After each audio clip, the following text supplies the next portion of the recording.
ನಾನು ಹಿಂಗೆ ಏನೋ ಒಂದು ಹೇಳ್ತೀನಿ, ನಾನು ಮುಂಚೆ ತರ ಮಾತಾಡ್ಸ್ಬೇಕು, ನೀನು ಬಿಟ್ಟೋಗ್ಬಾರ್ದು ಅದ. ಸರಿ ಆಯ್ತು ಬಿಟ್ಟೋಗಲ್ಲ ಹೇಳು ಅಂತದ. ನಾನು ಹಿಂಗೆ ಅಲ್ಲೊಂದು ಹುಡುಗಿ ಮದ್ವೆ ಆಗ್ಬಿಟ್ಟಿದೀನಿ ಅಲ್ಲ, ಹಿಂಗೆ ನನ್ ಬದುಕಿದ್ದೆ ವೇಸ್ಟ್ ಅಂತ ಅನ್ಸ್ಬಿಡ್ತು ನನಗೆ. 2 ಮಕ್ಳು ಹಿಡ್ಕೊಂಡು ಕಾಯ್ತಾ ಇದೀನಿ ನಾನು, ಯಾವಾಗ ಬರ್ತಾನೆ ಬರ್ತಾನೆ ಅಂತ.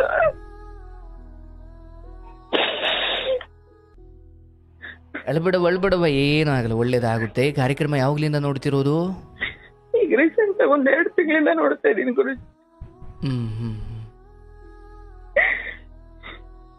ನಿಜ ದೇವ್ರ ಹತ್ರನೇ ಮಾತಾಡ್ತಿದ್ದೀನಿ, ಅಷ್ಟು ನಂಗೆ ಫೀಲ್ ಆಗ್ತದೆ.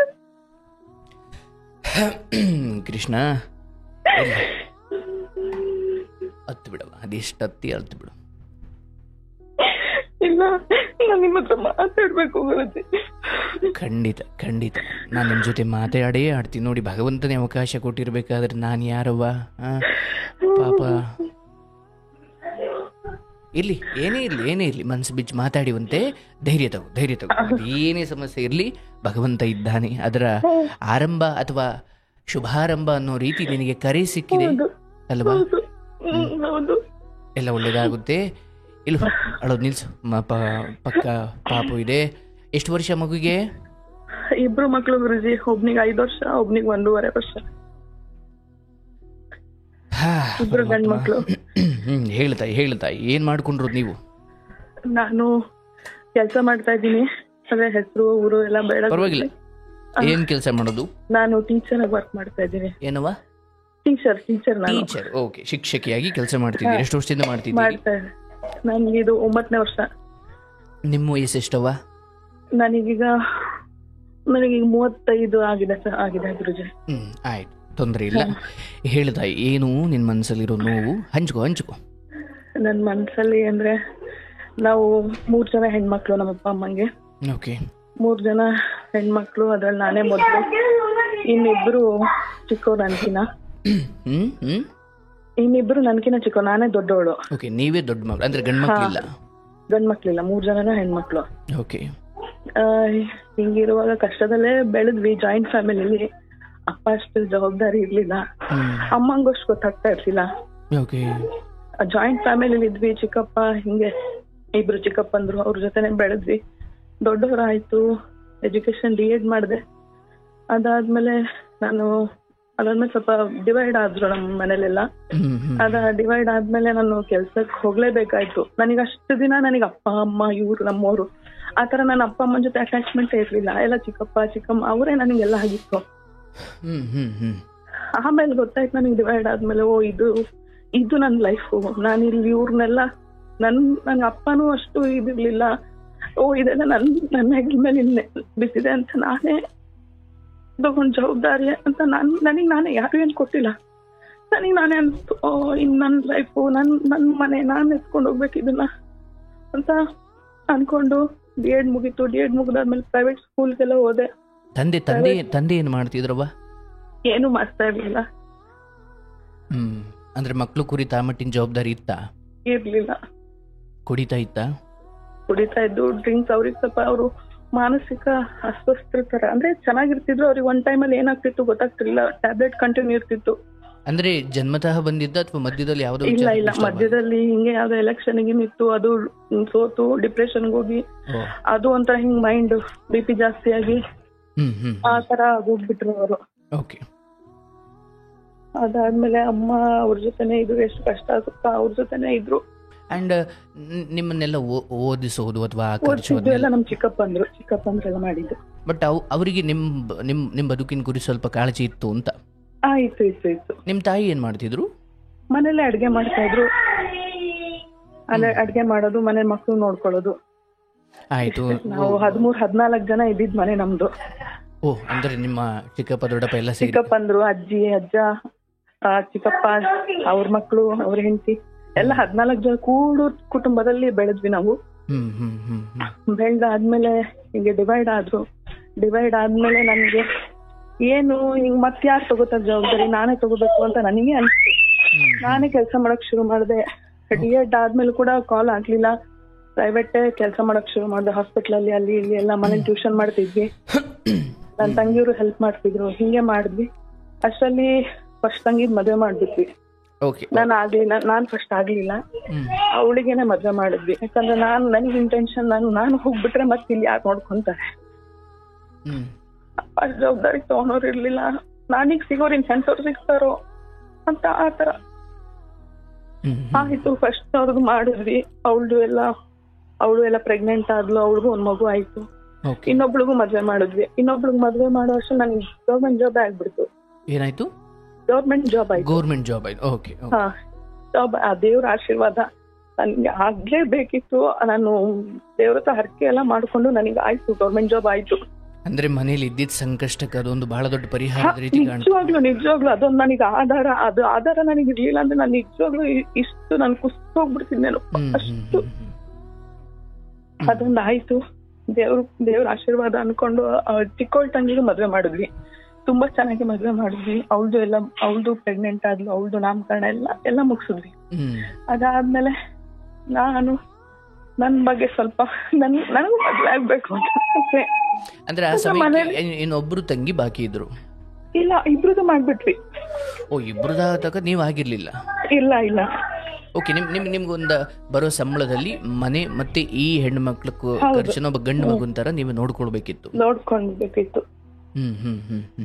ಹಿಂಗು ಮಾಡಿ ನೋಡ್ಕೊಂಡ್ವಿ. ಎಲ್ಲ ಆಯ್ತು. ಆಮೇಲೆ ನನಗೂ ಅನ್ಸ್ತು ನನಗೂ ಯಾರು ಒಬ್ರು ಬೇಕು. ನನ್ನ ಫೀಲಿಂಗ್ಸ್ ಶೇರ್ ಮಾಡ್ಕೊಳಕ್ಕೆ ಇಷ್ಟು ನಾನು ಗಂಡ್ ಮಕ್ಳ ತರ ದುಡಿದೆ. ಎಲ್ಲ ಜವಾಬ್ದಾರಿನೂ ಆಯ್ತು. ಇನ್ನು ಅಪ್ಪ ಅಮ್ಮನ ನೋಡ್ಕೊಳ್ಳೋದು ಅದಷ್ಟೇ ಇರೋದಲ್ಲ ನನ್ನ ತಲೆಯಲ್ಲಿ. ನೋಡ್ಕೊಂಡ್ರೆ ಆಯ್ತು.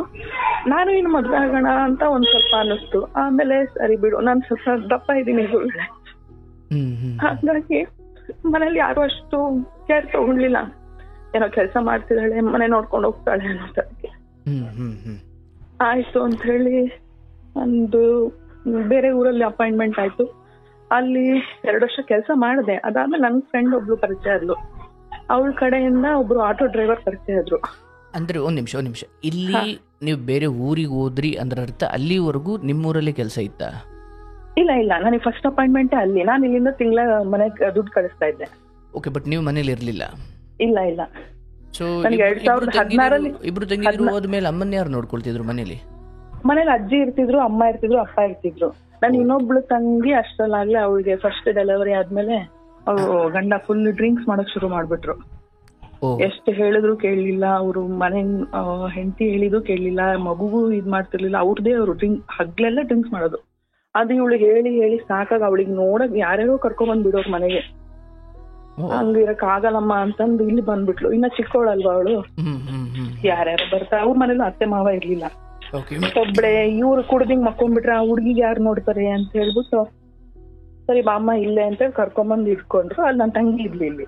ಓಕೆ, ಅಂದ್ರೆ ಗಂಡನಿಂದ ಕರ್ಕೊಂಡ್ ಬಂದು ನೀವು ತವ್ರ ಮನೇಲಿ ಇಟ್ಕೊಂಡ್ರಿ.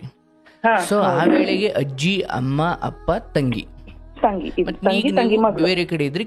ಸಂಬಳ ಅಥವಾ ದುಡ್ಡು ಕೊಡ್ತಾ ಇದ್ದೆ. ಸರಿ, ಈಗ ಅದು ಮುಗೀತು. ಇಲ್ಲಿ ಫ್ರೆಂಡ್ ಅಂದ್ರಲ್ಲ, ಏನ್ ನಿಮ್ ಕೊಲೀಗ್ಸಾ ಅಥವಾ ಸುಮ್ನೆ ಬೇರೆ ಫ್ರೆಂಡ್?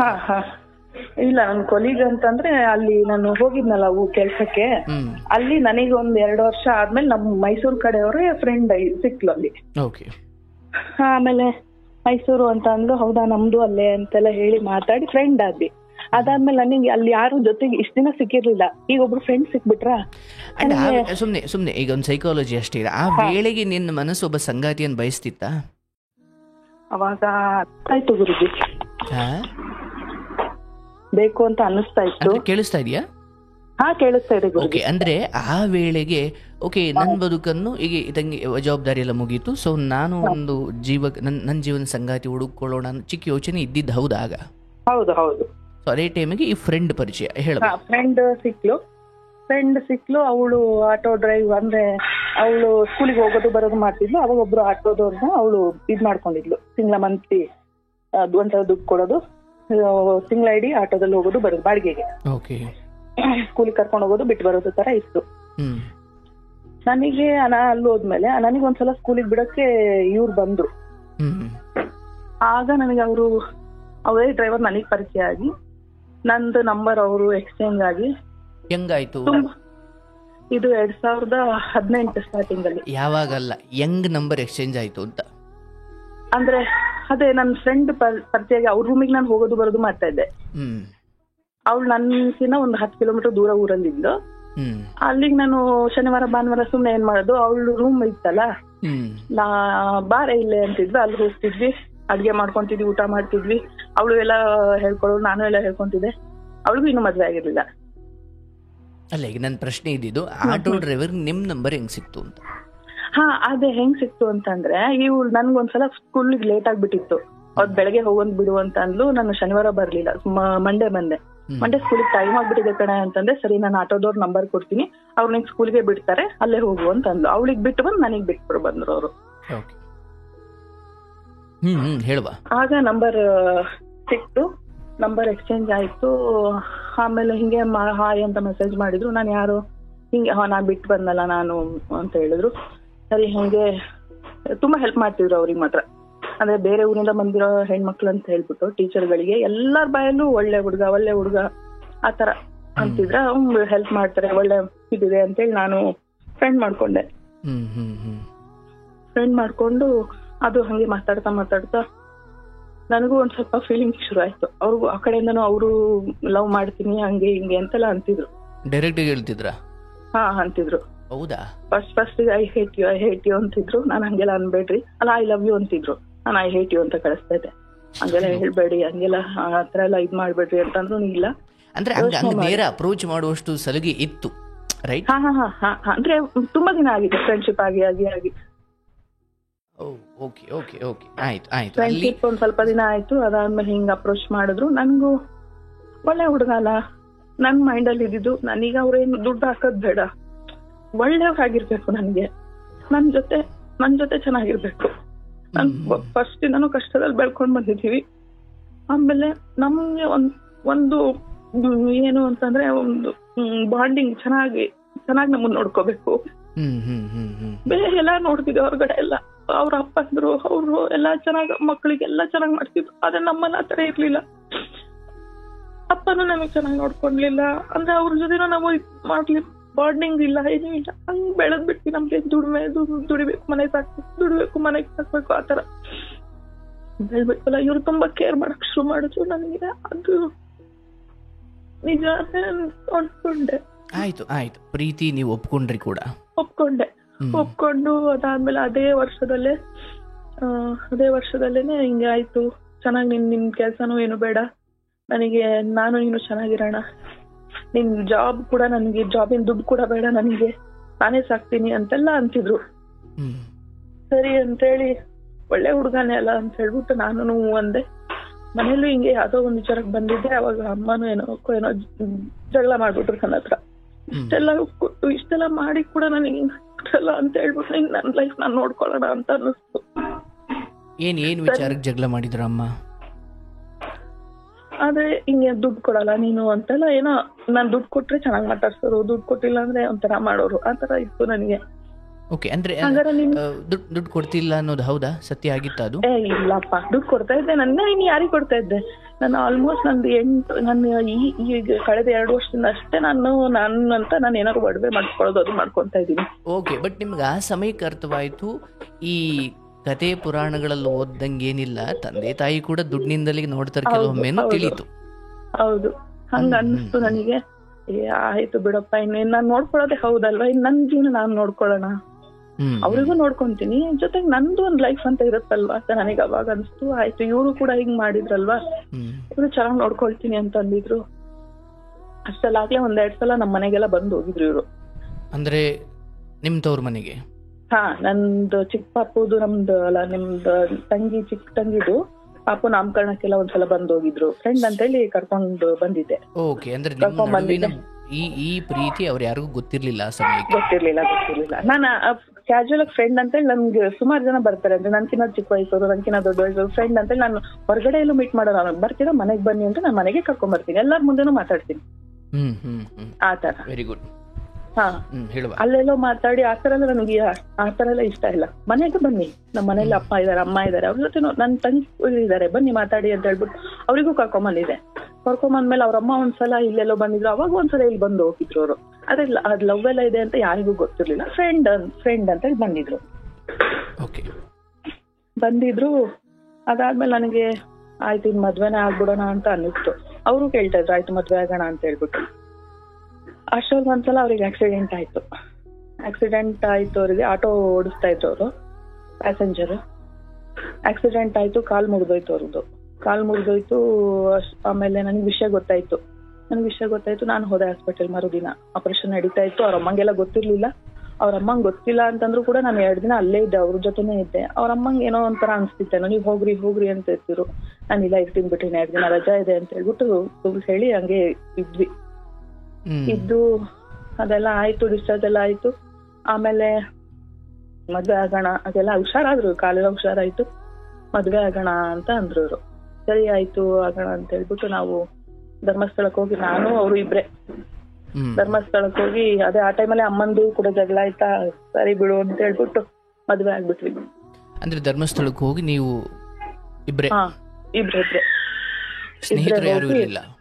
ಯಾರು ಇರ್ಲಿಲ್ಲ, ನಾನು ಅವರು ಇಬ್ರೆ. ನಾನು ಹಿಂಗೆ ಲವ್ ಮಾಡ್ತಿದ್ದೀನಿ ಅಂತ ಹೇಳ್ಬಿಟ್ಟು ನನ್ನ ಫ್ರೆಂಡ್ ಅವಳ ಪರಿಚಯ ಏನ್ ಮಾಡ್ತಿದ್ಲಲ್ಲ, ಅವಳಿಗೂ ಕೂಡ ಗೊತ್ತಿರ್ಲಿಲ್ಲ ಈ ತರ ಅಂತ ಹೇಳ್ಬಿಟ್ಟು. ಅಂದ್ರೆ ಹಾಗೊಂದ್ ವೇಳೆ ನಿಮ್ ಮನೆಯವ್ರಿಗೆ ಹೇಳಿದ್ರೆ ಒಪ್ತಿರ್ಲಿಲ್ಲ ಅನ್ನೋ ಪರಮವಾದ ನಂಬಿಕೆ ಇತ್ತ ನಿಮಗೆ? ಇರ್ಲಿಲ್ಲ ಅಂದ್ರೆ ಆತರ ಯಾರು ಮಾಡಿಲ್ಲ ನಮ್ಮಲ್ಲಿ. ಇದೇ ನಂದು ಏನೋ ಕೆಟ್ಟ ಹಠ ಅಂತಾರೋ ಅಥವಾ ಏನೋ ಗೊತ್ತಿಲ್ಲ. ನಮ್ ಫ್ಯಾಮಿಲಿ ತುಂಬಾ ಒಂಥರ ಹೆಸರು ಇರೋಂತ ಫ್ಯಾಮಿಲಿ. ಮತ್ತೆ ಇಂತ ಹೆಣ್ಮಕ್ಳು ಒಳ್ಳೆ ಅಂತಾನೆ ಅನ್ಕೊಂಡಿರ್ತಾರ. ನನಗೆ ಹಿಂಗ್ ಮಾಡಿದ್ರೆ ಅಂತ ಒಂಥರ ಭಯ.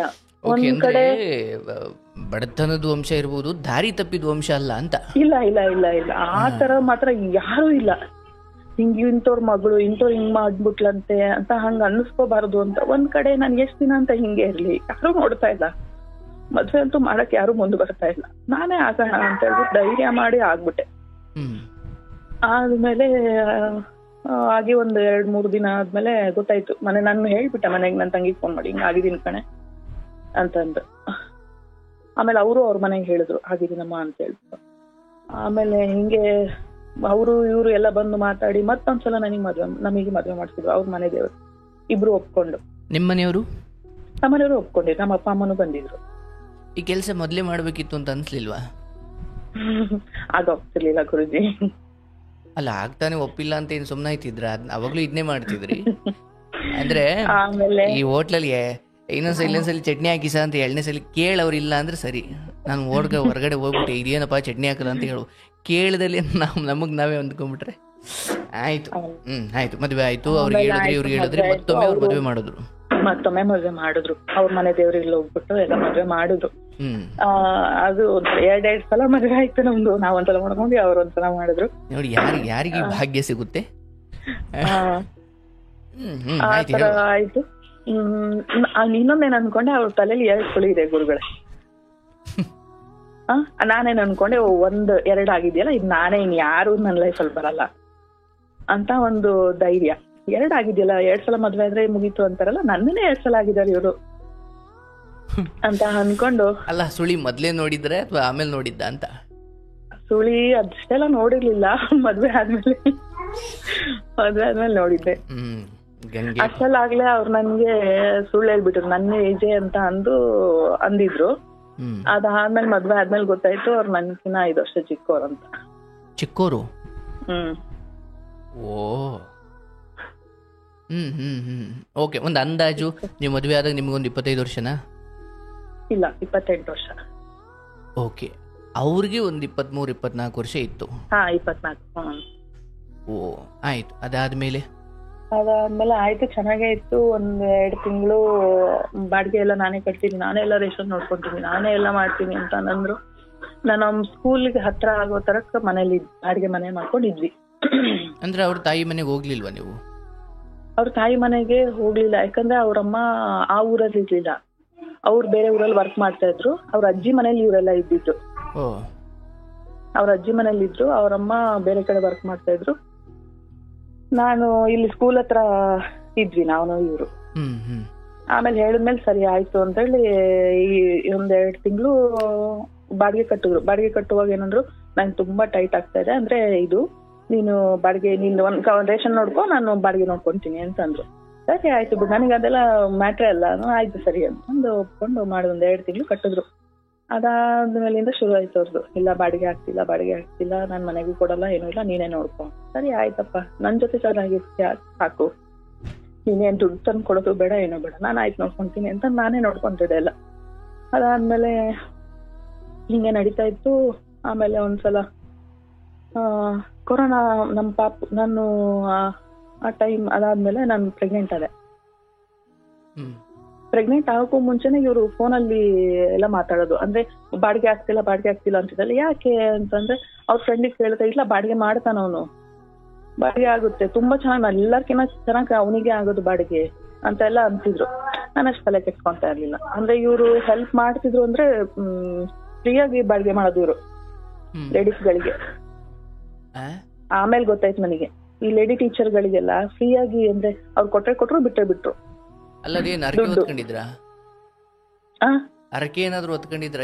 ಅವ್ರದ್ದು ಮೆಂಟಾಲಿಟಿನೇ ಹಂಗಾಗಿತ್ತು. ಆಮೇಲೆ ನಾನು ಮೆಸೇಜ್ ಎಲ್ಲ ನೋಡ್ತೀನಿ, ಅವ್ರು ಮೆಸೇಜೇ ಮಾಡಿರಲ್ಲ, ಇವರೇ ಮಾಡಿರ್ತಾರೆ, ಹಾಯ್ ಊಟ ಆಯ್ತಾ, ಒಟ್ಟು ಫೋರ್ಸ್ಫುಲಿ ಇವರೇ ಮಾತಾಡೋದು.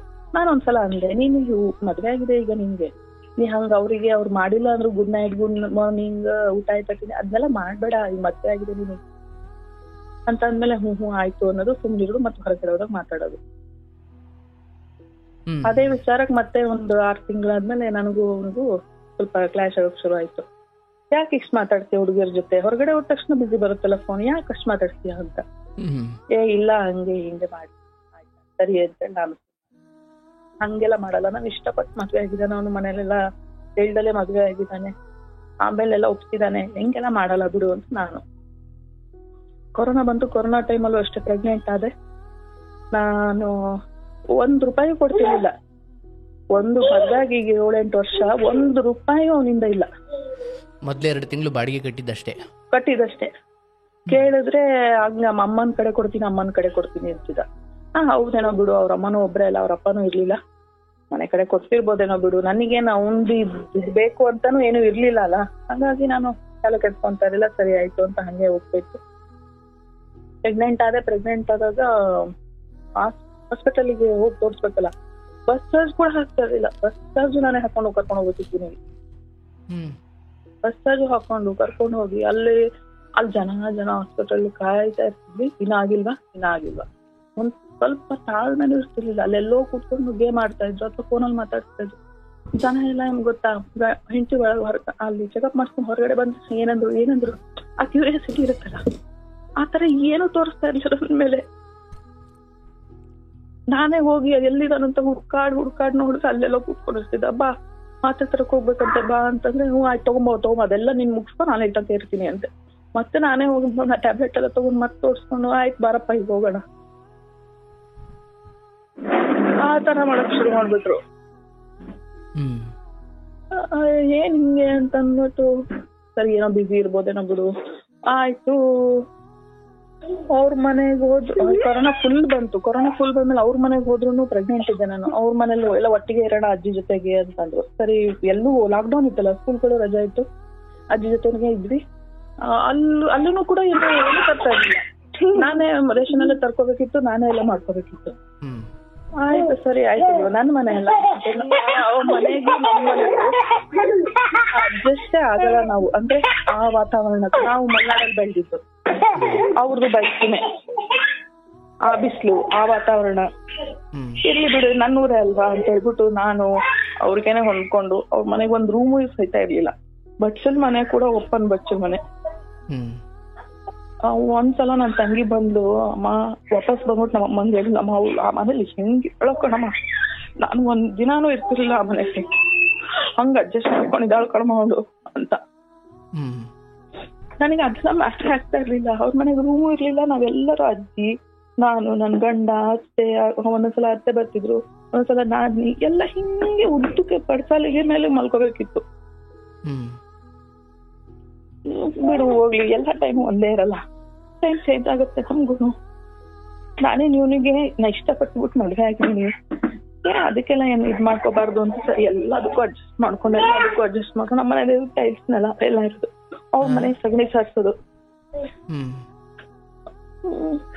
ಇರ್ಲಿ ಬಿಡು ಪರವಾಗಿಲ್ಲ ಅಂತೇಳಿ ನಾವು ಆ ಥರದ್ನೆಲ್ಲ ನೋಡೇ ಇಲ್ಲ, ನಾವ್ ಅಲ್ಲಿ ಕಾಲು ಇಟ್ಟಿಲ್ಲ, ಬೆಳ್ದಿಲ್ಲ. ಕಷ್ಟ ಇತ್ತು ಇರ್ಬೋದು ನಮ್ಮ ಮನೇಲಿ, ಅದೇ ತಿನ್ನಕ್ಕೆ ಉಣ್ಣಕ್ಕೆ ಮನೆ ಸೌಕರ್ಯ ಅದಕ್ಕೆಲ್ಲ ಏನ್ ಕಡಿಮೆ ಇರ್ತಿರ್ಲಿಲ್ಲ. ಇರ್ಲಿ ಬಿಡು ಪರವಾಗಿಲ್ಲ, ನನ್ನ ಮನೆಯೆಲ್ಲ ಟೈಮ್ ಬರುತ್ತೆ ಅವನಿಗೂ ಒಂದು ಅಂತ ಹೇಳ್ಬಿಟ್ಟು ನಾನು ಸುಮ್ಮನೆ ಹಂಗೆ ಹೋಗ್ತಾ ಇತ್ತು ಜೀವನ. ಅದಾದ್ಮೇಲೆ ಪ್ರೆಗ್ನೆಂಟ್ ಆದ್ರೂ ಕೂಡ ಅವ್ರ ಮೇಲೆ ಹೋಗ್ಬಿಟ್ಟು ಅಲ್ಲೆಲ್ಲ ಮಾತಾಡೋದು, ಇಲ್ಲೆಲ್ಲ ಬರೀ ಅವ್ರು ಮಾತಾಡೋದು ಬಿಡ್ತಾನೆ ಇಲ್ಲ. ಕೇಳಿದ್ರೆ ಜಗಳ. ಆಯ್ತು ಬಿಡಿ, ನೀನ್ ನನ್ನಂತೂ ಇದ್ ಮಾಡಲ್ಲಲ್ವಾ, ಹೋಗಲ್ಲ, ಏನ್ ಮಾತಾಡ್ತಾನೆ, ಫ್ರೆಂಡ್ಸ್ ಅಂತಿದ್ದ. ಫ್ರೆಂಡ್ಸ್ ಗ್ರೂಪ್ ಮಾಡ್ಕೊಂಡ್ಬಿಟ್ಟಿದ್ರು ಅವಾಗ ಕೊರೋನಾ ಟೈಮಲ್ಲಿ. ವಿಡಿಯೋ ಕಾಲ್ ಮಾಡಿದ್ದವು, ಮತ್ತೆ ಹಿಂಗೆ ಮಾತಾಡ್ತಾ ಇರೋದು. ಸರಿ ಆಯ್ತು, ಅದು ಆಯ್ತು. ಡೆಲಿವರಿಗೆ ಈ ಕಡೆ ಬಂದೆ, ನಮ್ಮ ತವ್ರ ಮನೆಗೆ ಬಂದೆ. ಡೆಲಿವರಿ ಆಯ್ತು. ಡೆಲಿವರಿ ಆಗಿ ಮತ್ತೆ ಹೋದ್ಮೇಲೆ ವಾಪಸ್ ನಾವು ಇದಕ್ಕೆ ಮರು ತೊಟ್ಲು ಅಂತ ಮತ್ತೆ ಬರ್ತೀವಲ್ಲ, ಮರ್ತೊಟ್ಲು ಅಂತ ಬರ್ತೀವಲ್ಲ ಗುರುಜಿ, ಮರ್ತೊಟ್ಲು ಅಂತ ಬಂದ್ಮೇಲೆ ಅದು ಲಾಸ್ಟ್ ಟೈಮ್ ಅದು ಲಾಕ್ಡೌನ್ ಫುಲ್ ಇದಾಗ್ಬಿಡ್ತು. ಅಷ್ಟೊತ್ತಿಗೆ ಅವ್ರು ಕಾರ್ ತಗೊಂಡ್ ಬಂದ್ರು. ಕಾರ್ ಅಂತಂದ್ರೆ ನಾನು ಹೇಳ್ದೆ ಬಾಡಿಗೆ ಕಾರ್ ಮಾಡಿ ನಮ್ಮನ್ನ ಹೋಗ್ಬಿಟ್ಟು ಬಂದ್ಬಿಡ್ರಿ ಅಂತಂದ್ರೆ, ಅವ್ರು ಆಯ್ತು ಬಾಡಿಗೆ ಕಾರೇ ಮಾಡಿದೀನಿ, ಇಷ್ಟು ಬಾಡಿಗೆ ಕೊಟ್ರೆ ಆಯ್ತು ಅಂತ ಕರ್ಕೊಂಡ್ ಬಂದು ಆಮೇಲೆ ನಮ್ಗೆ ಬಿಟ್ಟು ವಾಪಸ್ ಹೋಗ್ತಾ ಇದ್ರೆ ಅಲ್ಲೊಂದು ಆಕ್ಸಿಡೆಂಟ್ ಮಾಡ್ಕೊಂಡು ಕಾರ್ ಫುಲ್ ಡ್ಯಾಮೇಜ್ ಆಗೋಯ್ತು. ಆಮೇಲೆ ಮತ್ ವಾಪಸ್ ನಮ್ಮನೆಗೆ ಬಂದು ಹೇಳ್ತಾರೆ, ಅದು ನನ್ನ ಕಾರು ಬಾಡಿಗೆ ಬಂದಿದ್ದಲ್ಲ, ಹಿಂಗೆ ಸುಮ್ಮನೆ ಫ್ರೆಂಡ್ ಹತ್ರ ಇಸ್ಕೊಂಡ್ ಬಂದಿದ್ದು, ಕಾರ್ ರಿಪೇರಿ ಮಾಡಿಸ್ಕೊಡ್ಬೇಕು ನಾನು ಅಂತ ಅನ್ಸು. ನಾನ್ ಹಂಗೆ ಯಾಕೆ ಮಾಡ್ದಿ, ನನ್ ಬಾಡಿಗೆ ತಗೊಂಬ ಅಂತಂದಿದ್ದೆ ತಾನೆ. ಬಾಡಿಗೆ ಅವ್ರು ಡ್ರೈವರ್ ಬರ್ತಿದ್ರು, ಬಿಟ್ಟು ಹೋಗ್ತಿದ್ರು. ನೀನ್ ಯಾಕೆ ಅಷ್ಟೆಲ್ಲ ಇರತನ ಮಾಡಿದೆ ಅಂತಂದ್ರೆ ನಮ್ಮ ಅತ್ತೆ ಎಲ್ಲಾ ಸೇರ್ಕೊಂಡು ನನಗೆ ಬೈದ್ರು. ಹಂಗೆ ಹಿಂಗೆ ಅವ್ನಿಗೆ ಕರ್ಕೊಂಡ್ ಹೋಗಿದೆ, ಈಗ ಹೆಂಗ್ ಕರ್ಕೊಂಡ್ ಹೋಗಿದೆ, ಅದು ಕಾರ್ ವಾಪಸ್ ಕೊಟ್ಟು ಮನೆಗೆ ಬರ್ಬೇಕು ನೀನು ಅಂತ. ಸರಿ ಅಂತ ಅದಕ್ಕೊಂದು 80,000 ಸುರಿದೆ. ಎಲ್ಲ ರಿಪೇರಿ ಮಾಡಿಸಿ ಮತ್ತೆ ಕೊಟ್ಟೆ. ಒಟ್ಟು ಒಂದು ಪರ್ಸನಲ್ ಜವಾಬ್ದಾರಿನೂ ಮಗನ್ ಕಲ್ಸಿಲ್ಲ ಅವರು. ಒಂದ್ ತರಕಾರಿ ತರೋದು, ಸಂತೆ ಮಾಡೋದು ಕೂಡ ಕಲ್ಸಿಲ್ಲ ಅವರು. ಆ ತರ ಮಗನ್ ಬೆಳೆಸಿದ್ದಾರೆ.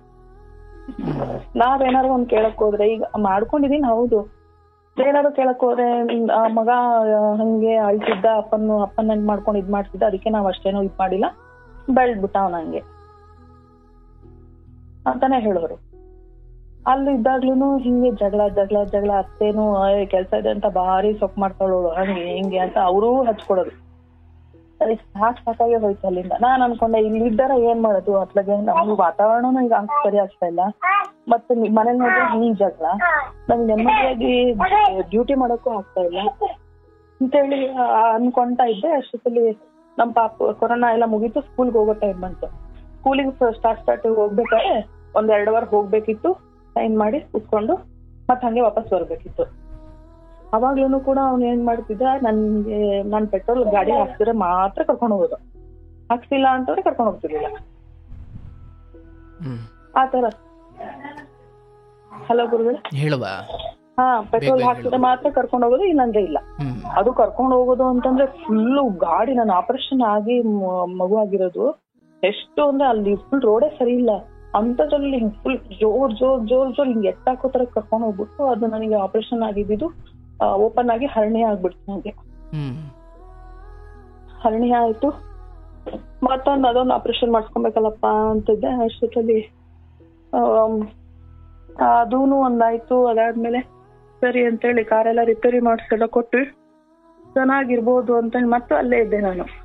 ಅದಾದ್ಮೇಲೆ ಇವ್ನು ಯಾಕೋ ಸುಧಾರ್ಸೋ ತರನೇ ಇರ್ಲಿಲ್ಲ ಅಂತಂದು ನನಗೆ ಮನ್ಸಿಗೆ ಅನ್ಸ್ಬಿಟ್ಟು, ಎಷ್ಟ್ ಮಾಡಿದ್ರು ಸುಧಾರ್ಸಲ್ಲ, ನಾನೇ ಸುಮ್ನೆ ಮಲ್ನಾಡ್ ಕಡೆ ಹೋಗ್ಬಿಡ್ಲಾ ಅಂತ ಅನಿಸ್ತು.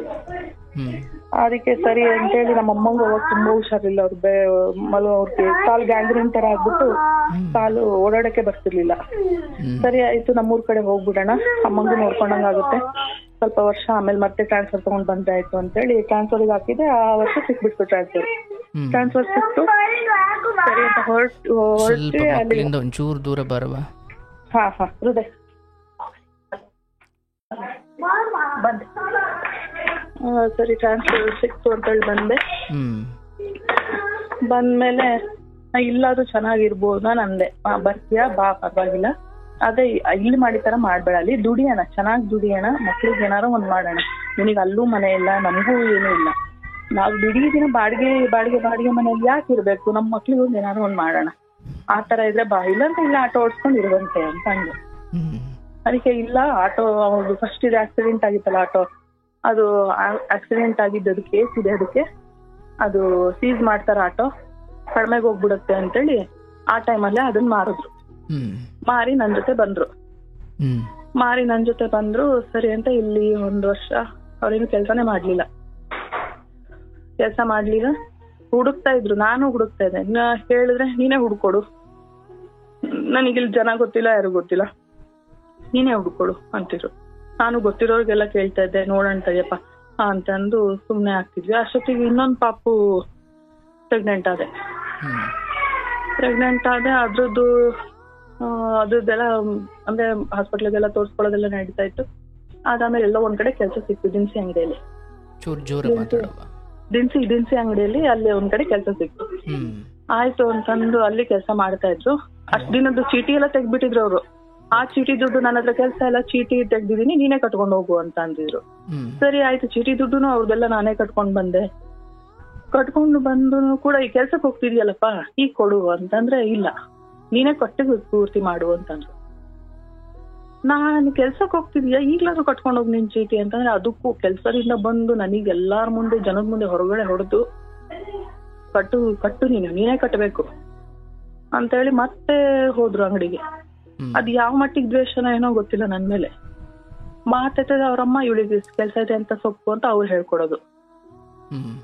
ಇವರು ಹಿಂಗೆ. ಅದಾದ್ಮೇಲೆ ಹಿಂಗೆ ನಮ್ಮ ಪಾಪುದು ಡೆಲಿವರಿ ಆಯ್ತು. ಎರಡನೇ ಪಾಪುದು ಡೆಲಿವರಿ ಆಯ್ತು. ಅದಾದ್ಮೇಲೆ ನೀ ಕೆಲ್ಸಕ್ ಹೋದ್ರು ಅಷ್ಟೇ, ಕೆಲ್ಸಕ್ ಹೋಗಿಲ್ಲ ಅಂದ್ರೂ ಅಷ್ಟೇ, ಮನೆಗೇನು ದುಡ್ಡೇ ಕೊಡ್ತಿರ್ಲಿಲ್ಲ. ಮನೆಗೇನು ದುಡ್ಡು ಕೊಡ್ತಿಲ್ಲಪ್ಪ. ಈಗ ನನಗೆ ಅಷ್ಟೊತ್ತಿಗಾಗಲೇ ಅಪ್ಪ ಅಮ್ಮ ಇಬ್ರು ತೀರೋಗಿದ್ರು. ನನಗೂ ಡೆಲಿವರಿ ಆದ್ಮೇಲೆ ಯಾರು ನೋಡ್ಕೊಳ್ಳೋರಿಲ್ಲ. ರಜಾ ಹಾಕಿ ನಾನು 1 6 ತಿಂಗಳು ತಂಗಿ ಇದ್ ಮಾಡಿದ್ಲು, ಬಾಣಂತನ ಎಲ್ಲ ಮಾಡಿದ್ರು. ಸರಿ ಆಯ್ತು, ಹೋದ್ಮೇಲೆ ನೀನೇ ನೋಡ್ಕೊಳ್ವಂತೆ ಬಾಪುನ, ನಾನು ಸ್ಕೂಲ್ಗೆ ಹೋಗ್ಬೇಕಾಗತ್ತೆ ಅಂತ ಅಂದೆ. ಆಯ್ತು, ಸ್ಕೂಲ್ಗೆ ನನಗೆ ಇದು ಕೊಡ್ಬೇಕು, ನೀನು ಸಂಬಳ ಮಗು ನೋಡ್ಕೊಳಕ್ಕೆ. ನಾನಂದೆ ಅಪ್ಪ ಅಲ್ಲ ನೀನು ಅಂತಂದ್ರೆ, ಇಲ್ಲ ಕೊಡ್ಬೇಕು ನೀನು ನಂಗೆ. ಆಯ್ತು ಅಂತ ಅವನಿಗೆ ಈಗ ಒಂದು 8 ವರ್ಷದಿಂದ ಅವನಿಗೆ ನಾನು ಬಟ್ಟೆಯಿಂದ ಹಿಡಿದು ಎಲ್ಲ ಒಂದು ನನ್ ಫಸ್ಟ್ ಮಗನೇ ಅನ್ಕೊಂಡ್ಬಿಟ್ಟಿದ್ದೆ ಅವನಿಗೆ.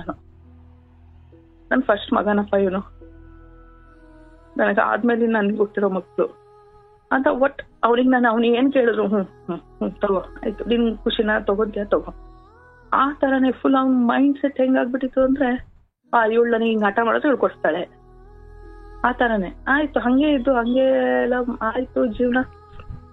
ಪಾಪು ಡೆಲಿವರಿ ಆಯ್ತು. ನನಗೆ ನೀನು ಇಷ್ಟು ದುಡ್ಡು ಕೊಡ್ಲೇಬೇಕು, ಕೊಟ್ರೆ ಮಾತ್ರ ನೋಡ್ಕೊಳ್ಳೋದು ಅಂತ. ಸರಿ ಆಯ್ತು ಅಂತ ಹೇಳ್ಬಿಟ್ಟು ಅದಕ್ಕೂ ರೆಡಿ ಆಗಿದೆ. ಆಯ್ತು ಕೊಡ್ತೀನಿ ಅಂತ ಹೇಳ್ಬಿಟ್ಟು ಅವನಿಗೆ ಕುಡ್ತಾ, ಅವನಿಗೆ ಸಿಗರೇಟ್ ಸೇದಕ್ಕೆ, ಅವನಿಗೆ ಓಡಾಡಕ್ ಪೆಟ್ರೋಲ್, ಅವನಿಗೆ ಓಡಾಡಕ್ ಗಾಡಿ, ಎಲ್ಲಾ ಫೆಸಿಲಿಟಿ ಐತೆ, ಎಲ್ಲಾ ಫೆಸಿಲಿಟಿ ಮಾಡ್ಕೊಟ್ಟೆ. ಸರಿ ಅಲ್ಲಿ ನಮ್ಮ ಪಾಪುಗೆ, ನಾವು ಫಸ್ಟ್ನೇ ಪಾಪುಗೆ ಫೋನ್, 2ನೇ ಪಾಪು ಆದ್ಮೇಲೆ 1ನೇ ಪಾಪುಗೆ ಅವ್ನು ಹೆಂಗ್ ನೋಡ್ಕೊಂಡ ಅಂದ್ರೆ, ಬರೀ ಫೋನ್ ತೋರ್ಸು, ಅವನೊಂದ್ ಫೋನು, ಪಾಪುಗೊಂದ್ ಫೋನು, ಟಿವಿನೂ ಉರಿತಾ ಇರ್ಬೇಕು. ಇಲ್ಲಿ ಎಲ್ಲಾರು ಪಾರ್ಕಿಗೆ ಕರ್ಕೊಂಡು ಹೋಗ್ರಿ ಅಂತಂದ್ರೆ, ಇಲ್ಲ ಬೇಡ ಸುಮ್ಮನೆ ಒಳಗೆ ಇರ್ಲಿ. ಅಲ್ಲಿ ಗಣಪತಿ ಬರ್ತದೆ, ಡ್ಯಾನ್ಸ್ ಮಾಡ್ತಾ ಇದಾರೆ ಮಕ್ಳು, ಅಲ್ಲಿ ಕರ್ಕೊಂಡು ಹೋಗು, ಇಲ್ಲ ಸುಮ್ಮನೆ ಜನ. ಇವ್ರಿಗೆ ಇಂಟ್ರೆಸ್ಟ್ ಇಲ್ಲ. ಅವ್ರ ಅಮ್ಮ ಫೋನ್ ಮಾಡಿದ ತಕ್ಷಣ ಅಯ್ಯೋ ಮಕ್ಳಿಗೆ ನೋಡು ಹಂಗಿ ನೋಡು ಹಿಂಗ್ ನೋಡು, ನಾನು ಅಷ್ಟು ಕೇರ್ ಮಾಡ್ತೀನಿ ಅನ್ನೋ ತರಕ್ಕೆ ಇದು ಆ ತರ ಮಾಡ್ತಿದ್ರು. ಆಮೇಲೆ ಪ್ರತಿಯೊಂದಕ್ಕೂ ಜಗಳ, ಬಿಟ್ಟಿದ್ರೆ ಜಗಳ, ಮುಟ್ಟಿದ್ರೆ ಜಗಳ. ಆದ್ರೂ ಮಾತ್ರ ಇಷ್ಟಿನ ತನಕನೂ ಹುಡ್ಗಿಯರದ್ದು ಮಾತಾಡೋದ್ ಮಾತ್ರ ಬಿಡ್ಲಿಲ್ಲ. ಹುಡ್ಗಿಯರ ಜೊತೆ ಮಾತು. ನಮ್ ಪಾಪುಗೆ ಹಿಂಗೆ ಅವ್ನ್ ಮಾತಾಡಕ್ಕೆ ಬರ್ತಿಲ್ಲ. ಅವ್ನ ಪಾಪುಗೆ ಹೃದಯ, ನಿನ್ ಹೆಸರೇನು ಅಂತಂದ್ರೆ, ನಿನ್ ಹೆಸರೇನು ಅಂತ ವಾಪಸ್ ಕೇಳೋನೆ.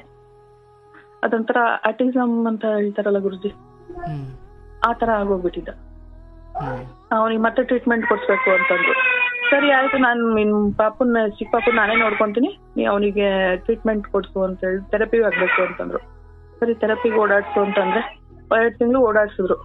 3ನೇ ತಿಂಗಳಿಗೆ ಅಲ್ಲಿ ಬಸ್ಸಲ್ಲೇ ಯಾವ್ದೋ ಒಂದು ಹುಡುಗಿ ಪರಿಚಯ ಮಾಡ್ಕೊಂಡ್ಬಿಟ್ಟಿದ್ದಾರೆ. ಬಸ್ಸಲ್ಲೇ ಯಾವ್ದೋ ಒಂದು ಹುಡುಗಿ, ಅದಕ್ಕೆ ಆ ಹುಡುಗಿಗೆ ಹೆಂಗ್ಸದು, ಅದಕ್ಕೆ 10 ವರ್ಷದ್ದು 10ನೇ ಕ್ಲಾಸ್ ಓದೋ ಮಗು, 8ನೇ ಕ್ಲಾಸ್ ಓದೋ ಮಗು, ಮಕ್ಳು 10ನೇ ಕ್ಲಾಸ್ ಓದೋ ಮಗ, 8ನೇ ಕ್ಲಾಸ್ ಓದೋ ಮಗ. ಇನ್ನೊಂದ್ಸಲ ನಾನು ಹೇಳಲ್ಲ, ಜೋರ ಮಾತಾಡು, ಯಾಕಂದ್ರೆ ನಾನೇ ಕಟ್ ಮಾಡ್ತೀನಿ. ಇಲ್ಲ ಎಷ್ಟು ಸರಿ ಕೇಳ್ಕೊಳ್ಳೋದು ನಾನು. ಹೇಳುವ. 10ನೇ ಕ್ಲಾಸ್ ಓದೋ ಒಬ್ಬ ಮಗ, 8ನೇ ಕ್ಲಾಸ್ ಓದೋ ಒಬ್ಬ ಮಗ, ಇಬ್ರು ಮಕ್ಕಳಿದಾರಂತೆ ಅವಳಿಗೆ. ಅವಳಲ್ಲೆಲ್ಲ ಗಾರ್ಮೆಂಟ್ಸ್ ಕೆಲ್ಸಕ್ಕೆ ಹೋಗ್ತಿದ್ಲು. ಆ ಬಸ್ಸಲ್ಲಿ ಇವ್ರು ಹೋಗ್ತಾ ಇದ್ರಲ್ಲ, ಪರಿಚಯ ಮಾಡ್ಕೊಂಡ್ಬಿಟ್ಟಿದ್ದಾರೆ. ಪರಿಚಯ ಮಾಡ್ಕೊಂಡು ಏನು ನನಗ್ ಫಸ್ಟ್ ಸ್ಟಾರ್ಟಿಂಗ್ ಅಲ್ಲಿ ಹೆಂಗೆ ನನಗ್ ಮೆಸೇಜು ಐ ಲವ್ ಯು ಅದು ಇದು ಲವ್ ಆರ್ ಸ್ಟಾರ್ಟಿಂಗ್ ಅಲ್ಲಿ ಹೆಂಗ್ ಮಾಡ್ತಿದ್ರಲ್ಲ ಸೇಮ್ ಅವಳಿಗೆ ಮಾಡೋದು, ಆ ತರ ಮಾಡ್ತಿದ್ರು. ನನಗೆ ಸ್ಟಾರ್ಟಿಂಗ್ ಗೊತ್ತಾಗ್ತಾರೆ, ಫೋನೇ ಇಸ್ಕೊಂತಾ ಇರ್ಲಿ, ಫೋನೇ ಒಟ್ಟು ಕೆಳಗ ಎಲ್ಲೂ ಬಿಡ್ತಿರ್ಲಿಲ್ಲ. ಸ್ನಾನಕ್ ಹೋದ್ರು ಜೊತೆಗೆ, ಮಲ್ಕೊಂಡ್ರು ಜೊತೆಯಲ್ಲೇ, ಹಂಗೆ ಹೊರಗಡೆ ಹೋಗಿ ಬರ್ತೀನಿ ಅಂತ ಅನ್ನೋದು ಮೆಸೇಜ್ ಮಾಡೋದು. ಅವ್ರಿಗೆ ಗೊತ್ತಾಗ್ತಿತ್ತು ಬಿಹೇವಿಯರ್, ಯಾಕೆ ಹಿಂಗ್ ಇಷ್ಟು ಚೇಂಜ್ ಆಗ್ತಿದೆಯಲ್ಲ ಅಂತ ಗೊತ್ತಾಗ್ತಿತ್ತು. ಆಮೇಲೆ ಒಂದ್ಸಲ ತುಂಬಾ ಹಿಂಗ್ ಚೇಂಜ್ ಆದಾಗ ನಾನು ಅವ್ರ ಸ್ನಾನಕ್ ಹೋದಾಗ ಒಂದ್ಸಲ ನೋಡ್ಬಿಟ್ಟೆ ಫೋನ್ ನೋಡಿದಾಗ ಹಿಂಗ್ ಈ ತರ ಎಲ್ಲ ಇತ್ತು. ಆಮೇಲೆ ಕೇಳ್ದೆ ನಾನು, ಏನ್ ಹಿಂಗೆ ಅಂತಂದು ಅವ್ರ ಅಮ್ಮಂಗ್ ಫೋನ್ ಮಾಡಿದೆ. ಫಸ್ಟಿಗೆ ಇವ್ಲೆ ಕೇಳ್ದೆ ನಾನು, ಏನು ಅಂತಂದೆ. ಏನು, ಹೌದು ಮಾಡ್ತೀನಿ, ಏನೀಗ ಅಂತಂದ್ರು. ಯಾಕೆ, ನಾನು ಇದೀನ್ ತಾನೆ, ನಾನೇನ್ ಸತ್ತೋಗಿದ್ದೀನ, ಇದೀನ್ ತಾನೆ ಅಂತಂದ್ರೆ, ಹಂಗಲ್ಲ ಹಿಂಗಲ್ಲ ಅಂತ ಏನೇನೋ. ಆಮೇಲೆ ಅವ್ರ ಅಮ್ಮಂಗೆಲ್ಲ ಹೇಳ್ದೆ, ಹಂಗ್ ಮಾಡ್ಬೇಡ ಅಂತ ಅಂದ್ರು. ಅವ್ರ ಅಮ್ಮಂಗೆ ಅವ್ರು ಕೇಳಿದ್ರೆ, ಅವ್ರಮ್ಮ ಕೇಳಿದ್ರೆ, ನೀನು ಅದನ್ ಬಿಡು ಆಯಪ್ಪನ್ ಬಿಡು, ನಾನು ಇವಳನ್ ಬಿಡ್ತೀನಿ ಅಂತ ಅವ್ರಿಬ್ರು ಜಗಳ. ಅವ್ರಿಬ್ರು ಜಗಳದಲ್ಲಿ ನನ್ನ ಏನ್ ಹಿಂಗ್ ಮಾಡ್ತಿದಾರಲ್ಲ ಅಂತ ನನಗೆ. ಆಮೇಲೆ ನಾನ್ ನಮ್ಮನೆಗೆ ಹೇಳ್ದೆ, ಹಿಂಗ್ ಮಾಡ್ತಿದಾರೆ ಅಂತ ಹೇಳ್ಬಿಟ್ಟು. ಆಮೇಲೆ ನಮ್ಮನೇಲಿ ದೊಡ್ಡವ್ರಂದ್ರೆ ನಮ್ ಚಿಕ್ಕಪ್ಪನೇ ಇದಾರೆ ಈಗ. ಅವ್ರು ಫೋನ್ ಮಾಡಿದ್ರು, ಏನಮ್ಮ ಹಿಂಗೆ, ಬಾರಮ್ಮ ಒಂದ್ಸಲ ಮಾತಾಡೋಣ ಅಂತ ಕರೆದ್ರೆ ಬರಕ್ಕಾಗಲ್ರಿ ನಮಗೆ, ದಿಂದಲೇ ಬರಕ್ಕಾಗಲ್ಲ ಅಂತಂದು ಬರ್ಲೇ ಇಲ್ಲ. ಅದಾದ್ಮೇಲೆ ಮತ್ತೆ ಹಿಂಗೆ ಒಂದ್ ಸ್ವಲ್ಪ ದಿನ ಆಗ್ತಿತ್ತು.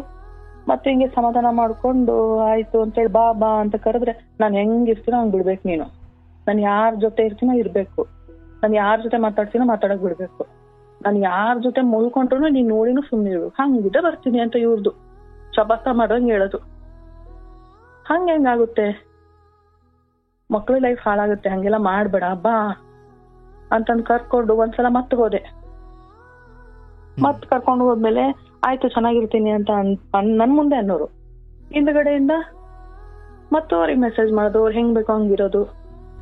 ಅದಕ್ಕೆ ನಾನು ಜೋರ್ ಮಾಡ್ದವ್ರಿಗೆ, ಯಾಕೆ ಹಿಂಗ್ ಮಾಡಿದ್ರೆ ಆಗಲ್ಲ, ಇದು ಮನೇಲೂ ಎಲ್ಲ ಕೇಳಿದಾರ ತಾನೆ, ಚೆನ್ನಾಗಿರ್ತೀನಿ ಅಂತಂದು ಹೇಳಿ ಕರ್ಕೊಂಬಂದಿದೀಯ, ಹಿಂಗ್ ಮಾಡಿದ್ರೆ ಹೆಂಗೆ ಅಂತಂದಿದ್ದಕ್ಕೆ ಅವ್ರು ಸರಿಯಾಗಿ ನನಗೆ ಹೊಡೆದ್ರು. ಅಂತಂದ್ರೆ ಅಲ್ಲಿ ತನಕ ದುಡ್ಡು ಕೊಟ್ಟಿಲ್ಲ ಅಂತ ಹೊಡ್ತಾ ತಿಂತಾನೆ ಇರ್ತಿದ್ದೆ ನಾನು ಯಾವಾಗ್ಲೂ. ಆದ್ರೆ ಈ ವಿಷಯ ಯಾವಳ್ದೋ ವಿಷಯಕ್ಕೆ ನಾನ್ ಹಿಂಗ್ ಹೊಡ್ತಾ ತಿನ್ನಲ್ಲ ಅಂತ ಹೇಳ್ಬಿಟ್ಟು ನಮ್ ಪಕ್ಕದ ಮನೆಯವರೆಲ್ಲ, ನಮ್ದು ಪಕ್ಕದ ಮನೆಯಲ್ಲಿ ಎಲ್ಲ ಮಾತಾಡೋದೆಲ್ಲ ಕೇಳುತ್ತೆ. ಅವ್ರು ಯಾಕೆ ಹಿಂಗ್ ಹೊಡಿತಿದಾರೆ ಅಂತ ಬಾಗ್ಲು ತಟ್ಟೆ ನನಗೆ ಹೊರ ಕರ್ಸ್ಕೊಂಡ್ರು. ನಮ್ಮನೇಲಿ ಇರಮ್ಮ ನೀನು ಅಂತೇಳಿ ನಮ್ ಚಿಕ್ಕಪ್ಪಂಗ್ ಫೋನ್ ಮಾಡಿದ್ರು. ಯಾಕ್ರಿ ಹಿಂಗ್ ಹೊಡಿತಾರ ಅಮ್ಮಂಗೆ, ಬರ್ರಿ ಒಂಚೂರು ಅಂತ ಕರೆದ್ಮೇಲೆ ನಮ್ ಚಿಕ್ಕಪ್ಪ ಬಂದ್ರು. ಯಾವ ಮಟ್ಟಿಗೆ ಹೊಡೆದಿದ್ರು ಅಂತಂದ್ರೆ ನನ್ ಬಟ್ಟೆ ಎಲ್ಲ ಹರಿದು ಬೆಲ್ಟ್ ಅಲ್ಲೆಲ್ಲ ಮಾರ್ಕ್ ಬಿದ್ದಿತ್ತು, ಹಂಗ್ ಹೊಡೆದಿದ್ರು ನನಗೆ. ಹಿಂಗ್ ನೋಡ್ತಿದಾರಲ್ಲ ಅಂತ ಹೇಳ್ಬಿಟ್ಟು ಅವರಿಗೂ ಬೇಜಾರಾಯ್ತು. ಎಷ್ಟು ಹೇಳಿದ್ರು ಇವ್ನ ಬುದ್ಧಿನೇ ಕಲಿತಿಲ್ಲಲ್ಲ, ಯಾರಾದ್ರೂ ಹೇಳ್ಸಿದ್ರು ಇದ್ ಮಾಡ್ತಿಲ್ಲಲ್ಲ ಅಂತೇಳಿ ಒಂದ್ಸಲ ಸ್ಟೇಷನ್ ಕಂಪ್ಲೇಂಟ್ ಮಾಡೋಣ ಅಂತಂದು, ಸರಿ ಬಾರಮ್ಮ ಅಂತ, ಯಾವ ಒಳ್ಳೆ ವಿಷಯಕ್ಕೆ ನೀನ್ ಯಾಕೆ ಇಷ್ಟು ಹೊಡ್ತಾ ತಿಂತಿದೀಯ, ನಿನಗೇನ್ ತಂದಾಗ್ತಿಲ್ಲ, ಅವನು ಏನೂ ಮಾಡ್ತಿಲ್ಲ, ನೀನೇ ಅವನಿಗೆ ಕೊಟ್ಕೊಂಡು ನೀನೇ ಅವನಿಗೆ ಸಾಕೊಂಡು ಅವ್ನ ಹತ್ರ ಹೊಡೆತ ತಿನ್ಕೊಂಡಿರೋ ಅಂತ ನಿನಗೇನಕ್ಕೆ ಅಂತಂದು, ಸರಿ ಅಂತ ಸ್ಟೇಷನಿಗೆ ಹೋದ್ವಿ, ಕಂಪ್ಲೇಂಟ್ ಕೊಟ್ವಿ. ಅಲ್ಲಿ ಅವ್ರ ಮುಂದೆ ಹೇಳ್ತಾನೆ, ನನಗೆ ನನ್ ಮಕ್ಳು 2 ಕೊಡ್ಸ್ರಿ, ನನಗೆ ಇವಳು ಬೇಡ, ನಾನು ಇವಳನ್ ಮದ್ವೆ ಆಗ್ತೀನಿ, ಇನ್ನೊಬ್ಳನ್ನ ಅವಳಿದ್ಲಲ್ಲ ಅವಳನ್ ಮದ್ವೆ ಆಗ್ತೀನಿ ಅಂತ ಹೇಳ್ತಾನೆ. ಅಲ್ಲಿ ಸ್ಟೇಷನ್ ಅಲ್ಲೂ ಬೈದ್ರು, ನೀ ಹಂಗೆಲ್ಲ ಮಾಡಕ್ ಆಗಲ್ಲ, ಈಗ ಏನ್ ಯೋಚನೆ ಮಾಡ್ತೀಯ, ಚೆನ್ನಾಗಿರ್ಬೇಕು, ಹೋಗಿ ಹೆಂಡತಿ ಮಕ್ಳು ನೋಡ್ಕೊಂಡು ಚೆನ್ನಾಗಿರ್ಬೇಕು ಅಂತಂದು ಹೇಳಿ ಕಳ್ಸಿದ್ರು. ಸರಿ ಅಂತ ಮನೆಗೆ ಬಂದ್ಬಿಟ್ಟು ಎಲ್ಲ ಹೋದ್ಮೇಲೆ ನಮ್ ಚಿಕ್ಕಪ್ಪನ ಆಯ್ತು ಕಣಮ್ಮ ಇನ್ ಚೆನ್ನಾಗಿರ್ತಾನೆ ನೋಡು ಅಂತಂದು ಬಿಟ್ಟು ಹೋದ್ರು. ಎಲ್ಲಾರ್ಗು ಹೇಳಿ ನನ್ಗೆ ಮಾನ ಮರ್ಯಾದೆ ತೆಗ್ದಲ್ಲ ನೀನು ಅಂತ ಹೇಳ್ಬಿಟ್ಟು ಗೋಡೆ ಹಿಂದೆ ನಾನು ಆ ಹುಡುಗಿನ ಬಿಡಿಸ್ತಲ್ಲ ನನಗೆ ಅಂತೇಳಿ ಅವನೇ ಗೋಡೆಗೆ ಜಸ್ಕೊಳ್ಳೋದು, ಹಣೆ ಜಸ್ಕೊಳ್ಳೋದು, ನಾನ್ ಮಲ್ಕೊಂಡಿದ್ರೆ ನಿನಗೆ ಗಂಡ ಸತ್ತೋದ ಅಂತ ಬಂದ್ ನೀರ್ ಹಾಕ್ಬಿಡೋದು, ಹಂಗೆಲ್ಲ ಒಂಥರ ಸೈಕೋ ತರ ಮಾಡಕ್ ಶುರು ಮಾಡ್ಬಿಟ್ಟ. ಇಲ್ಲ ನಾನೇ ಇನ್ನು ನಿನಗೆ ಹೊಡಿಯಲ್ಲ, ನಾನೇ ನೇಣ್ ಹಾಕೊಂತೀನಿ, ನಾನೇ ಹಂಗ್ ಮಾಡ್ತೀನಿ, ನಾನೇ ಹಿಂಗ್ ಮಾಡ್ಕೊಂತೀನಿ ಅಂತ. ಆಮೇಲೆ ಅವ್ರು ಜೋರ್ ಮಾತಾಡೋದ್ ಮತ್ ಪಕ್ಕದ ಮನೆಯವ್ರು ಏನ್ ಆಗ್ತಿದೆ ಅಂತ ಮತ್ ಬಾಗ್ಲು ತಟ್ಟಿ, ನೀನ್ ಹುಷಾರಾಗಿದ್ಯೇನಮ್ಮ ಅಂತ ನನಗ್ ಕೇಳೋರು ಒಟ್ಟು, ಇವ್ನು ಏನ್ ಮಾಡ್ತಾನೋ ಏನೋ ಅಂತ. ಹಿಂಗೆಲ್ಲ ಆಗಿ ಸರಿ ಆಯ್ತು, ಆಯ್ತು ಹಿಂಗ್ ಪೊಲೀಸಿಗೆ ಫೋನ್ ಮಾಡ್ತಾ, ಅವರೇ ಪಕ್ಕದ ಮನೆಯವರೇ ಮಾಡ್ಬಿಟ್ರು. ತುಂಬಾ ಜಗಳ ಮಾಡ್ತಾನೆ 3 ದಿವಸದಿಂದ, ಆ ಹುಡುಗಿಗ್ ಮಕ್ಕೊಳಕ್ ಬಿಡ್ತಿಲ್ಲ, ಅವನಿಗೆ ಏನಾರು ಮಾಡ್ಬಿಡ್ತಾಳೇನೋ ಇವನು ಅಂತ ಹೇಳ್ಬಿಟ್ಟು ಹೊಡೆದಿದ್ದು ಏನಾರು ಮಾಡ್ಬಿಟ್ರೆ ಗೊತ್ತಾಗಲ್ಲ, ರಾತ್ರಿ ನೀವು ಪೊಲೀಸರಿಗೆ ಫೋನ್ ಅವರೇ ಮಾಡ್ಬಿಟ್ರು. ಅವ್ರು ಅಷ್ಟೊತ್ತಿ ಪೊಲೀಸರು ಬರೋಷ್ಟು ಇವನು ಎಸ್ಕೇಪ್, ನಾನು ಇಲ್ಲೇ ಹೋಗ್ಬಿಡ್ತೀನಿ ಅಂತಂದು ಅಲ್ಲೆಲ್ಲ ಹೋಗಿ ಬಚ್ಚಿಡ್ಕೊಂಡು ನೋಡ್ತಾ ಇದ್ನ. ಅವ್ರು ಹೋದ್ಮೇಲೆ ಬರೋದು ಇವ್ರು. ಹಿಂಗೆ ಮಾಡಿ ಮಾಡಿ ಮಾಡಿ ನಂಗೂ ಸಾಕಾಗೋಯ್ತು, ಏನ್ ಮಾಡ್ಬೇಕಿನ್ನು ಅಂತಂದು ಆಮೇಲೆ ಸರಿಯಪ್ಪ ಇನ್ನು ಡೈವರ್ಸ್ಗೆ ಹಾಕ್ಬಿಡೋಣ ಅಂತಂದೆ. ಆಮೇಲೆ ಸರಿ ಒಂದ್ಸಲ ಅಂತಾನೆ ಡೈವರ್ಸ್ ಕೊಡು ಅಂತಾನೆ, ಇನ್ನೊಂದ್ಸಲ ಅಂತಾನೆ ಡೈವರ್ಸ್ ಕೊಡಲ್ಲ ಅಂತ. ಸರಿ ಆಯ್ತು ನಾನೇ ಹೋಗ್ತೀನಿ ಅಂತಂದು ಒಂದಿನ ಬ್ಯಾಗ್ ತಗೊಂಡು ಹೋದ. ಬ್ಯಾಗ್ ತಗೊಂಡು ಹೋದ್ರು, ಅಲ್ಲೆಲ್ಲ ಕೆಲಸ ಮಾಡ್ತಿದ್ರು ಕೂಡ ನಾನು ಒಂದ್ ವಾರ ನನಗೂ ಅನಿಸ್ತಾ ಇತ್ತು, ಬಿಡು ಚೆನ್ನಾಗ್ ಆಗ್ಬೋದೇನೋ, ದೂರ ಇದಾರೆ ಇವಾಗ್ಲಾರು ಅನ್ಸ್ಬೋದೇನೋ, ಹೆಂಡತಿ ಮಕ್ಳು ಬೇಕು ಅಂತ ಅನ್ಸ್ಬೋದೇನೋ ಅಂತ ವೇಟ್ ಮಾಡಿದೆ.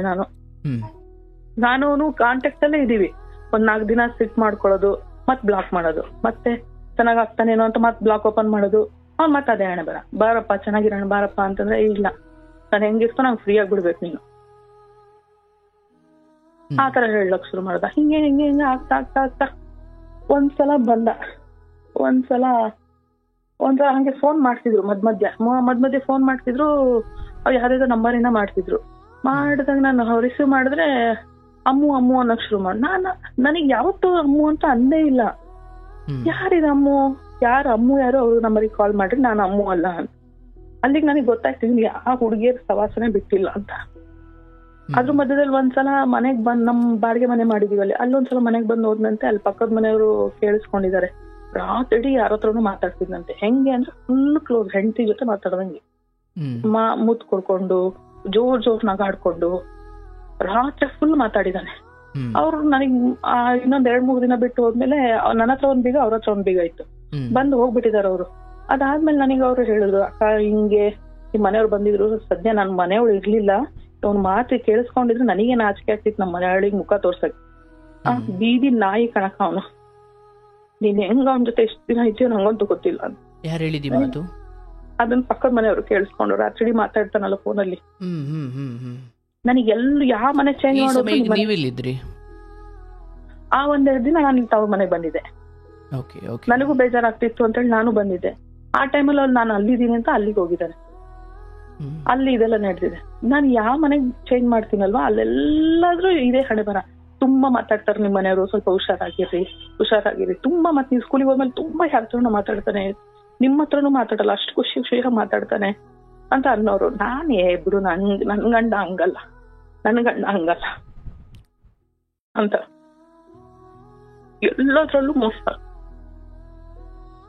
ಆಮೇಲೆ 2ನೇ ಪಾಪ ಆದ್ಮೇಲೆ ಅಂತೂ ತೀರಾ ಒಂಥರ ಮಾಡಕ್ ಶುರು ಮಾಡ್ಬಿಟ್ಟ. ಅವನಿಗೆ ಒಟ್ಟು ನನ್ನಿಂದ ಏನ್ ಬೇಕು ಅಂದ್ರೆ ದುಡ್ಡು ಬೇಕು, ಊಟ ಮಾಡಿ ಮಲ್ಕೊಳ್ಳೋ ಟೈಮಲ್ಲಿ ನಾನ್ ಬೇಕು, ಇಷ್ಟೇ.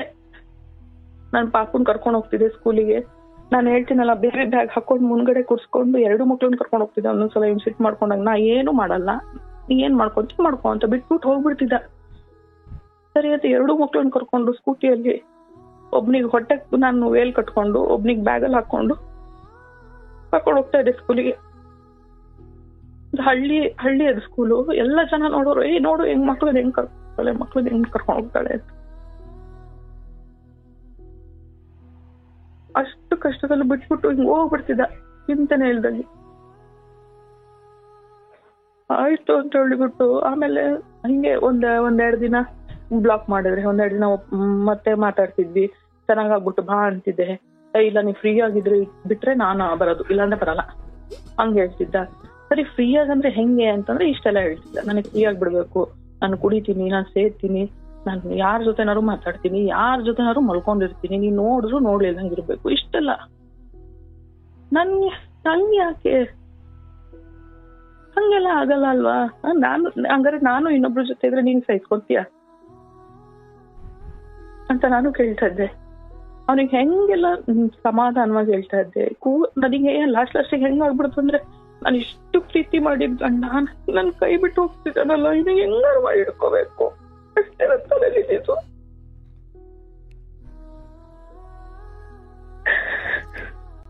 ನಾನು ಹೆಂಗಾಗ್ಬಿಟ್ಟಿದೆ, ಅವನು ರಿಮೋಟ್ ತರ ಆಗ್ಬಿಟ್ಟಿದೆ. ಅವ್ನು ಯಾವ ಚಾನಲ್ ಓದ್ತಾನೋ ಆ ತರ ಪ್ಲೇ ಮಾಡೋದು. ನಾನು ಹಂಗೆ ಆಗ್ಬಿಟ್ಟಿದ್ದೆ. ತಿಂಡಿ ಕೂಡ ಏನ್ ತಿಂಡಿ ಮಾಡೋಣ, ಇದು ಅಂಗಡಿಗೆ ಹೋಗಿ ಬರ್ಲಾ, ಇದು ತಗೊಂಬರ್ಲಾ, ಆ ತರ ಫುಲ್ ಅವನೇನು ಹೂ ಅಂದ್ರೆ ಮಾಡೋದು. ಆ ತರ ಅಷ್ಟು ಹಚ್ಕೊಂಡ್ಬಿಟ್ಟಿದ್ದೆ. ಅಂತ ಹಚ್ಕೊಂಡು ನನಗೆ ಈ ತರ ಮೋಸ ಮಾಡ್ಬಿಟ್ಟಲ್ಲ ಅಂತ ತುಂಬಾ ಇತ್ತು. ಸರಿ ಆಯ್ತು, ಚೇಂಜ್ ಆಗ್ಬೋದು. ಈ ವೇಳೆಗೆ ಮದುವೆಯಾಗಿ ಎಷ್ಟು ವರ್ಷ ಆಗಿತ್ತು? ಈ ಟೈಮಲ್ಲಿ 7 ವರ್ಷ 6 ತುಂಬಿತ್ತು. ಸ್ವಲ್ಪ ಮಾತ್ರ ಬದಲಾವಣೆ ಕಾಣಲೇ ಇಲ್ಲ. ಕಾಣಲೇ ಇಲ್ಲ. ನನಗೆ ಆ ಟೈಮಲ್ಲಿ ಅವನು ದುಡ್ಡಿಗೋಸ್ಕರ ಹಿಂಗ್ ಮಾಡ್ತಾನೆ ಅಂತ ನನಗೆ ಅನ್ನಿಸ್ತಾನೆ ಇರ್ಲಿಲ್ಲ. ನಾವು ಕೇಳ್ದಂಗ್ ದುಡ್ಡು ಎಲ್ಲ ಅರ್ಥಾತ್ ಆತ ದೇಹವನ್ನ ಬಲವಾಗಿ ಬಯಸ್ತಾ ಇದ್ದಿದ್ದು ಹೌದು. ಹೌದು. ನನಗೆ ಎಷ್ಟೋ ಸಲ ನನ್ಗೆ ಬೇಡ ಅಂತಂದ್ರೂ ಕೂಡ ಫೋರ್ಸ್ಫುಲಿ ಮಾಡಿ ನಾನು ಮಲ್ಕೊಂಡಿದ್ರು ಕೂಡ ಮಾಡ್ತಿದ್ರು. ಆಮೇಲೆ ಜಾಡ್ಸ್ ಓದ್ಬಿಟ್ಟು ಹೋಗೋರು. ಇಷ್ಟಕ್ಕೋಸ್ಕರ ನನಗೆ ಇಷ್ಟು ಕಳ್ಸ್ತೀಯ ಅಂತ ಹೇಳ್ಬಿಟ್ಟು. ಅಂದ್ರೆ ನಮ್ಮ ಮಕ್ಳಿಗೆ ಏನಾಗ್ತದೆ, ಮಕ್ಳಿಗೆ ಆಟಿಸಮ್ ಅಂತ ಅಂದ್ರಲ್ಲ, ಮಕ್ಳಿಗೆ ಸರಿ ಮಾಡೋಣ ಏನಿಲ್ಲ, ಮಕ್ಳಿಗೆ ಅವನು ಆತರ ಪಾಪು ಅಂತ ಹೇಳಿ ಅವ್ನಿಗೆ ಬಸ್ಸಲ್ಲಿ ಕರ್ಕೊಂಡು ಹೋಗಿ ಆ ಹುಡ್ಗಿ ಜೊತೆ ಮಾತಾಡಕ್ ಬಿಡ್ತಿಲ್ಲ ಅಂತ ಈ ಪಾಪು ಹೊಡಿಯೋದು. ಕಪಾಳಕ್ಕೆ 3 ಬಾಸುಂಡೆ ಬಂದೈತಿ. ಯಾಕಪ್ಪ ಅಂತ ನಮ್ಮ ಪಾಪ ಅವನಿಗೆ ಅಷ್ಟು ಮಾತಾಡಕ್ ಬರ್ತಿಲ್ಲ. ಅವ್ನು ನನಗೆ ಹೇಳ್ದ, ಚಿಕ್ಕಿ ಮಮ್ಮಿ ಬರ್ತಾರೆ ಬಸ್ಸಲ್ಲಿ, ಚಾಕ್ಲೇಟ್ ಕೊಡ್ತಾರೆ, ಪಪ್ಪ ಅವ್ರ ಹತ್ರ ಮಾತಾಡ್ತಾರೆ ಅಂತೆಲ್ಲ ಅಂದ. ನಾನೇ ಸುಮ್ನೆ ಇವ್ ಹಿಂಗ್ ಮಾಡ್ತಾನೆ ಅಂತ ನನ್ನ ಅತ್ತೆ ಜೊತೆ ಎಲ್ಲ ನಗಾಡಿದೀನಿ. ನೋಡ್ರಿ ನನ್ ಮಗ ಮಾತಾಡ್ತಾ ಇದಾರೆ, ಚಿಕ್ಕಿ ಮಮ್ಮಿ ಬರ್ತಾರಂತ ಬಸ್ಸಲ್ಲಿ ಅಂತ ಹಿಂಗ್ ಮಾತಾಡ್ತಾರೆ ಅಂತ. ನನಗೆ ಇಷ್ಟೆಲ್ಲ ನಿಜ ಅಂತಾನೆ ಗೊತ್ತಿಲ್ಲ. ಅದಾದ್ಮೇಲೆ ಪೊಲೀಸ್ ಕಂಪ್ಲೇಂಟ್ ಎಲ್ಲ ಕೊಟ್ಟವಲ್ಲ, ಆ ಹುಡುಗಿ ಆಯ್ತು ಅಂತ ಕಾಲಿಗೆ ಬಿದ್ದು ಹೋಗ್ಬಿಟ್ಲು ಅವಳು. ಆಯ್ತು ನಾನು ನಿನ್ ತಂಟೆಗೆ ಬರಲ್ಲ ಅಂತ ಹೇಳಿ ಹೋದ್ಲು. ಇವನು ಏನ್ ಹೇಳ್ತಿದ್ದಾನೆ ಅಂದ್ರೆ, ನನಗೆ ಇವಳನ್ ಬಿಡಿಸಿದ್ರೆ ನನಗೇನ್ ಹುಡುಗಿಯರ್ ಕಡಿಮೆನಾ, ಇವಳಿಲ್ಲ ಅಂತ ಇನ್ನೊಬ್ಳು ಅನ್ನೋ ತರಕ್ ಮಾತಾಡ್ತಿದ್ದ. ಅದಾದ್ಮೇಲೆ ಅವ್ರು ಸರಿ ಹೋಗ್ತಾನೆ ಅಂತಂದ್ರು ಇಲ್ಲ. ಅವ್ರ ಅಮ್ಮನ ಕಡೆ ಹೋದ. ಅವ್ರ ಅಮ್ಮನೂ ಸ್ವಲ್ಪ ಹಿಂಗೆ ಕೇಳಕ್ ಶುರು ಮಾಡಿದ್ರು ಅನ್ಸುತ್ತೆ. ಅಲ್ಲಿಂದ ಬೆಂಗಳೂರಿಗೆ ಹಾರ್ಬಿಟ್ಟ. ಬೆಂಗಳೂರಿಗೆ ಹಾರಿ ಕ್ಯಾಬ್ ಡ್ರೈವರ್ ಇದ್ ಮಾಡ್ತಿದ್ದ. ಕ್ಯಾಬ್ ತಗೊಂಡು ಅಲ್ಲಿ ಡ್ರೈವ್ ಮಾಡೋದು. ಆಮೇಲೆ ನಾನೊಂದು ಸ್ವಲ್ಪ ದಿನ ಮಾತಾಡ್ಸ್ತಾ ಇದ್ದೆ. ಆಮೇಲೆ ಒಂದೊಂದ್ಸಲ ತುಂಬಾ ಇದ್ ಮಾಡೋಣ ನಾನು ಬ್ಲಾಕ್ ಮಾಡ್ತಾ ಇದ್ದೆ. ಬಾರಪ್ಪ ಅಂತಂದ್ರೆ ಇಲ್ಲ ನಾ ಬರಲ್ಲ, ನಂಗೆ ಫ್ರೀ ಆಗಿ ಬಿಟ್ಟೆ ಬರೋದು ಅಂತಿದ್ದ. ನನಗೂ ಸಿಟ್ಟು ಬರ್ತಿತ್ತು ಅವಾಗ. ಎಷ್ಟೆಲ್ಲ ಅವಕಾಶ ಕೊಟ್ಟರು ಬರ್ತಿಲ್ಲಲ್ಲ ಇವನು. ನನಗೆ ನನ್ನ ಮಕ್ಳು ನಾನು ಅವ್ರಿಗೋಸ್ಕರನ ಅವ್ನ ಕರ್ಸ್ಕೋಬೇಕು ಅಂತ ನನ್ನೇನೋ ಬಿಡು ಹೋಗ್ಲಿ, ಅವ್ರಿಗೋಸ್ಕರನೂ ಕರ್ಸ್ಕೋಬೇಕು, ಅವ್ರಿಗೆ ನನ್ನ ಮಕ್ಳು ತಂದೆ ಅಂತಂಗ್ ಮಾಡ್ಬಾರ್ದಲ್ವ ಅಂತ ನನ್ಗೆ ಅನಿಸ್ತಿದೆ. ಅದಾಯ್ತು ಸರಿ ಅಂತೇಳಿ ಒಂದು ಮಾಡ್ದಾಗೆಲ್ಲ ಅದೇ ಅಮ್ಮು ಅಂತ ಏನೇನೋ ಅಂತಿದ್ದ. ನನಗೆ ಅವಾಗ ಇನ್ನ ತಲೆ ಕೆಡೋದು, ಇವ್ನು ಇನ್ನ ಬಿಟ್ಟಿಲ್ಲ ಏನೋ ಅಂತ ನನಗೆ ಪಕ್ಕ ಆಗೋದು ಅವಾಗ. ಇಲ್ಲ ನಾನ್ ನಿನ್ಗೆ ಅಮ್ಮು ಅಂತಾನೆ ಅವ್ನು ನನಗ್ ಚಿನ್ನಿ ಅಂತ ಕರಿತಾ ಇದ್ದ.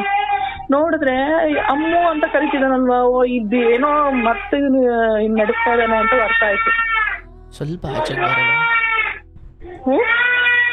ಆಚೆಗೆ ಬರವ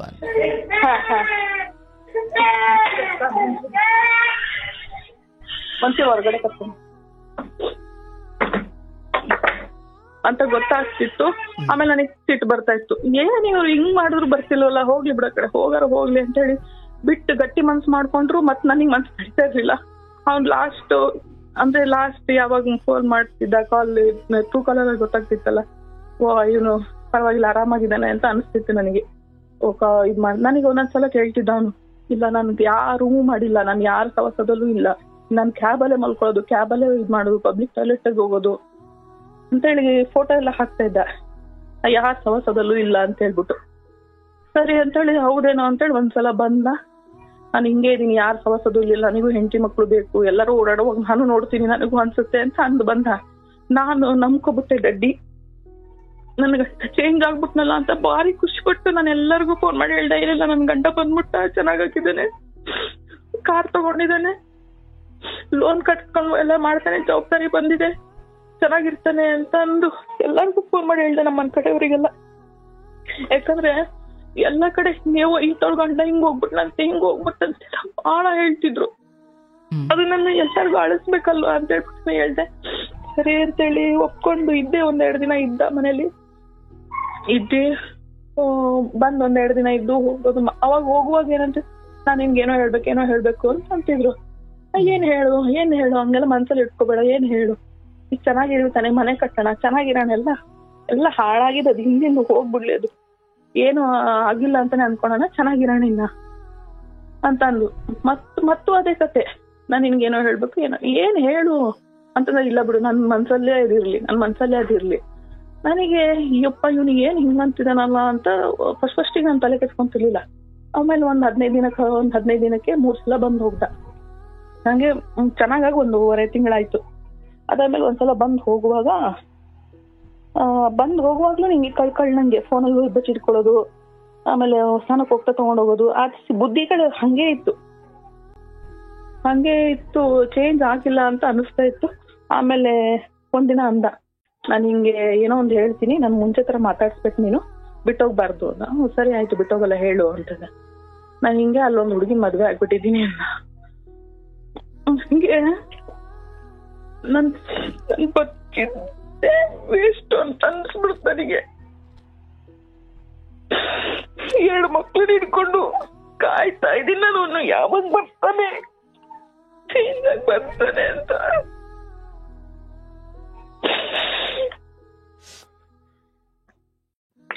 ನಂಬಕ್ಕೆ ಆಗ್ತಾ ಇಲ್ಲ.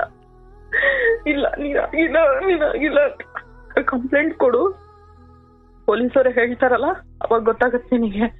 ಫುಲ್ ಕಾನ್ಫಿಡೆನ್ಸ್ ಅಲ್ಲಿ ಹೇಳ್ತಾ ಇದ್ದೆ ನಾನು. ಹಿಂಗೆ ಒಂದು 15 ದಿನನೂ ನಾನು ಕೇಳ್ತಾ ಇದ್ದೆ, ಇಲ್ಲ ಆಗಿಲ್ಲ, ಸುಮ್ನೆ ತಮಾಷೆ ಮಾಡ್ಬೇಡ, ಆಗಿಲ್ಲ ತಾನೆ ಅಂತ. ಇಲ್ಲ ಆಗಿದ್ದೀನಿ. ಹೇಳ್ದೆ, ಒಂದ್ ಕೆಲ್ಸ ಮಾಡು, ಆಗಿದ್ಯಾ ಆಯ್ತು, ಅದೆಲ್ಲ ಬಿಟ್ಬಿಟ್ಟು ಬಂದ್ಬಿಡು, ನೀನ್ ದುಡಿಯೋದು ಬೇಡ, ಇದು ಬೇಡ, ನಾನೇ ಎಲ್ಲ ನೋಡ್ಕೊಂತೀನಿ, ನನ್ ಮಕ್ಳಿಗೆ ತಂದೆ ಆಗಿರಂತೆ ಬಾ ಅಂತ. ಇಲ್ಲ ನಿನ್ನಷ್ಟೇ ಒಳ್ಳೆ ಅವಳು ಕೂಡ, ನಾನು ಅವಳನ್ನ ಬಿಟ್ಟು ಬರಲ್ಲ, ಒಂದ್ ಹೆಣ್ಣಿಗೆ ಮೋಸ ಮಾಡೋದಕ್ಕಾಗುತ್ತೆ ಅಂತ. ಹಂಗಾರೆ ನಾನ್ ಹೆಣ್ಣಲ್ವಾ?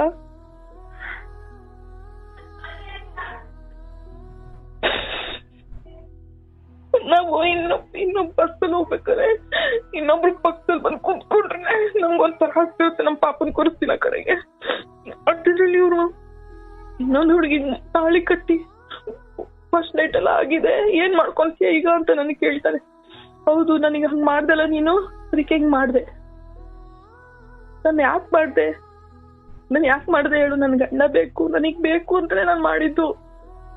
ಅವಾಗ್ಲಾದ್ರು ನಾ ಕೂರ್ಸಿ ಹೇಳ್ದೆ, ಬೈದ್ ಹೇಳ್ದೆ, ಒಬ್ಳೆ ಹೇಳ್ದೆ, ದೊಡ್ಡವ್ರ ಹತ್ರ ಹೇಳಿಸ್ದೆ, ನೀನ್ ಯಾವ್ದಕ್ಕೂ ಬಂದಿಲ್ಲ, ಅದಕ್ಕೆ ನಾನು ಕಂಪ್ಲೇಂಟ್ ಕೊಟ್ಟಿದ್ದು. ಎಲ್ಲಾದ್ರೂ ನನ್ ಗಂಡ ಬೇಕು ಅಂತಾನೆ ಕೇಳ್ದೆ ನಿನಗೆ, ಮತ್ತೆ ಯಾಕೆ ಹಿಂಗ್ ಮಾಡ್ದೆ? ಸರಿ ಹೋಗುತ್ತೆ ಅಂತ ಅನ್ನಿಸ್ಲೇ ಇಲ್ವಾ ನಿನಗೆ ಅಂತಂದ್ರೆ, ಇಲ್ಲ ನನಗೆ ಅನ್ನಿಸ್ಲಿಲ್ಲ. ಮತ್ತೆ ಅನ್ನಿಸ್ಲಿಲ್ಲ ತಾನೆ, ಆಗಿದೆಯಾ ತಾನೆ, ಹೋಗ್ಬಿಡು ಅವಳ ಜೊತೆನೆ. ಇಲ್ಲ ಹೋಗಲ್ಲ, ನಂಗೆ ನೀನು ಬೇಕು, ಅವಳು ಬೇಕು. ಪ್ರತಿ ಸಲ ಫೋನ್ ಮಾಡಿದ್ರು ಅವಳು ನಿನ್ನ ನೋಡ್ಬೇಕಂತೆ, ಮಕ್ಕಳು ನೋಡ್ಬೇಕಂತೆ, ಬರ್ತೀಯ ರಜಕ್ಕೆ. ನನಗೆ ಚಾಕು ಆಗ್ಬೇಕಾಗ್ತಿತ್ತು.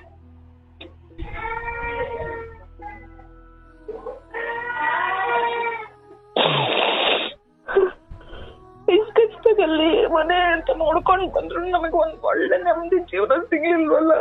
ನಾನು ಎಂತ ಸ್ಕೂಲ್, ನಾನು ಎಂತವನಿಗೆ ಹೋಗಿ ಮದ್ವೆ ಆಗ್ಬಿಟ್ಟೆ. ಅವ್ರಮ್ಮಂಗೆ ಹೇಳಿದ್ರೆ ಹಿಂಗ್ ಮಾಡ್ತಿದಾರೆ ಅಂತಂದ್ರೆ, ಮಾತಾಡ್ತಿದಂತಾನೆ ಅಷ್ಟೇ ತಾನೆ, ಏನ್ ಮದ್ವೆ ಆಗಿಲ್ಲಲ್ಲ ಅಂತಿದ್ರು ಫಸ್ಟ್ ಟೈಮ್. ಅದಾದ್ಮೇಲೆ ಮದ್ವೆ ಆಗಿದಾನಂತ ನೋಡ್ರಿ ಹಿಂಗೆ, ಮದ್ವೆ ಆಗಿದಾನಂತ. ಸರಿ ನೀನ್ ಫಸ್ಟ್ ಹೆಂಡ್ತಿ ನೀನೇ ಬಿಡು, ಮಾತಾಡ್ತಿರ್ಬೇಕು, ಚಟ ಮುಗ್ಕೊಳಕ್ ಮಾತಾಡ್ತಾನೆ ಬಿಡು. ಅವ್ರು ಹೇಳೋದೇನೋ ನೀನ್ ತಾಳ್ಮೆಯಿಂದ ಇರು, ಅವ್ರಕ್ಕಿನ್ನ ಜಾಸ್ತಿ ಪ್ರೀತಿ ಕೊಡು, ಅವ್ನ ಹೇಳ್ಕೊ. ನನಗೆ ಅವರು ಪಿಕ್ಚರಲ್ಲಿ ಹೇಳ್ದಂಗ ಅನ್ಸ್ತಾಯ್ತು ನನಗೆ. ನನ್ ಎಷ್ಟು ಪ್ರೀತಿ ಕೊಟ್ಟು ಹಂಗ್ ಮಾಡ್ಬೇಡ ಬಾ, ನನ್ ಮಕ್ಳು ನೋಡು, ಮಕ್ಳು ಮುಖ ನೋಡು, ನಮ್ದೇ ಮುಗ್ದೋಯ್ತು, ಮಕ್ಳು ಮುಖ ನೋಡಿ ಚೆನ್ನಾಗಿರೋಣ, ಜನ ಆಡ್ಕೊಂಡ್ ನಗ್ತಾರೆ, ಇಷ್ಟಪಟ್ಟು ಮದ್ವೆಯಾಗಿ ಹಿಂಗ್ ಮಾಡ್ಕೊಬಿಟ್ರು ಅನ್ಬಾರ್ದು ಬಾ ಅಂತಂದ್ರು ನನಗ್ ಫ್ರೀ ಆಗಿ ಬಿಡ್ತೀಯಾ, ಬರ್ತೀನಿ, ನಾನು ಅವಳ ಜೊತೆನೂ ಇರ್ತೀನಿ, ಇವಳ ಜೊತೆ ನಿನ್ ಜೊತೆನೂ ಇರ್ತೀನಿ, ಇಬ್ರು ಜೊತೆನೂ ಸಂಸಾರ ಮಾಡ್ತೀನಿ. ಫುಲ್ ಹಂಗೆ ಹೇಳ್ತಿರ್ಬೇಕು. ನನಗೆ ಹೆಂಗ ಅನ್ಸ್ತು, ನನಗೆ ಇನ್ನೊಬ್ಳನ್ ಮುಟ್ಟು ಬಂದಿದಾನಲ್ಲ ಇವನು, ನನಗೆ ಅವನಿನ್ ಗಂಡ ಅಂತ ಅನ್ನಕ್ಕೆ ನನಗೆ ಒಂಥರ ಅನ್ಸುತ್ತೀಗ. ನನ್ ಗಂಡ ಇನ್ನೊಬ್ರು ಹೆಂಗ್ ಮುಟ್ಟದ ಅಂತ.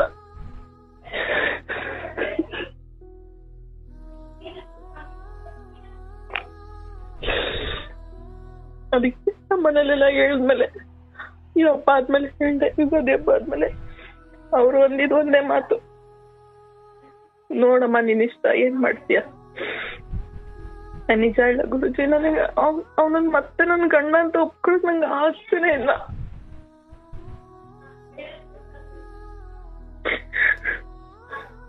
ಏನ್ ಮಾಡ್ಲಿ ಗುರುಜಿ ನಾನು?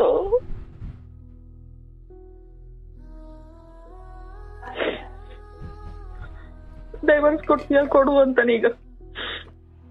ಮಕ್ಳು ನೋಡೋಕ್ ಅವಕಾಶ ಸಿಗುತ್ತಲ್ಲ ಕೋರ್ಟಲ್ಲಿ ನನಗೆ. ನೀನ್ ಡೈವರ್ಸ್ ಕೊಡ್ತೀಯ, ಕೊಡು ಜಲ್ದಿ ಕೊಡು, ಮಕ್ಳಿಗೆ ನೋಡಕ್ಕಲ್ಲ ನಂಗೆ ಅವಕಾಶ ಬೇಕು ಅಂತ ಕೇಳ್ತೀನಿ ಅಂತಾನೆ. ಮಕ್ಳಿಗೆ ಇದುವರೆಗೂ ₹1 ಒಂದು ಬಿಸ್ಕೆಟ್ ಕೂಡ ತಂದು ಕೊಟ್ಟಿಲ್ಲ.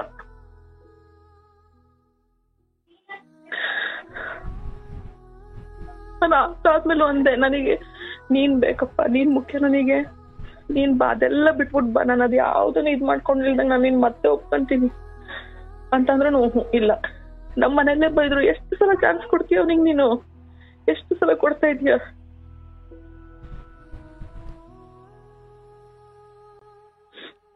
ನಾನು ಒಬ್ನೇ ಅಲ್ಲಿದ್ದಾನೆ, ಅವನಿಗೂ ನೋವಾಗ್ತಿದೆ ಅಂತ ಅನ್ಕೊಂಡೆ, ಆದ್ರೆ ಅದು ಸುಳ್ಳು. ನನ್ ಎಲ್ಲ ನಂಬಿಕೆ ಎಲ್ಲ ಸುಳ್ಳು. ಅವನದು ಏನಿತ್ತು ಅವಾಗಿನ ಚಟ ಅದೇ ಇತ್ತು. ಅವನು ಆಮೇಲೆ ಮದ್ವೆ ಆದ್ಮೇಲೆ ನನಗೆ 1-2 ತಿಂಗಳಾದ್ಮೇಲೆ ಅಂದಿದ್ದ, ನಾನು ಬೇರೆ ಹುಡುಗಿ ಜೊತೆ ಎಲ್ಲ ಮಲ್ಗಿ ಆಗಿದೆ ನಂದು ಅಂತಂದಿದ್ದ. ಅದೆಲ್ಲ ಆಗಿದೆ ಬಿಡಪ್ಪ, ಹೋಗ್ಲಿ ಕಡೆ, ಈ ನನ್ ಮದ್ವೆ ಆಗಿದೆ ತಾನೆ, ನನ್ ಜೊತೆ ನೀನ್ ಚೆನ್ನಾಗಿರು, ಹಿಂದಿಂದ ಅದೆಲ್ಲ ಆಗಿದ್ ಏನಾರ ಆಗಿಲ್ಲ ನನಗೆ ಬೇಡ, ಇನ್ ಚೆನ್ನಾಗಿರೋಣ ಅಂತಾನೆ ನಾನು ಅವನಿಗೆ ಹೇಳಿದ್ದೆ. ಈಶ್ವರ. ಮತ್ತೆ ಏನಿದೆ ವಿಚಾರ, ಪರಿಸ್ಥಿತಿ ಏನಿದೆಯವ ಈಗ? ನಾನೀಗ 1 ತಿಂಗಳಾಯ್ತು ಗುರುಜಿ, ನನಗೆ ಅವನ ಜೊತೆ ಮಾತಾಡಕ್ಕೂ ಅನ್ಸ್ತಾ ಇಲ್ಲ. ಅವ್ನು ಮೆಸೇಜ್ ಮಾಡ್ತಾನೆ, ಕಾಲ್ ಮಾಡ್ತಾನೆ, ನನಗೆ ರಿಪ್ಲೈ ಮಾಡಕ್ಕೂ ಮನ್ಸಿಲ್ಲ. ನನಗೆ ಏನೋ ಆಸೆ ಇಟ್ಕೊಂಡಿದ್ದೆ, ನನ್ ಜೀವನ ಇದು ಅಂತ ನಾನು ತುಂಬಾ ನಂಬಿದ್ದೆ. ಆದ್ರೆ ಅವನು ನನ್ ಮೇಲೆ ಸೇಡಂತದು, ಇನ್ಮೇಲೆ ಸೇಡಿಗೋಸ್ಕರ ನಾನು ಇನ್ನೊಬ್ಳು ಮದ್ವೆನೂ ಆಗಿದ್ದೀನಿ, ಮುಟ್ಟಿದೀನಿ, ಫಸ್ಟ್ ನೈಟ್ ಅಲ್ಲಿ ಆಗಿದೆ, ಸಂಸಾರ ಮಾಡ್ತಾ ಇದೀನಿ. ಏನ್ ಮಾಡ್ತೀಯ ಈಗ?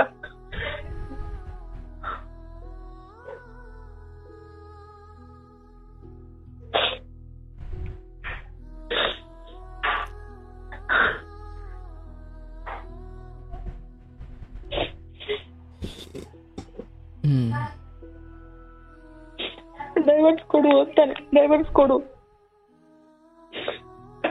ಮಗ್ಲಾರು ಮಕ್ಳಿಗೆ ನೋಡಕ್ ಅವಕಾಶ ಸಿಗುತ್ತಲ್ಲ, ನಾನು ಕೋರ್ಟಲ್ಲಿ ಕೇಳ್ಕೊಂತೀನಿ. ₹1 ಉಪಯೋಗ ಇಲ್ಲ, ಏನಿಲ್ಲ. ಕೋರ್ಟ್ ನನಗ್ ನ್ಯಾಯನೇ ಇಲ್ವಾ? ಹಂಗಾರೆ ನ್ಯಾಯನೇ ಕೊಡ್ಸೋರು ಯಾರು ಇಲ್ವಾ? ನಾನು ಕಂಪ್ಲೇಂಟ್ ಮಾಡ್ತೀನಿ ಅಂದ್.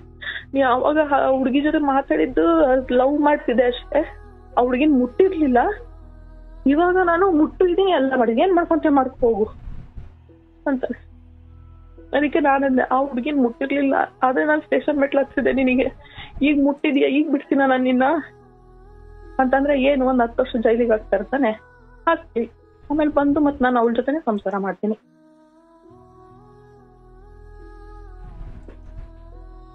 ಆತರ ಹೇಳ್ತಾನೆ.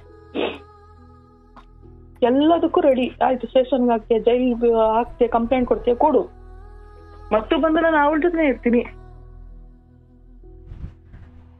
ನನಗೆ ಮಕ್ಳು ಬೇಕು, ನನಗೆ ಮಕ್ಳನ್ನ ತೋರ್ಸು ಅಂತಾನೆ.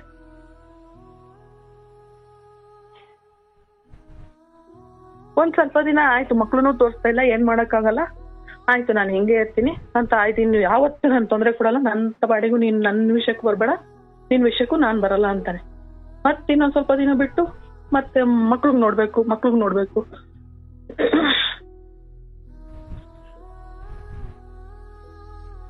ಏನ್ ಮಾಡುದು ಗುರುಜಿ ಇದಕ್ಕೆ?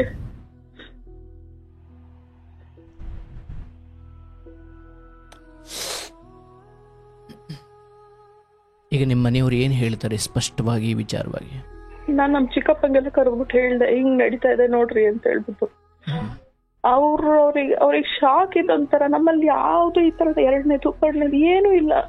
ಅವ್ರಿಗೆ ಇದು ಒಂಥರ, ಏನ್ ಹುಡ್ಗ ನಮ್ಮ ಹಿಂಗ್ ಮಾಡ್ಕೊಂಬಿಟ್ನಲ್ಲ, ನಿನಗೇನ್ ಅನ್ಸುತ್ತೆ ಅಂತ ಅಂದ್ರು. ನನಗೆ ಈ ತರ ಇನ್ನೊಬ್ಬ ಹುಡುಗಿನೆಲ್ಲ ಮುಟ್ಟಿ ಮತ್ತೆ ನಾನು ಒಪ್ಕೊಳಕ್ ನಂಗೆ ಆಗ್ತಾ ಇಲ್ಲ, ನಂಗೆ ಆಗಲ್ಲ ಅದು. ನನ್ ಮೈಂಡ್ ಅಲ್ಲಿ ಇಷ್ಟೇ ಗುರುಜಿ ಇರೋದು. ನಾನು ಅವನ್ನ ತುಂಬಾ ಪ್ರೀತಿ ಮಾಡಿ ಮದ್ವೆ ಆಗಿದ್ದೀನಿ, ಇದ್ರೆ ಅವನ ಜೊತೆಗೆ ಇರ್ಬೇಕು ಅಂತಾನೆ ನಾನು ಡಿಸೈಡ್ ಆಗಿದೆ. ಅದೇ ಹಿಂಗೆಲ್ಲ ಮಾಡ್ತಾ ಇದ್ದಾನೆ, ನನಗೆ ಅವನ ಜೊತೆ ಇರಕ್ಕಾಗಲ್ಲ. ಅವ್ನ ನೆನಪಲ್ಲಿ ನಾನು ಜೀವನ ಕಳೀತೀನಿ, ಮಕ್ಕಳು ಸಾಕ್ತೀನಿ. ಆದ್ರೆ ನನಗೆ ನನ್ ಜೊತೆ ನನಗೆ ಅವನಿಗೆ ಹೆಂಗ್ ಇಟ್ಕೊಂಡ್ಲಿ ನಾನು?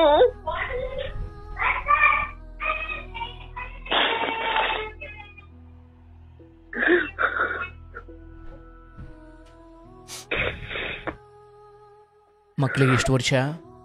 ಮಕ್ಳಿಗೆ ಒಂದು 5 ವರ್ಷ, ಒಬ್ನಿಗೆ, ಇನ್ನೊಬ್ನಿಗೆ 1.25 ವರ್ಷ. ಅವ್ನ್ ಬಂದ್ರು ಮಕ್ಳಿಗೆ ಎಷ್ಟು ಪ್ರೀತಿನ ನೋಡಲ್ಲ, ಮಕ್ಳಿಗೆ ಹಿಂಗ್ ಹಿಡ್ಕೊಳಲ್ಲ. ಇಬ್ರು ಒಂದ್ 15 ದಿನ ಬಿಟ್ಟು ಬಂದ ಅಂತಂದ್ರೆ ಮಕ್ಳಿಗೆ 2 ಮಕ್ಳಿಗೆ ತಬ್ಬಿ ಹಿಡ್ಕೊಂತಾರೆ. ಅಪ್ಪಂದ್ರು ಕೆಳಗ್ ಬಿಡಕ್ ಬಿಡಲ್ಲ ಅಂತಾರ. ಬರೀ ಇವ್ನ್ ಫೋನು.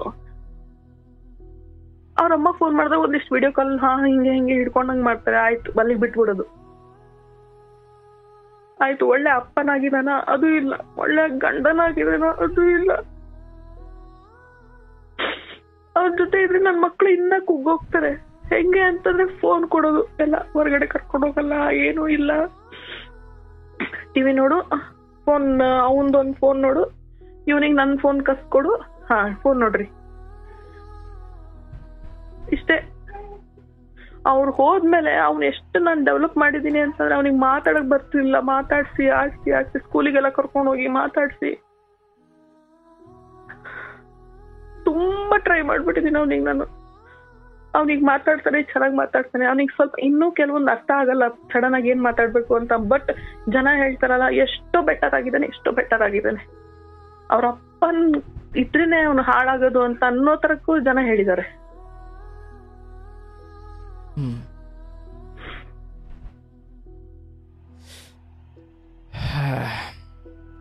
ಈಗ ಒಬ್ಬ ಮನುಷ್ಯನ್ಗೆ ನಿಜವಾಗ್ಲೂ ಹೌದಾ ತಾಳಿ ಕಟ್ಟಿರೋದು? ಹೌದಾ ಇನ್ನೊಬ್ಬರಿಗೆ? ಅಂದ್ರೆ ಈ ವಿಚಾರದಲ್ಲಿ ಮೊದಲು ನೀನು ಸ್ಪಷ್ಟತೆ ತಗೊಳ್ಬೇಕು. ಅಂದ್ರೆ ಈಗ ಅದರಲ್ಲಿ ನಿನ್ನನ್ನು ಕುಗ್ಗಿಸುವ ಉದ್ದೇಶದಿಂದ ಸುಳ್ಳು ಹೇಳಿದ್ದಾರಾ, ಅಥವಾ ಇಲ್ಲ ಸರ್ ನನಗೆ ಗೊತ್ತು ಮೊದಲಿಂದ ನೋಡ್ಕೊಂಡು ಬಂದ್ಬಿಟ್ಟಿದ್ದೀನಿ, ಈತ ನಿಜವಾಗ್ಲೂ ಇನ್ನೊಬ್ಬಳನ್ನ ವರಿಸಿರೋದು, ಮದುವೆ ಆಗಿರೋದು ಹೌದು? ಅದು ಫಸ್ಟ್ ಇಂದು ಹುಡುಗಿ ಇತ್ತಲ್ಲ ಸರ್, ಅವಳಾಗೆ ಬಿದ್ದಿರ್ಲಿಲ್ಲ, ಇವನಾಗೆ ಬಿದ್ದು ಹೋಗಿದ್ದು. ಅವಳು ನನಗೆಲ್ಲ ಹೇಳಿದ್ಲು. ಆದ್ಮೇಲೆ ನಾನು ಅವಳ ಜೊತೆ ಸರಿ ಸುಳ್ಳು ಹೇಳಿರೋದು, ಅವಳ ಜೊತೆ ಸರಿ ಇಲ್ಲ, ನಂಗ್ ನೀನ್ ಬೇಕು, ನಾನ್ ನಿನ್ ಜೊತೆ ಜೀವನಿಸ್ತೀನಿ, ನಾನು ಇನ್ನೊಂದ್ ಮದ್ವೆ ಆಗ್ತೀನಿ, ಆ ತರ ಒಟ್ಟು ಮಾಡ್ಕೊಂಡು ಅವನು ಆಗಿದ್ದಾನೆ ಸರ್. ನಂಗೇನೋ ಆಗಿದೆ. ಬಟ್ ಈಗ ನೀನು ಮತ್ತೆ ಹೊಂದಾಣಿಕೆ ಮಾಡ್ಲಿಕ್ಕೆ ಸಾಧ್ಯ ಇಲ್ಲ ಅನ್ನೋ ಪರಿಸ್ಥಿತಿಗೆ ಬಂದಿದೀಯಾ? ಹೊಂದಾಣಿಕೆ ಎಷ್ಟು ಸಲ ನಮ್ಮನೆಯವರು ಮಾಡಿದ್ರು, ಪೊಲೀಸ್ ಸ್ಟೇಷನ್ ಅಲ್ಲಿ ಮಾಡಿದ್ರು. ಅವನು ಹೊಂದಾಣಿಕೆ ಆಗೋ ಅವ್ನಿಗೆ ಹಿಂಗೆ ಸರ್, ಹಿಂಗೆ ಅಲ್ಲೂ 1-2 ದಿನ ಇರ್ತಾನೆ, ಇಲ್ಲೂ 1-2 ದಿನ ಇರ್ತಾನೆ. ಆ ಹುಡ್ಗಿನೂ ಇನ್ನೊಂದ್ ಸ್ವಲ್ಪ ದಿನಕ್ಕೆ ಬೋರ್ ಆಗ್ತಾನೆ, ಅವಳಿಗೂ ಬೋರ್ ಆಗುತ್ತೆ. ಅವಳುನು ನೆಟ್ಟಿಗೆ ಸಂಸಾರ ಮಾಡಲ್ಲ. ಅಂದ್ರೆ ಯಾಕೆ ಯಾರು ಮಾತಾಡ್ಸಿದೀರಾ ಯಾವತ್ತಾದ್ರು? ಫಸ್ಟ್ ಇನ್ನು ಹುಡ್ಗಿಗೆ ನಾನು ಮಾತಾಡ್ಸಿದ್ದೆ. ಅಲ್ಲ ಈಗ ಮದುವೆ ಆಗಿದ್ದಾರೆ? ಈಗಿನ ಫಸ್ಟ್ ಇಂದ ನಾನೇ ಕಂಡಿಡ್ದೆ. ಅವ್ನ ಫೋನ್ ನಲ್ಲಿ ಮೆಸೇಜಸ್ ಅದೆಲ್ಲ ಟ್ರ್ಯಾಕ್ ಮಾಡ್ಕೊಂಡು ನಾನೇ ಗೊತ್ತು ಮಾಡಿ ಪೊಲೀಸ್ ಸ್ಟೇಷನ್ ಪ್ರೂಫ್ ತೋರಿಸಿದ್ದೆ. ಅದು ಅವನಿಗೆ ಗೊತ್ತಾಗಿ ಅವನು ಯಾವುದನ್ನು ಬಿಟ್ಕೊಟ್ಟಿಲ್ಲ. ಹೆಸರು ಕೂಡ ಬೇರೆ ಏನೋ ಹೇಳಿದಾನೆ. ಆಂಧ್ರ ಹುಡುಗಿ, ಇಲ್ಲಿ ಬಾಡಿಗೆಗೆ ಬಂದಿದ್ಲು, ಒಂದಿನ ಪರಿಚಯ ಆಯ್ತು, ಮದ್ವೆ ಆಯ್ತು, ಅವಳ ಜೊತೆ ಇದ್ದೀನಿ, ಅವಳ ಅಜ್ಜಿ ಜೊತೆ ಇಲ್ಲಿ ಬೆಂಗಳೂರಲ್ಲಿ ಇರ್ತಾಳೆ, ಆತರ ಅಷ್ಟೇ ಎಕ್ಸಾಕ್ಟ್ ಆಗಿ ಹೇಳ್ತಾನೆ. ನನಗೆ ನೀನ್ ಕಂಪ್ಲೇಂಟ್ ಕೊಡು, ನಿನಗೆ ಅವಾಗ ಪೊಲೀಸರು ಹೇಳ್ತಾರಲ್ಲ, ಕೊಡ್ತೀಯಾ ಕೊಡು. ಅಲ್ಲವಾ ಈಗ ಒಟ್ಟಾರೆ ಸುಮ್ಮನೆ ಯೋಚನೆ ಮಾಡು, ಇಲ್ಲಿ ಆಗಿದೆಯೋ ಆಗಿಲ್ವೋ ವಿಷಯ ಅದಲ್ಲ. ಒಟ್ಟಿನಲ್ಲಿ ಆತನಿಗೆ ನೀನು ಪೂರ್ಣ ಪ್ರಮಾಣವಾದ ನೀನು ಬಯಸುವ ಏನು ಸಂಗಾತಿ ಹೇಗಿರ್ಬೇಕು ಅನ್ನೋ ನಿಂದೊಂದು ಕನಸಿದೆಯಲ್ಲ. ಅಂದ್ರೆ ಸುಮ್ಮನೆ ಹೇಳವ, ಒಂದು ಹೆಂಡತಿ ಹತ್ರ ಸುಳ್ಳಿಗಾದ್ರೂ ಈ ಮಾತು ಹೇಳೋದು ನಮ್ಮ ಸಂಸ್ಕೃತಿಗೆ ವಿರುದ್ಧ, ಅದು ಅಯೋಗ್ಯತನ. ಅದು ನಿಜ ಬಿಟ್ಬಿಡು. ಈಗ ಮಗನ ಮುಂದೆ ಹೋಗ್ಬಿಟ್ಟು ನಿಂತರಂದು ಇನ್ನೊಬ್ಬ ಮಗನ ಉಡ್ಸಿದ್ದೀನಿ ಅಂತ ಮಗನ ಮುಂದೆ ಹೇಳೋ ಮಾತು ಅದು. ಹಂಗೆ ಹೆಂಡತಿ ಹತ್ರ ಹೋಗ್ಬಿಟ್ಟು ಸುಮ್ಮನೆ ತಮಾಷೆಗೂ ಅಂತನೂ ಕೂಡ ಆ ಟಾಪಿಕ್ ಅನ್ನ ಎಂತ ದುಷ್ಟ ಕೂಡ ಟಚ್ ಮಾಡಲ್ಲ, ಹೌದಲ್ಲ? ನಾನು ಇನ್ನೊಂದು ಮದುವೆ ಆಗಿದ್ದೀನಿ ಹೋಗು ಪೊಲೀಸ್ನವ್ರಿಗೆ ಹೇಳಬೇಕಾದ್ರೆ ಆಯ್ತವ. ಇದನ್ನ ಆರಂಭದಿಂದ ತಗೊಳ್ಳೋದಾದ್ರೆ, ಒಂದು ಕಷ್ಟಪಟ್ಟು ದುಡಿಮೆ ಮಾಡಿಕೊಂಡು ತಂಗಿದೀರು ಮದುವೆ ಮಾಡಿ ಒಳ್ಳೆ ಮನೆಯ ಗಂಡಸು, ಒಬ್ಬ ತಮ್ಮನೋ ಅಣ್ಣನೋ ಅಥವಾ ಅಣ್ಣನೋ ಯಾರೋ ಇದ್ದಿದ್ರೆ ಏನು ಮಾಡ್ತಿದ್ರು ಅದೆಲ್ಲವನ್ನ ಮಾಡಿಕೊಂಡು ಓದಿನಲ್ಲಿ ಅಥವಾ ಒಂದು ಎಕ್ಸಾಮ್ ಕಟ್ಟಿ ಒಂದು ಪಾಸ್ ಮಾಡಿ ಅಥವಾ ಒಬ್ಬ ಟೀಚರ್ ಆಗಿ ಈ ಮದುವೆ ನಿರ್ಧಾರದ ಮನಸ್ಥಿತಿ ಇದೆಯಲ್ಲ, ಅಥವಾ ಆ ನಿರ್ಧಾರದ ಸಮಯ ಇದೆಯಲ್ಲ, ಆ ವಿಚಾರದಲ್ಲಿ ನೀನು ಒಟ್ಟು ಅಯೋಗ್ಯಳು. ಅಂದ್ರೆ ಏನು ಶಿಕ್ಷಕಿ, ಏನು ವಿದ್ಯೆ, ಯಾವ ವಿದ್ಯೆ ನಿನ್ನನ್ಗೆ ಇಲ್ಲಿ ಕರ್ಕೊಂಡು ಬಂದಿದ್ದು, ಏನು ವಿದ್ಯೆ ಮಹತ್ವ ಏನು, ಅಥವಾ ವಿದ್ಯೆಯ ಅರ್ಥವೇನು? ನೀನು ಹೊಟ್ಟೆಪಾಡಿಗೆ ಏನು ಮಾಡ್ತಾ ಇದೀಯ ಅದು ನಾನು ಮಾಡ್ತೀನಿ, ಒಬ್ಬ ಭಿಕ್ಷುಕನು ಅದನ್ನೇ ಮಾಡ್ತಿದ್ದಾನೆ, ಹೌದಲ್ಲ? ಆ ಆದರೆ ವಿದ್ಯೆ ಹೆಂಗೆ, ಯಾವುದು ವಿದ್ಯೆ ಅಂದರೆ ಯಾವ ವಿದ್ಯೆಯ ಜೊತೆ ನೋಡಿ, ನಿನ್ನ ಕೈ ಕೆಸರಾದರೆ ನಿನ್ನ ಮನೆಯವರ ಬಾಯಿ ಮೊಸರಾಗ್ತಿತ್ತು. ಅಂದರೆ ಈ ಜಗತ್ತಲ್ಲಿ ಕೈ ಕೆಸರು ಮಾಡಿಕೊಂಡವ್ರು ಅವರವರೇ ತಮ್ಮ ದುಡಿಮೆಯನ್ನು ಬಳಸ್ಕೊಂಡು ಬಾಯಿ ಮೊಸರು ಮಾಡ್ಕೊಳ್ತಾರೆ. ಇಲ್ಲವಾ, ಈ ಲೋಕ ಹೆಂಗಿದೆ, ಅದರಲ್ಲೂ ಮಧ್ಯಮ ವರ್ಗದವರು ದುಡಿಯೋನು ಕೈ ಕೆಸರಾಗೋದು ಒಬ್ಬನಿಗೆ, ಬಾಯಿ ಮೊಸರಾಗೋದು ಇನ್ಯಾರಿಗೋ ಅನ್ನಂಗೆ ನೀನು ಕೈ ಕೆಸರು ಮಾಡಿಕೊಂಡು ಮನೆಯವರಿಗೆಲ್ಲ ಮೊಸರು ತಿನ್ನಿಸ್ತೆ, ಹೌದಲ್ಲ? ಹೌದು. ಆದರೆ ಈ ಮದುವೆ ವಿಚಾರ ಬಂದಾಗ ನೀನು ತೆಗೆದುಕೊಂಡು ನಿರ್ಧಾರವನ್ನು ಒಬ್ಬ ಸುಮ್ಮನೆ ಅನ್ಎಜುಕೇಟೆಡ್ ಅನಕ್ಷರಸ್ಥ ಕೂಡ ಈ ಕಾರ್ಯಕ್ರಮ ಎಲ್ಲೂ ಕೂತು ಹಳ್ಳಿಯಲ್ಲಿ ಒಬ್ಬ ವ್ಯಕ್ತಿ ಕೇಳ್ತಿದ್ದಾನೆ, ಅವನೊಂದೇ ಕ್ಲಾಸ್ಗೂ ಹೋಗಿಲ್ಲ, ಆದರೆ ನಿನ್ನ ನಿರ್ಧಾರವನ್ನು ಅವನು ಆ ಮಟ್ಟಿಗೆ ಇದೇನಪ್ಪ ಈ ಹುಡುಗಿ ಇಷ್ಟು ಓದಿ ಕೆಲಸ ತಗೊಂಡು ಈ ಮಟ್ಟಿಗೆ ಮಾಡ್ಕೊಂಬಿಟ್ಲು ಎಡವಟ್ಟು. ಯಾರೋ ಒಬ್ಬ ವ್ಯಕ್ತಿ ಬರ್ತಾನೆ, ನಾನು ನಿನ್ನನ್ನು ಪ್ರೀತಿ ಮಾಡ್ತೀನಿ, ನಾನು ನಿನ್ನ ಮದುವೆ ಆಗ್ತೀನಿ. ನೋಡವಾ, ಇವತ್ತಿಗೆ ಅವ್ರ ತಂದೆ ತಾಯಿಯನ್ನು ಕೇಳಿ, ಅವರ ಅಕ್ಕ ತಂಗಿದಿರನ್ನ ಕೇಳಿ, ಹುಡುಗ ಅನ್ನೋದಕ್ಕಿಂತ ಹುಡುಗನ ಮನೆ ಕಡೆಯವರೆಲ್ಲ ಒಪ್ಪಿ ಅವರೆಲ್ಲ ನಿನ್ನನ್ನು ಅತ್ಯಂತ ಪ್ರೀತಿಯಿಂದ ಕಂಡು ಆ ಮಟ್ಟಿಗೆ ಒಂದು ವ್ಯವಸ್ಥೆ. ಹಂಗಂದ್ರೆ ಬಹಳ ಚಿಕ್ಕ ಮನೆ ಇದ್ದರೆ ಮದುವೆನೇ ಆಗಬಾರ್ದು ಆ ಹುಡುಗ ಅಂತ ನಾನು ಹೇಳಲ್ಲ. ಆದರೆ ನೀನು ನಿನ್ನ ಬದುಕಲ್ಲಿ ಈತನನ್ನು ಆಯ್ಕೆ ಮಾಡೋ ಸಮಯದಲ್ಲಿ ಏನು ಮನಸ್ಥಿತಿ ಹೋಯ್ತು, ನನ್ನಮ್ಮ ಏನ್ಕೋ ನನ್ನನ್ನು ಬೈದ್ಬಿಟ್ಲು, ಅದಕ್ಕೆ ನಾನು ಒಂದೇ ಸತಿ ಮದುವೆ ಆಗ್ಬಿಟ್ಟೆ ಅಂದರೆ ಹಿಂಗೆ ಬೈದಿದ್ದಕ್ಕೆಲ್ಲ ಮದುವೆ ಆಗೋದಾದರೆ ಹೆಣ್ಣು ಮಕ್ಕಳ ಸ್ಥಿತಿ ಏನಾಗಬೇಕು ಸಮಾಜದಲ್ಲಿ? ನಿನ್ನ ಅವತ್ತಿ ಪರಿಸ್ಥಿತಿ ಏನಿತ್ತು ಅದು ಬೇರೆ. ಸುಮ್ಮನೆ ನಿನ್ನ ಆತ್ಮಸಾಕ್ಷಿ ಅಂತ ಏನಾದರೂ ಇದ್ದರೆ ನಿನ್ನನ್ನೇನು ಪ್ರಶ್ನೆ ಮಾಡ್ಕೊ.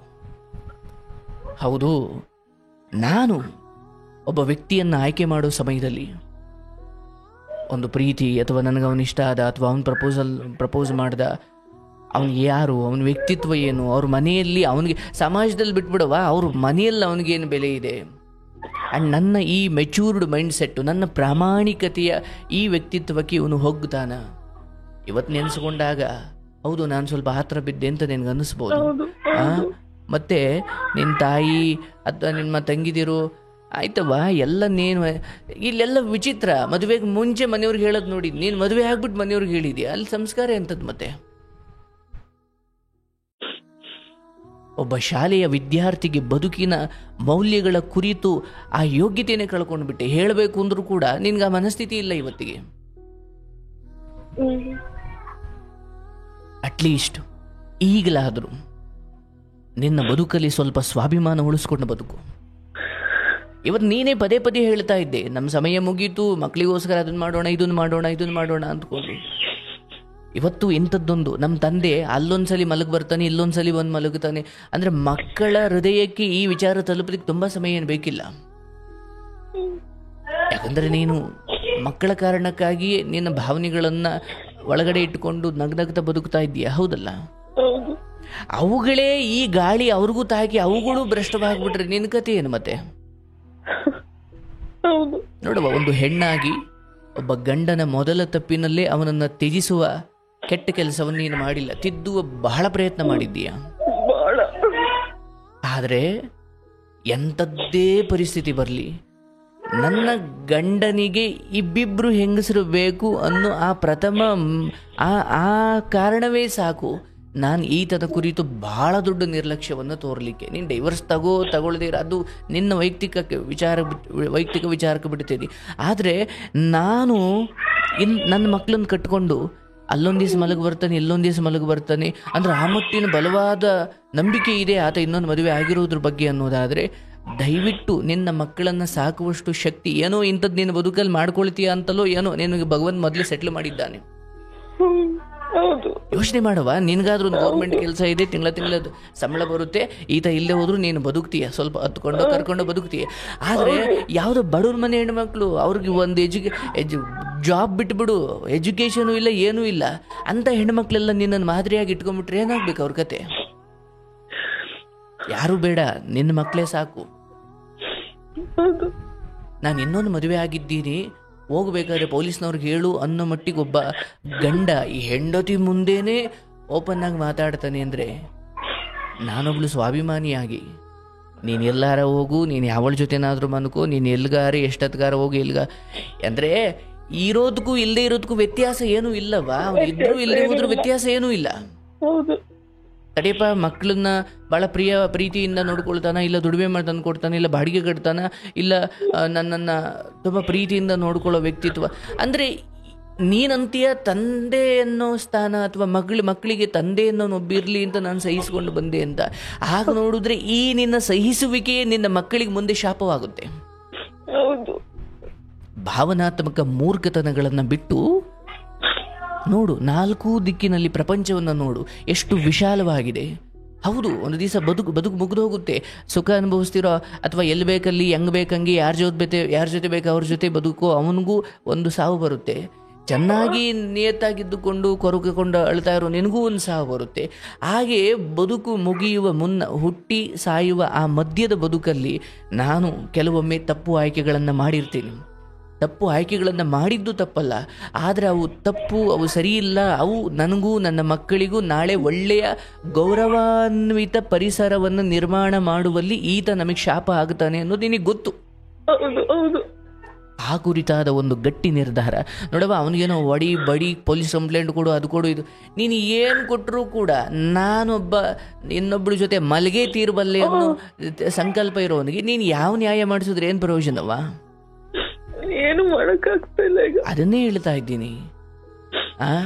ಅವತ್ತು ನಿನ್ನ ತಾಯಿಗೆ ನಾನು ಮದುವೆ ಆಗಿದ್ನಿ ಅಂತ ಒಂದೇ ಸಾರಿ ಹೇಳಿದಾಗ ನಿನ್ನ ತಾಯಿ ಅಲ್ಲೇನು ದುಃಖ ಪಟ್ಲೋ, ಇಲ್ಲಿ ಗಂಡ ಅದೇ ಡೈಲಾಗ್ ಮತ್ತೆ ನಿನಗೆ ಹೇಳ್ತಿದ್ದಾನೆ. ನೀನು ಅಲ್ಲಿ ಅಂದ್ರೆ ನೀನು ಅವತ್ತು ತಾಯಿಗೆ ಏನು ಹೇಳಿದ್ದೋ, ತವ್ರ ಮನೆಗೆ ಏನು ಹೇಳಿದ್ದೋ, ಇದೇ ಡೈಲಾಗ್ ನಿನ್ನ ಗಂಡ ನಿನಗೆ ಹೇಳ್ತಾವ. ನಾನು ಅಲ್ಲೇ ಒಂದು ಮದುವೆ ಆಗಿದ್ನಿ ಅಂತ ಅವತ್ತು ನಿನ್ನ ತಾಯಿಗೆ ಅದನ್ನೇ ಹೇಳಿದೆ ಅಲ್ವಾ ನೀನು?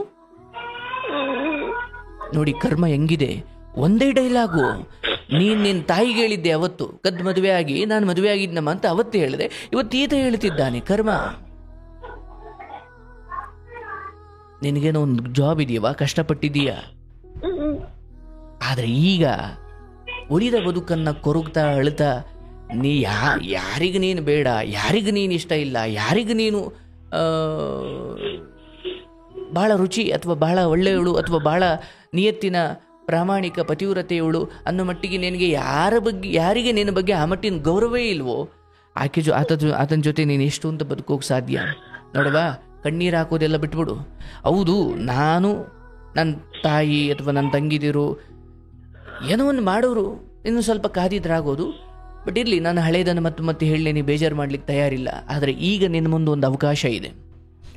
ಈತ ಎಲ್ಲಾದರೂ ಹೋಗಲಿ, ಎಲ್ಲಾದರೂ ಬರಲಿ, ಯಾವಳ ಜೊತೆ ನಿಂತು ಕೂತು ಮಲಗಿ ಏನಾದರೂ ಮಾಡ್ಕೊಂಡು ಬರಲಿ, ನಾನು ಮನೆಗೆ ಬಂದು ಹೋಗಲಿ. ಬಟ್ ನಾನು ಫೋನ್ ಚೆಕ್ ಮಾಡೋದು, ಅಲ್ಲೋಗಿದ್ನ ಇಲ್ಲೋಗಿದ್ನ, ಅಯ್ಯೋ ನಾನು ಪ್ರೀತಿಸಿ ಮದುವೆ ಆಗಿದ್ದೆ, ನನಗೆ ಭಾಳ ದುಃಖವಾಗುತ್ತೆ, ಅದು ಅದು ನೀನು ಕೊರಕೊಂಡು ನಾಳೆ ದಿನ ಏನು ಸತ್ರೆ ತಾಯಿಯ ಮಕ್ಕಳೆಲ್ಲ ಅನಾಥರಾಗಿ ಹೋಯ್ತಾರಲ್ಲೋ. ನಿನ್ನ ಬದುಕಿನ ಅಸ್ತಿತ್ವ ನಿನ್ನ ಸಂತಾನಗಳ ಉದ್ಧಾರಕ್ಕೋಸ್ಕರ ಜೀವಂತವಾಗಿಡು. ಈಗಲೇ ಯೋಚನೆ ಮಾಡ. ನಾಳೆನೇ ಆತ ಬದಲಾದ ಅಂದುಕೊಂಡ್ರೂ ಕೂಡ ಈ ಹಿಂದೆ ಆತನ ಮನಸ್ಸು ದೇಹಕ್ಕೆ ಹೊರಗಡೆಯಿಂದ ಆಗಿರುವ ಕಲೆಗಳನ್ನು ನೀನು ಒರೆಸಬಲ್ಲೆಯ? ಪ್ರತಿ ಕ್ಷಣ ನಿನ್ನನ್ನು ಚುಚ್ಚುತ್ತೆ.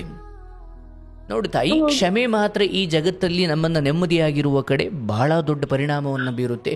ಹೌದಪ್ಪ, ನಿನ್ನನ್ನು ಕ್ಷಮಿಸಿದ್ದೀನಿ, ನಿನ್ನನ್ನು ನಾನು ಕ್ಷಮಿಸಿದ್ದೀನಿ. ನೀನು ಅಂದರೆ ನನಗೆ ಎಲ್ಲಿವರೆಗೂ ನನಗೆ ಬೇಕು, ನನಗೆ ಪ್ರೀತಿ ಕೊಡಬೇಕು, ನನಗೆ ಈ ನನ್ನದು ಅಂತ ಏನೇನು ಭಾವಿಸಿದ್ದೋ ಅದರ ಬಹುತೇಕ ವಿಚಾರಗಳೆಲ್ಲ ವಕ್ರವಾಗಿ ಹೋಗಿದ್ದಾವೆ. ಇನ್ನು ಅಲ್ಲೇನು ಉಳಿದಿಲ್ಲ ನಿಂದು ಅನ್ನೋದಕ್ಕೆ.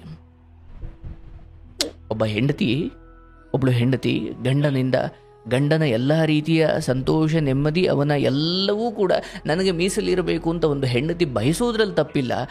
ಆದರೆ ಆ ಬಯಕೆಗಳನ್ನೂ ಲೆಕ್ಕಿಸದೆ ತಾನು ತನ್ನ ಇಂದ್ರಿಯ ಏನು ಹೇಳುತ್ತೋ ಅದನ್ನು ಕೇಳಿಕೊಂಡು ಹೋಗ್ತಾ ಇರೋನು ಅನ್ನೋದಾದರೆ ನಿನ್ನ ಸಂಸಾರ, ಈ ಭವಸಾಗರದಲ್ಲಿ ನಿನ್ನ ಸಂಸಾರ ಅನ್ನೋ ಹಡಗನ್ನು ನೀನು ನಿಂತು ಮುಂದೆ ಓಡಿಸಬೇಕು. ಆ ಮಕ್ಕಳನ್ನು ದಡ ಸೇರಿಸಬೇಕು. ನಿಮ್ಮಿಬ್ಬರ ಜಗಳದಲ್ಲಿ ಆ ಹಡಗೆ ಮುಳುಗೋದ್ರೆ ಈಗಿನ್ನೂ ಲೋಕಕ್ಕೆ ಬಂದಿರೋ ಆ ಮಕ್ಕಳು ಅಲ್ಲೇ ನಿಮ್ಮ ಜೊತೆ ಮುಳುಗೋದಾಗ ಆ ಎರಡು ಸಂತಾನಗಳನ್ನು ಅಥವಾ ಅವುಗಳ ದಡ ತಲುಪಿಸೋದಲ್ಲಿ ತಾಯಿ ಅಥವಾ ತಂದೆ ಇಬ್ಬರಲ್ಲೊಬ್ಬರಾದರೂ ಜೀವಂತವಾಗಿರಬೇಕು ಮತ್ತು ಯೋಗ್ಯವಾಗಿರಬೇಕು. ಈಗ ನಿನ್ನ ಸಮಯ. ನಿನ್ನ ಗಂಡನ ವಿಚಾರವಾಗಿ ಪ್ರೇಮ ಅಥವಾ ದ್ವೇಷ ಎರಡೂ ಬೆಳೆಯುವುದಕ್ಕೆ ನಿನ್ನೊಳಗಡೆ ಅವಕಾಶ ಮಾಡಿಕೊಡಬೇಡ. ಯಾಕಂದರೆ ಈಗ ನೀನು ಏನೇ ನಿನ್ನ ಅಂತರಂಗದಲ್ಲಿ ದ್ವೇಷ, ದುಗುಡ, ದುಃಖ, ಭಯ, ಆತಂಕ ಏನೇ ಉತ್ಪಾದನೆ ಮಾಡಿಕೊಂಡ್ರೂ ಕೂಡ ಅದು ನೇರವಾಗಿ ನಿನಗೇ ಹೊಡೆಯುತ್ತೆ. ಆತನಿಗೇನೂ ಹೊಡೆಯಲ್ಲ, ಅದು ನಿನಗೂ ಗೊತ್ತು. ಹೌದು, ನಾನೇ ಹೇಳೋದು, ನಾನೇ ನೆನ್ಪು ಮಾಡ್ಕೊಳ್ಳೋದು, ನಾನೇ ಹೇಳೋದು. ಅದನ್ನೇ ಹೇಳ್ತಾ ಇದ್ದೀನವ್ವ. ನಿನಗೆ 2 ಆಪ್ಷನ್ ಕೊಡು, ವಿಚಾರ ಹೇಳ್ತೀನಿ. ಒಂದು, ಇಲ್ಲ. ಇನ್ನೊಂದು ಗುರುಜಿ, ಇನ್ನೊಂದೇನ್ ಗೊತ್ತಾ, ಹಿಂಗೆಲ್ಲ ನಮ್ ಶಾಲೆ ಗಂಡ ಹೋಗಿದ್ದಾನೆ ಅಂತಂದ್ಮೇಲೆ ನಂಗೊಬ್ರು ಹಿಂಗ ಅಪ್ರೋಚ್ ಮಾಡಿದ್ರು. ನನ್ ಜೊತೆ ಟಚ್ ಅಲ್ಲಿ ಕೇಳಿಸ್ತಾ ಇಲ್ಲ, ಧ್ವನಿ ಕೇಳಿಸ್ತಾ ಇಲ್ಲ. ನಾ ಹಿಂಗೆ ನಿನ್ ಗಂಡ ಹಿಂಗ್ ಹೋಗಿದಾರಂತೆ, ಹಿಂಗ್ ನಂಗ್ ಕೇಳಿ ತುಂಬಾ ಬೇಜಾರಾಯ್ತು, ಹಿಂಗೆ ನಿಮ್ಗೆ ಇಷ್ಟ ಇದ್ರೆ ನಾನ್ ನಿಮ್ ಜೊತೆ ಇರ್ತೀನಿ ಅಂತ ಹಿಂಗೆ ಒಂದೊಬ್ರು. ನಾನ್ ಅವ್ರಿಗೆ ಅಂದೆ, ನನ್ ಲೈಫಲ್ಲಿ ಚೆನ್ನಾಗಿ ನಾನ್ ಖುಷಿಯಾಗಿದ್ದೀನಿ, ಈಗ ನನ್ ಗಂಡ ಇಲ್ಲ ಅಂತ ಅನ್ನಿಸ್ಬೋದು ಹೊರಗಡೆಯಿಂದ, ನನ್ ಮನ್ಸಲ್ಲಿ ನನ್ ಗಂಡ ಇದ್ದಾನೆ, ಅವನ್ ಜೊತೆ ನಾನ್ ಖುಷಿಯಾಗಿದ್ದೀನಿ, ನನ್ ಮಕ್ಳಿದಾರೆ, ನಾನ್ ಖುಷಿಯಾಗೇ ಇದ್ದೀನಿ ಅಂತ. ಅವ್ರು ಇಲ್ಲ ಹಂಗಲ್ಲ ಹಿಂಗಲ್ಲ ನನಗ್ ತಲೆ ಕೆಡ್ಸಿದ್ರು. ನಾನು ಆದ್ರೂ ಕೂಡ ಅವ್ರಿಗೆ ಹೇಳಿದ್ ನಾನು ಇಷ್ಟೇ, ನಾನ್ ಲವ್ ಮಾಡಿ ಮದ್ವೆ ಆಗಿದ್ದೀನಿ, ಅವನು ನನ್ ಜೊತೆ ಇರ್ಬೇಕು ಅಂತಾನೆ ಇಷ್ಟ ದಿನ ಆಸೆ ಪಟ್ಟೆ, ಇರಲ್ಲ ಅಂತ ಹೋದ್ಮೇಲೆ ನಾನು ಅವ್ನ ನೆನಪಲ್ಲಿ ನಾನು ಇರ್ತೀನಿ, ಅವ್ನ ನೆನಪಿನ ಜೊತೆ ನಾನು ಇರ್ತೀನಿ, ನನ್ ಮಕ್ಳು ನಾನು ಸಾಕ್ತೀನಿ, ನನಗೆ ಯಾರು ಬೇಡ ಅಂತಾನೆ ಹೇಳ್ತೀನಿ. ಬಹುಶಃ ಒಂದು ವೇಳೆ ನಾಳೆ ನಿನ್ನ ಮಕ್ಕಳು ಕೂಡ ನಿನ್ನ ಕೈ ತಪ್ಪಿ ಹೋಗ್ತಾರೆ, ಕಾರಣ ನಿನ್ನ ಈ ಮನಸ್ಥಿತಿ. ನಿನಗೆ ಧರ್ಮಗಳನ್ನು ತುಂಬಾ ಗಟ್ಟಿಯಾಗಿ ಅಪ್ಕೊಳ್ಳೋ ಯೋಗ್ಯತೆನೇ ಇಲ್ಲ ಅಂದ್ರೆ ಸಂಸಾರಗಳಿಗೆ ನೀವೆಲ್ಲ ಅನ್ಫಿಟ್ಟು. ನೆನಪಲ್ಲಿ ಬದುಕ್ತೀನಿ, ಅದರಲ್ಲಿ ಬದುಕ್ತೀನಿ, ಇದರಲ್ಲಿ ಬದುಕ್ತೀನಿ. ಅರೆ, ನಾನು ಬೇಯಿಸಿದ ಅನ್ನ ಅಂದುಕೊಂಡು ತಂಗ್ಳನ್ನ ತಿನ್ನೋಕ್ಕಾಗುತ್ತನವಾ? ನಾನು ಬೆಳೆದ ಅನ್ನ ಅಂದುಕೊಂಡು ತಂಗ್ಳನ್ನ ತಿಂತೇನು? ಇಷ್ಟು ಮಾತ್ರ ಹೇಳಬಲ್ಲೆ. ನಿನ್ನ ಮಕ್ಕಳ ಭವಿಷ್ಯಕ್ಕಾದರೂ ನೀನೊಂದು ಉತ್ತಮ ಮನೆಯ ವಾತಾವರಣವನ್ನು ನಿರ್ಮಾಣ ಮಾಡಬೇಕಂದ್ರೆ ಈಗ ನೀನು ಇಂಥದ್ದೇನೋ ಬಹಳ ದೊಡ್ಡ ಪ್ರತಿರೋಧವನ್ನು ಒಡ್ಡೋಳಲ್ಲ ಅಂತ ಗೊತ್ತು, ಅದಕ್ಕೆ ಆತ ಅಷ್ಟೆಲ್ಲ ಮಾಡೋದು. ಏಕೆ ಬಿಟ್ಟು ಹೋಗೋಳಲ್ಲ, ಏಕೆ ನನ್ನನ್ನು ಬಿಟ್ಟು ಅವಳು ಬದುಕಲ್ಲ, ಇಂಥದ್ದೇನೋ ಆತನಲ್ಲಿ ಒಂದು ಭ್ರಮೆ ಹುಟ್ಟಲಿಕ್ಕೆ ಅಥವಾ ಆತನಲ್ಲಿ ಆ ಮಟ್ಟಿಗೆ ತಪ್ಪು ಮಾಡಲಿಕ್ಕೆ ನಿನ್ನ ವ್ಯಕ್ತಿತ್ವವು ಕೂಡ ಒಂದು ಮಟ್ಟಿಗೆ ಕಾರಣ. ಅಲ್ಲ ಗುರುಜಿ, ಇದು ನಾನು ನನ್ನ ಮನೆಯವ್ರು ಹೇಳಿದ್ದಲ್ಲ, ಗೊತ್ತು, ಇನ್ಯಾವನಿಗೂ ಹೇಳಿದ್ದು. ಹೌದು, ಅದನ್ನ ಬಿಟ್ಬಿಟ್ಟು ನಾನೇನು ಆ ವಿಚಾರಕ್ಕೆ ಬಂದೇ ಇಲ್ಲ. ನಾನು ಹೇಳ್ತಿರೋದು ನನ್ನ ಗಂಡು ನೆನಪಲ್ಲಿ ಬದುಕ್ತೀನಿ, ಅಯ್ಯೋ ಹಂಗಾರು ಇರ್ಲಿ ಬಿಡು, ಹಿಂಗಾರು ಇರ್ಲಿ, ಈ ವ್ಯಕ್ತಿತ್ವ ಇದೆಯಲ್ಲ. ಅರೆ, ಒಬ್ಬ ಶಿಕ್ಷೆ ಅಥವಾ ಒಬ್ಬ ತಪ್ಪು ಮಾಡಿದವನಿಗೆ ಶಿಕ್ಷೆ ಕೊಡದ ಮನಸ್ಥಿತಿ. ಶಿಕ್ಷೆ ಅಂದ್ರೆ ಅವನೇನು ವಡಿ ಬಡಿ ಚಚ್ಚು ಅಂತ ಹೇಳ್ತಾ ಇಲ್ಲ. ನೀನು ಆತನ ಕುರಿತು ಆ ಮಟ್ಟಿನ ದೊಡ್ಡ ನಿರ್ಲಕ್ಷ್ಯ ತಾಳದ ಹೊರತು ಆತನಿಗೆ ಬುದ್ಧಿ ಬರಲ್ಲ. ನೋಡಪ್ಪ, ನೀನು ಬಂದ್ರು ಬಾ, ಬರ್ದಿರು, ನಾನು ಮೊದ್ಲಂಗೆ ಅಳ್ತಾ ಕೂರೋಳಲ್ಲ, ಅಥವಾ ನೀನು ಹುಡುಕೊಂಡಂಗೆ ನಾನು ಇನ್ಯಾವನ್ನು ಹುಡುಕೊಂಡು ಹೋಗುವಷ್ಟು ಕೆಟ್ಟ ನಡತೆ ಉಳ್ಳವಳು ನಾನಲ್ಲ. ನನಗೆ ತಂದೆ ತಾಯಿ ಒಳ್ಳೆ ಸಂಸ್ಕಾರ ಕೊಟ್ಟು ಕಳಿಸಿದ್ದಾರೆ. ಆದರೆ ನೀನು ಹೆಂಡತಿ ಮುಂದೆ ಈ ಮಟ್ಟಿಗೆ ಹೇಳುವಷ್ಟು ಮುಂದೆ ಹೋಗಿದೀಯ ಅಂದ್ರೆ ಅದನ್ನು ಭಗವಂತ ನೋಡ್ಕೊಳ್ತಾನೆ. ನಾನೇನು ಮಾಡ್ತೀನಿ ಈಗ, ನೀನು ಎಲ್ಗಾರು ಹೋಗು, ಎಷ್ಟೊತ್ಗಾರ ಬಾ, ಯಾವಳ ಜೊತೆನಾದರೂ ಮಲಗು, ನಾನು ನನ್ನ ಮಕ್ಕಳನ್ನು ನೋಡ್ಕೊಂಡು ಹೋಗ್ತೀನಿ. ಡೈವರ್ಸ್ ಕೊಟ್ಬಿಟ್ಟು ನಾನು ಇನ್ಯಾವನಿಂದನೂ ಹೋದೆ ಅಂತ ನಾಳೆ ಲೋಕ ಅನ್ನೋದು ಬೇಡ. ನಾನು ಡೈವರ್ಸು ಕೊಡಲ್ಲ, ನಿನ್ನ ನಾನು ಲೆಕ್ಕಕ್ಕೂ ಇಟ್ಕೊಳ್ಳಲ್ಲ. ನನ್ನ ಮಕ್ಕಳು ನಂಗೆ ಸಾಕೋದು ಗೊತ್ತು. ನೀನು ಹಂಗೂ ಬದಲಾಗ ಬಂದರೆ ನಾಳೆ ನಿನ್ನ ಸೇವೆ ಮಾಡ್ತೀನಿ, ಇಲ್ಲ ಅನ್ನಲ್ಲ. ಬಟ್ ಈ ಏನು ಇನ್ನೊಬ್ಬಳ ಜೊತೆ ಇರ್ತೀನಿ, ನಾನು ಬೇಕು ನೀನು ಬೇಕು, ಅಥವಾ ಅವಳು ಇರಲಿ ನೀನು ಇರಲಿ, ಈ ನಡತೆಗೆಟ್ಟ ಬದುಕನ್ನು ಬದುಕಲಿಕ್ಕೆ ನಾನು ತಯಾರಿಲ್ಲ. ಮಕ್ಕಳು ಎಲ್ಲವನ್ನು ನೋಡ್ತಾ ಇರ್ತವೆ. ಹೌದು ಹೌದು. ನನ್ನ ಸಾವಿರಾರು ಕತೆಗಳಲ್ಲಿ ಎಂಥ ವಿಚಾರಗಳಲ್ಲಿ ಯಾಕೆ ಹೆಣ್ಣು ಮಕ್ಕಳಿಗೆ ಗಂಡನ ಅಂದ್ರೆ ಒಬ್ಬ ದುಷ್ಟ ಗಂಡನ ನೆನಪಲ್ಲಿ ನಾನು ಹಂಗೆ ಬದುಕ್ತೀನಿ ಅಂದ್ರೆ ಇನ್ನೊಂದು ಮದುವೆ ಆಗು ಅಂತ ಹೇಳ್ತಾ ಇಲ್ಲ. ಆದರೆ ಆತನ ಅನ್ಯಾಯವನ್ನು ವಿರೋಧಿಸದಷ್ಟು ನೀನು ಪ್ರೀತಿ ಮಾಡಿದ್ರೆ ಅದು ಪ್ರೀತಿ ಅಲ್ಲ. ಅದು ಹೇಳ್ತಾರಲ್ಲ, ಧೃತರಾಷ್ಟ್ರ ಮೋಹ. ಅದು ಒಂದು ಅಲ್ಲಿರು, ಇಲ್ಲ ಇಲ್ಲಿರು. ನೀನು ಫಿನಾನ್ಷಿಯಲಿ ಹಣ ಕೊಡೋದು, ಅದು ಇದು ಎಲ್ಲ ಎಂಕರೇಜ್ ಮಾಡೋದು ಎಲ್ಲ ಬಿಟ್ಟು ಬಿಡಬೇಕು. ಯಾಕಂದ್ರೆ ಆ ಮಟ್ಟಿನ ಶಿಕ್ಷೆ ಒಬ್ಬನಿಗೆ ಸಿಗದೆ ಹೋದರೆ ಅಪರಾಧಿ ನಿರಪರಾಧಿ ಆಗುವ ಸ್ಥಿತಿಗೆ ಅವನು ಹೋಗೋದಿಲ್ಲ. ಅಪರಾಧಿಯಾಗಿ ಉಳಿದು ಬಿಡ್ತಾನೆ. ಕಾರಣ ನಿಮ್ಮ ಬೆಂಬಲ. ದುಡ್ಡು ಕೊಟ್ಟೆ, ಅಯ್ಯೋ ಅಲ್ಲೂ ಈಗಲೂ ಅವಳನ್ನು ಬಿಟ್ಟು ಬಾರಪ್ಪ, ನಾನು ಬೇಕಾದ್ರೆ ಬದುಕೋಣ. ಆಯಿತು, ಅವತ್ತಿಗೆ ನಿನ್ನ ಮನಸ್ಥಿತಿ ಹಂಗಿತ್ತು, ಹೇಳಿದೆ. ಅಟ್ಲೀಸ್ಟ್ ಈಗಾದರೂ ಬುದ್ಧಿ ಕಲ್ತ್ಕೋ. ನಿನ್ನ ಮಕ್ಕಳ ಹೊರತು ನಿನ್ನ ಜೀವನಕ್ಕೆ ಇನ್ಯಾರೂ ಆಸರೆ ಆಗುವುದಿಲ್ಲ. ಎಲ್ಲ ಮುಗಿದ ಕಥೆ ಆಗಿದೆ. ಈಗ ತವರು ಮನೆಯೂ ಖಾಲಿಯಾಗಿದೆ ಅಲ್ವನವ? ತಂದೆ ತಾಯಿ ಅಲ್ಲೂ ಇಬ್ರು ತೀರ್ ಹೋದ್ರು. ಇಲ್ಲಿ ನಿನ್ನ ಮಕ್ಕಳಿಗೋಸ್ಕರ ನೋಡು, ನಾನು ಇನ್ನೊಂದು ಮದುವೆ ಆಗು ಅಂತ ಹೇಳ್ತಾ ಇಲ್ಲ ತಾಯಿ. ಆದ್ರೆ ಈತ ಇಬ್ಬಿಬ್ರು ಹೆಣ್ಣು ಮಕ್ಕಳಿಗೆ ದ್ರೋಹ ಮಾಡೋಣ ಅನ್ನೋದಾದ್ರೆ, ಬಹಳ ಹಿಂದೆ ನಮ್ಮ ಮಹಿಳಾ ಮಣಿಯರು ಅಥವಾ ಎಷ್ಟು ಹೆಣ್ಣು ಮಕ್ಕಳು ಅವರು ಮಹಾನುಭಾವರು ಏನು ಮಾಡಿದ್ರು ಅಂದರೆ, ಇಂತಹ ಅನ್ಯಾಯವನ್ನು ವಿರೋಧಿಸುವ ನಿಟ್ಟಿನಲ್ಲಿ ಗಂಡ ಅನ್ನೋ ಭಾವನೆಯನ್ನು ಮರೆತು ಅದನ್ನು ತೊರೆದು ಸ್ವಾವಲಂಬಿಗಳಾಗಿ ಬದುಕಿ ಜಗತ್ತಿಗೆ ಜಗತ್ತು ನೀನು ಒಂಟಿಯಾಗಿದ್ರೆ ಈ ಕಾಮುಕರ ತರ ಬಂದು ನಾನು ನಿನ್ ಜೊತೆ ಇರ್ತೀನಿ, ಅದು ಮಾಡ್ತೀನಿ, ಇದು ಮಾಡ್ತೀನಿ ಅಂತ ಅವ್ರು 1000 ಹೇಳ್ತಾರೆ. ಹೌದು, ನಾನು ಅದಕ್ಕೆ ಹೇಳ್ತಾ ಇದ್ದೀನಿ, ಅವನ ಮನೆಗೆ ಬಂದು ಹೋಗ್ತಾನ, ಇಲ್ಲ ಅವನೇ ಡೈವರ್ಸ್ ಬೇಕು ಅಂತ ಕೇಳ್ತಾನ, ಏನು ಮಾಡ್ತಾನ. ಆದ್ರೆ ನಿನ್ನ ಅಂತರಂಗದಲ್ಲಿ ಈ ಕೊರಗು ಏನಿದೆ, ಅಯ್ಯೋ ನನಗೆ ಹಿಂಗ್ ಮಾಡ್ಬಿಟ್ಟ, ಹಂಗ್ ಮಾಡ್ಬಿಟ್ಟ, ಇಲ್ಲವ ನೀನು ಏನು ಬೀಜ ನೆಟ್ಟಿದ್ದೀಯೋ, ಅದು ಬೇವಿನ ಬೀಜನೋ ಮಾವಿನ ಬೀಜನೋ, ಅದಕ್ಕೆ ತಕ್ಕಂತೆ ಫಲ ನಾವು ತಿನ್ನಲೇಬೇಕು. ಅವತ್ತಿನ ಕಾಲಕ್ಕೆ ಇವತ್ತು ನೋಡಿ ಎಂತ ಹಣೆ ಬರ, ಮದುವೆ ಆಗ್ಲಿಕ್ಕೆ ಹೆಣ್ಣುಗಳು ಸಿಗ್ತಿಲ್ಲ ಹುಡುಗರಿಗೆ. ನಾನು ಒಬ್ಬ ಕೃಷಿ ರೈತ, ನಾನು ರಾಣಿ ತರ ನೋಡ್ಕೊಳ್ತೀನಿ ಅಂದ್ರೆ ಹೆಣ್ಣು ಕೊಡಲ್ಲ. ಅಂಥದ್ರಲ್ಲಿ ಗೌರ್ಮೆಂಟ್ ಕೆಲಸದಲ್ಲಿ ಒಂದು ಹೆಣ್ಮಗಳು ನೀನು ಬದುಕನ್ನು ಹೆಂಗೆ ಇಟ್ಕೊಳ್ಬೋದಿತ್ತು? ಯಾವ ಸ್ಥಿತಿಗೆ ಬಂದು ತಲುಪಿಟ್ಟು? ನಂಗೆಲ್ಲೋ ಅವನು ಯಾರೋ ಪರಿಚಯ ಆದ, ಅವನ ಅಪ್ರೋಚ್ ಮಾಡ್ದ, ಅವನಿದು ಮಾಡ್ದ, ಆಯ್ತು. ಇನ್ನು ಆರಂಭದಲ್ಲಿ ಪ್ರೀತಿ ಪ್ರೇಮಗಳು ಏನು ಹೇಳಿ ಕೇಳಿ ಬರಲ್ಲ ಅಂತ ಡೈಲಾಗ್ ಹೇಳಿ ಅದನ್ನು ಒಪ್ಕೊಳ್ಳೋಣ. ಅಟ್ಲೀಸ್ಟ್ ಇಲ್ಲಿಗೆ ಬಂದಾಗಲಾದರೂ ನಾನು ಇನ್ನೊಂದು ಮದುವೆ ಆಗಿದ್ದೀನಿ ಅಂತ ಒಬ್ಬ ಗಂಡ ಹೆಂಡತಿ ಹತ್ರನೇ ನೇರವಾಗಿ ಹೇಳ್ತಾನೆ ಅಂದರೆ ಆ ಗಂಡನನ್ನು ತ್ಯಜಿಸುವ ಹೊರತು ನಿನ್ನ ಮನೆ ಉದ್ಧಾರವಾಗಲ್ಲ. ಅರ್ಥಾತ್ ನಾನು ಕೇವಲ ಹಣದ ಫಿನಾನ್ಷಿಯಲ್ ಡೆವಲಪ್ಮೆಂಟ್ ಬಗ್ಗೆ ಮಾತ್ರ ಮಾತಾಡ್ತಿಲ್ಲ, ಅದಕ್ಕೂ ಮೀರಿದ್ದು ನಿನ್ನ ಮನೆಯಲ್ಲಿ ಇವತ್ತು ದುಡ್ಡಿದೆ, ನೆಮ್ಮದಿ ಇಲ್ಲ. ಹೌದು, ನಿನ್ನ ಮಕ್ಕಳಿಗೆ ಇಂಥ ಕೆಟ್ಟ ಸಂಸ್ಕಾರ ಒಂದು ವೇಳೆ ಹರಿದು ಹೋದ್ರೆ ಭವಿಷ್ಯದಲ್ಲಿ ಇನ್ನೊಂದು ಹೆಣ್ಮಗಳಿಗೆ ದ್ರೋಹ ಆಗುತ್ತೆ. ನೀನೊಂದು ಹೆಣ್ಣಾಗೋದು ಯೋಚನೆ ಮಾಡಬೇಕು. ಹಾಗಾಗಿ ಈತನಿಗೆ ನೀನು ಕೊಡುವ ಅತಿ ದೊಡ್ಡ ಶಿಕ್ಷೆ ಅಂದರೆ ಅವನನ್ನು ಕ್ಷಮೆ ಮಾಡು. ಕ್ಷಮೆ ಮಾಡಿದ ನಂತರ ಅವನ ಕುರಿತಾಗಿ ಮೊದಲಿನಷ್ಟು ಮೋಹವನ್ನು ಮೊದಲು ತ್ಯಜಿಸು. ಎಲ್ಲಿಯವರೆಗೂ ನಿನಗೆ ಆ ಮಟ್ಟಿನ ಮೋಹ ಇರುತ್ತೋ ಅದೇ ಕಾರಣಕ್ಕಾಗಿ ಆತ ಇನ್ನಷ್ಟು ತಪ್ಪುಗಳನ್ನು ಮಾಡ್ತಾನೆ.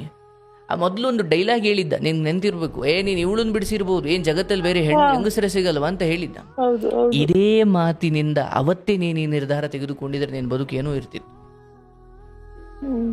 ಆದ್ರೆ ನೀನು ತುಂಬಾ ಅವಕಾಶ ಕೊಟ್ಟಿದ್ದೀಯ. ಲೋಕದ ಕಣ್ಣಿಗೆ ನೀನು ದೊಡ್ಡ ಪತಿವ್ರತೆಯಾಗಿ ಕಂಡ್ರೂ ಕೂಡ ವೈಯಕ್ತಿಕವಾಗಿ ನಿನ್ನ 3 ದಿನದ ಬದುಕನ್ನ ದುಷ್ಟರೊಂದಿಗೆ ಕಳೆದಿರೋ ಕಾರಣಕ್ಕೆ ನಿನ್ನ ಒಳ್ಳೆತನಕ್ಕಲ್ಲಿ ಯಾವ ಬೆಲೆಯೂ ಇಲ್ಲ. ಕರ್ಣನಿಗೂ ಒಳ್ಳೆತನ ಇತ್ತು, ಆದ್ರೆ ಯಾರ ಜೊತೆ ಇದ್ದ ಅನ್ನೋ ಕಾರಣಕ್ಕೆ ಅವತ್ತು ವಿಲನ್ ಆಗೋದ.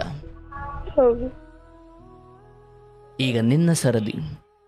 ಈತನಿಗೆ ಆಡಬೇಡ, ಅನ್ನಬೇಡ, ಬೈಬೇಡ, ಫೋನ್ ಚೆಕ್ ಮಾಡಬೇಡ, ಎಲ್ಲೋದ ಎಲ್ಲಿ ಬಂದು ಯಾವುದೂ ತಲೆ ಕೆಡಿಸ್ಕೊಳ್ಬೇಡ. ತೀರಾ ಮಿತಿ ಮೀರ್ತು ಇವತ್ತನ್ನು ಒಪ್ಪುಟ್ಟಳ ಅಂದ್ರೆ ಡೈವರ್ಸ್ ಕೊಟ್ಟು ನಿನ್ನ ಪಾಟಿ ನಿನ್ನ ಜೀವನ ನೋಡ್ಕೊ. ಬಟ್ ಈಗ ಮದುವೆ ಅಥವಾ ಡೈವರ್ಸ್ ಕೊಟ್ಟರು ಕೊಡದೆ ಹೋದ್ರು ಯಥಾಸ್ಥಿತಿ ಮುಂದುವರಿಲೇಬೇಕು. ಈಗ ಇನ್ನೇನು ನೀನೊಂದು ಮದುವೆ ಆಗ್ಲಿಕ್ಕಂತೂ ಆಗಲ್ಲ. ಅಲ್ಲ, ಕೇಳಿಸ್ಕೊ, ಅದು ಆಗಲ್ಲ. ಮಕ್ಕಳಿನ್ನೇನು ದೊಡ್ಡವರಾಗ್ತಿದ್ದಾರೆ. ಸೊ ಹಾಗಾಗಿ ಮನೆಯ ವಾತಾವರಣ ನನ್ನ ಪಾಲಿಗೆ ಬಂದಿದ್ದು, ಅಯ್ಯೋ ದೇವ್ರು ನನಗೆ ಅನ್ಯಾಯ ಮಾಡಿಬಿಟ್ಟ, ಅದು ಮಾಡಿಬಿಟ್ಟ, ಇದು ಮಾಡಿಬಿಟ್ಟ, ಇಲ್ಲವ ಅದೇ ಆಗ ನೋಡಿದ್ರೆ ನೀನು ತಂಗಿದೀರು ಮದುವೆ ಮಾಡಲಿಕ್ಕೆ, ನಿನ್ನ ಮನೆಯನ್ನು ಕಷ್ಟ ನೀಗಿಸ್ಲಿಕ್ಕೆ ಎಲ್ಲ ದೇವರು ನಿನಗೊಂದು ಜಾಬ್ ಕೊಟ್ಟು ಚೆನ್ನಾಗಿ ಇಟ್ಟಿದ್ನಲ್ಲೋ. ದೇವರ ಕುರಿತು ಒಂದು ಮಾತು ಕೂಡ ನೆಗೆಟಿವ್ ಆಡ್ಲಿಕ್ಕೆ ನೀನು ಅರ್ಹಳಲ್ಲ. ಹೌದು, ನಿನ್ನ ಎಲ್ಲ ಕರ್ತವ್ಯವನ್ನು ನಿಭಾಯಿಸಿದ್ದೀಯಾ, ತಂಗಿದೀರು ಮದುವೆ ಮಾಡಿದ್ದೀಯಾ, ತಾಯಿ ತಂದೆಯ ಕುರಿತು ಕರುಣೆ ತೋರಿಸಿದ್ದೀಯಾ, ಅವರನ್ನು ಪ್ರೀತಿಸಿದ್ದೀಯಾ, ಅವರಿಗೆ ಪೋಷಣೆ ಮಾಡಿದ್ದೀಯಾ, ಅಥವಾ ಅವರನ್ನು ನಾನಾ ರೀತಿಯಲ್ಲಿ ಆರೈಕೆ ಮಾಡಿದ್ದೀಯಾ. ಆದರೆ ನಿನ್ನ ವೈಯಕ್ತಿಕ ಜೀವನ ಅಂತ ಬಂದಾಗ ನಿಂದೊಂದು ಗೌರ್ಮೆಂಟ್ ಜಾಬ್, ಹಾಗಂತ ಇನ್ನೂ ಶ್ರೀಮಂತನ ಮದುವೆ ಆಗ್ಬೋದಿತ್ತು ಅಂತ ನಾನು ಹೇಳ್ತಾ ಇಲ್ಲ. ಆದರೆ ಮದುವೆಗೆ ಮುಂಚೆ ನನ್ನ ತಂದೆ ತಾಯಿಗೆ ಹೇಳಿ, ಅವ್ರ ತಂದೆ ತಾಯಿಗೆ ಹೇಳಿ, ಬಂಧು ಬಳಗ ಎಲ್ಲ ಸೇರಿ ನಿನ್ನ ಮದುವೆಯ ಆರಂಭದ ಯೋಚನೆಗಳೇ ನಿನ್ನ ಬದುಕನ್ನು ಬಗಡ ಮಾಡಿ ಇಟ್ಬಿಟ್ಟಿದ್ದು. ಶುದ್ಧ ನೀರಾಗಿರ್ಲೇ ಇಲ್ಲ, ಬರೀ ಗೊಂದಲದಲ್ಲೇ ಆಗೋಯ್ತು ನಿಮ್ಮ ಮದುವೆ. ಈಗ ನಿನ್ನ ಸರದಿ, ನೀನೊಂದು ನಿರ್ಧಾರ ತಗೋ. ಇಲ್ಲಿ ಎಷ್ಟೋ ಸಾವಿರಾರು ಕಥೆಗಳಿದ್ದಾವ, ಹೆಣ್ಮಕ್ಳು ಬಿಡುವಾಗಿದ್ದ ಕೇಳ್ತಾ ಹೋಗು, ನಿನ್ಗೆ ಅರ್ಥವಾಗುತ್ತೆ. ಇಲ್ಲಿ ನಾನು ಇಷ್ಟಪಟ್ಟವರ ಜೊತೆ ಇರೋದು ಅನ್ನೋದಕ್ಕಿಂತ ಯಾರು ನನ್ನನ್ನು ಇಷ್ಟಪಡ್ತಾರೋ ಅವ್ರ ಜೊತೆ ಇರೋದೇ ನೆಮ್ಮದಿ ಕಣವ.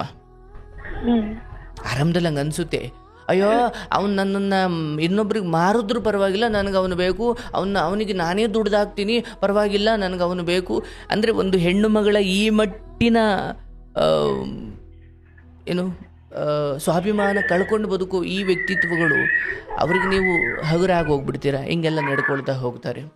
ಏನೇ ಇರಲ್ಲ, ಒಬ್ಬ ಕುಡುಕು ನನ್ನ ಕ್ಷಮಿಸ್ಬೋದು, ಒಬ್ಬ ವ್ಯಸನಿ, ಒಬ್ಬ ಅಂಗವಿಕಲ, ಒಬ್ಬ ಮಾನಸಿಕ ಅಸ್ವಸ್ಥನನ್ನು ಕ್ಷಮಿಸ್ಬೋದು. ಈ ನಿನ್ನ ಗಂಡನ ವಿಚಾರ ಇದೆಯಲ್ಲ, ಇದು ಮೋಸ, ಇದು ತಪ್ಪಲ್ಲ, ಇದು ಮೋಸ. ತಪ್ಪುಗಳು ಗೊತ್ತಿಲ್ಲೇ ಆಗ್ತವೆ, ಮೋಸ ಗೊತ್ತಿದ್ದೇ ನಡೆಯುತ್ತೆ. ಸೊ ಹಾಗಾಗಿ ಇಂಟೆನ್ಷನಲ್ಲಿ ನಿನ್ನ ಮುಂದೆ ಏನು ಮಾತಾಡ್ತಿದ್ದಾರೆ, ನಿನ್ನ ಮುಂದೆ ಏನು ನಾನು ಇನ್ನೊಂದು ಮದುವೆ ಆಗಿನಿ, ಅದು ಮಾಡಿದ್ನಿ, ಇದು ಮಾಡಿದ್ನಿ ಅಂತ ಹೇಳ್ಕೊಳ್ತಿದ್ದಾರೆ. ಸೊ ಈ ವ್ಯಕ್ತಿಯ ಜೀವನದಲ್ಲಿ ನೀನು ಭಾಳ ನೆಮ್ಮದಿಯುತವಾಗಿ ಬದುಕಲಿಕ್ಕಂತೂ ಸಾಧ್ಯ ಇಲ್ಲ. ಡೈವರ್ಸ್ ಕೊಡು ಅಂತ ನಾನು ಹೇಳ್ತಿಲ್ಲ, ಕಣ್ಣೀರು ಒರೆಸ್ಕೋ. ಜೀವನ ವಿಶಾಲವಾಗಿದೆ, ಜಗತ್ತು ವಿಶಾಲವಾಗಿದೆ, ಅಲ್ಲೇ ಇರು, ದುಡಿ, ಮಕ್ಕಳಿಗೆ ಒಳ್ಳೆ ವಿದ್ಯಾಭ್ಯಾಸ ಕೊಡು, ಸಂಸ್ಕಾರ ಕೊಡು. ಈತನ ವಿಚಾರವಾಗಿ ಎನ್ಕ್ವೈರಿ ಮಾಡ್ಲಿಕ್ಕೆ ಹೋದಷ್ಟು ನೀನು ಬೇಗ ಆಯಸ್ಸನ್ನು ಕಳ್ಕೊಳ್ತೀಯ. ಇದು ನೆನ್ಪಿಟ್ಕೊ. ಯಾಕಂದ್ರೆ ಇನ್ನೂ ನಿನಗೆ ಗೊತ್ತಿಲ್ಲದ ವಿಚಾರ ತಲೆಗೆ ಇನ್ನೂ ನಿನ್ನ ಸತ್ಯವಾಗಿ ನಿನ್ನ ಮುಂದೆ ಬರ್ಬೋದು. ಆದರೆ ಅವಾಗೆಲ್ಲ ದುಃಖ ಯಾರಿಗೆ? ನಿನಗೆ. ಪ್ರಯೋಜನ ಇಲ್ಲ. ಸುಮ್ಮನೆ ಕೊರ್ಗಿ ಮಕ್ಕಳನ್ನ ಅನಾಥ ಮಾಡಿ ಹಾಕೋಯ್ತೀಯಾ? ಇದೆಲ್ಲ ಬೇಡ. ಮೊದಲು ನಿನ್ನ ನಿನ್ನ ಪಾಲಿಗೆ ಬಂದ ಬದುಕು ಇಷ್ಟೇ ಅಂದುಕೊಂಡು ಎಲ್ಲ ಹೆಣ್ಮಕ್ಳಿಗೂ ನಿನ್ನ ಕತೆ ಒಂದು ಮಾದರಿ. ಯಾಕಂದ್ರೆ ಗೌರ್ಮೆಂಟ್ ಜಾಬ್ ಇರೋ ಹೆಣ್ಮಗಳು ಮಾತ್ರ ಅಲ್ಲ, ನಾರ್ಮಲ್ಲಿ ಒಂದು ಮನೆತನದಲ್ಲಿ ಹುಟ್ಟಿರೋ ಯಾವುದೇ ಹೆಣ್ಮಗಳು ಹಿಂಗೆ ಪ್ರೀತಿ ಪ್ರೇಮ, ನಂಗೆ ಆಟೋದಲ್ಲಿ ಪರಿಚಯ ಆದ್ರು, ಇಲ್ಲಿ ಪರಿಚಯ ಆದ್ರು, ಓಡೋಗ್ಬಿಡೋಣ, ಹಂಗೆ ಮಾಡಿಬಿಡೋಣ ಅಂಥವ್ರ ಬದುಕೆಲ್ಲ ನನ್ನ ಈ ಅನುಭವದಲ್ಲ. 5,000-6,000 ಕೌನ್ಸಿಲಿಂಗ್ ಮಾಡಿದ್ನಿ. ಇಲ್ಲಿವರೆಗೂ ನನ್ನ ಬದುಕಲ್ಲಿ ಹಿಂಗೆ ಹೋದವರು ಎಲ್ಲೋ 1-2% ಮಾತ್ರ ಯಶಸ್ವಿ ಆದವರು ಇದ್ದಾರೆ. ತಂದೆ ತಾಯಿ ಗೊತ್ತಿಲ್ಲದೆ ಮದುವೆ ಮಾಡಿಕೊಂಡವ್ರ ಜೀವನ ಏನೇನಾಗಿದೆ, 100ರಲ್ಲಿ 98 ಜನ ಬದುಕು ಹಂಗೆ ಮುಳುಗೋಗ್ಬಿಟ್ಟಿದೆ. ಕೋರ್ಟಲ್ಲಿ ಪೆಂಡಿಂಗ್ ಇದಾವೆ ಕೇಸ್ಗಳು. ಹೀಗಾಗಿ ನೀನು ಈ ಸಮಯದಲ್ಲಿ ಮಕ್ಕಳ ಹೊರತಾಗಿ ಪ್ರಪಂಚದಲ್ಲಿ ಭಗವಂತ, ನೀನು, ನಿನ್ನ ಮಕ್ಕಳು, ನಿನ್ನ ಕಾಯಕ, ಆ ನಿಟ್ಟಿನಲ್ಲಿ ನಿನ್ನ ಅಂತರಂಗದ ನೆಮ್ಮದಿಯನ್ನು ಕಂಡುಕೋ. ಈತ ಬರ್ತಾನ ಹೋಗ್ತಾನ, ಬಟ್ ಒಂದು ವೇಳೆ ನನಗನ್ಸೋದು ಸ್ವಲ್ಪ ನೀತನನ್ನು ಬಿಡುವ ನಿರ್ಧಾರವನ್ನು ಗಟ್ಟಿಯಾಗಿ ತಗೋ. ಆವಾಗಾದರೂ ಆತ ಬುದ್ಧಿ ಕಲಿಬೋದು. ಕಲೀಲಿಲ್ಲ, ನಾನು ಹಿಂಗೆ ಇರ್ತೀನಿ, ನೀನು ಬಿಟ್ಟೋದ್ರೂ ಪರವಾಗಿಲ್ಲ ಅಂತನ ದಯವಿಟ್ಟು ನಿರ್ಧಾರ ತಗೋ. ಅಂದರೆ ಈಗೇನಾದರೂ ನೀನು ನಿರ್ಧಾರ ತೆಗೆದುಕೊಳ್ಳದೆ ಹೋದರೆ ಮಕ್ಕಳ ಬಾಲ್ಯದಲ್ಲಿ ಅವರಿಗೆ ಫೀಡ್ ಮಾಡೋ ವಿಚಾರಗಳು ಅವ್ರ ಮುಂದೆ ಹಾಳು ಮಾಡಿಬಿಡ್ತವೆ. ಯೋಚನೆ ಮಾಡು. ಈತನಿಗೆ ಆಡಬೇಡ, ಅನ್ಬೇಡ, ದೂಷಿಸಬೇಡ, ಶಪಿಸಬೇಡ, ಕ್ಷಮಿಸಿದ್ದೀನಿ ಅಂತ ಹೇಳು. ಮಿಕ್ಕಿದ ದೇವ್ರು ನೋಡ್ಕೊಳ್ತಾನೆ, ಕರ್ಮ ನೋಡ್ಕೊಳ್ಳುತ್ತೆ. ಕ್ಷಮೆ ಮಾಡು, ನಿನ್ನ ಜೀವನವು ಒಳ್ಳೆಯದಾಗೇ ಇರುತ್ತೆ. ಅಳೋದು ಬೇಡ, ದುಃಖ ಬೇಡ. ಏನು ನಿನ್ನ ಪಾಲಿಗೆ ಬರಬೇಕು ಅದು ಬಂದಿದೆ, ಅದನ್ನು ಕಷ್ಟವೋ ಸುಖವೋ ಅನುಭವಿಸ್ಕೋ. ಆದರೆ ಈ ನ್ಯಾಯ ಪಂಚಾಯತಿ ಮಾಡಿ ಸರಿ ಮಾಡ್ತೀನಿ ಅನ್ನೋದೆಲ್ಲ ಸುಳ್ಳು. ಪೊಲೀಸ್ನವ್ರು ಹೇಳಿದಾಗಲೇ ಸರಿ ಹೋಗಿಲ್ಲವಾ? ಹಾಗಾಗಿ ನಮಗೆಲ್ಲರೂ ಇಷ್ಟವಾಗ್ತಾರೆ, ಆದರೆ ನಮ್ಮನ್ನು ಇಷ್ಟಪಡೋರು ನಮ್ಮ ಜೊತೆ ಇದ್ದರೆ ನಮ್ಮ ಬದುಕು ಸ್ವರ್ಗ, ಬೇರೆಲ್ಲೂ ಇಲ್ಲ, ಇಲ್ಲೇ. ಆದರೆ ಅವ್ರಿಗೆ ನಾವು ಬೇಕು, ಆದರೆ ಅವ್ರಿಗೆ ಇನ್ಯಾರೋ ಬೇಕು ಅನ್ನೋರ ಜೊತೆ ನೀನು ಹೆಂಗೆ ನೆಮ್ಮದಿಯಾಗಿರ್ತೀಯೋ ಆಗಲ್ಲ.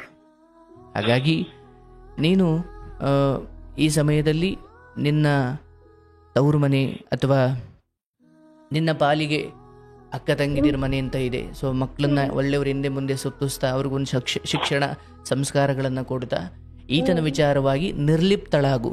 ಪ್ರೇಮವೂ ಭಾವನೆ ಇಲ್ಲ, ದ್ವೇಷದ ಭಾವನೆಯೂ ಇಲ್ಲ.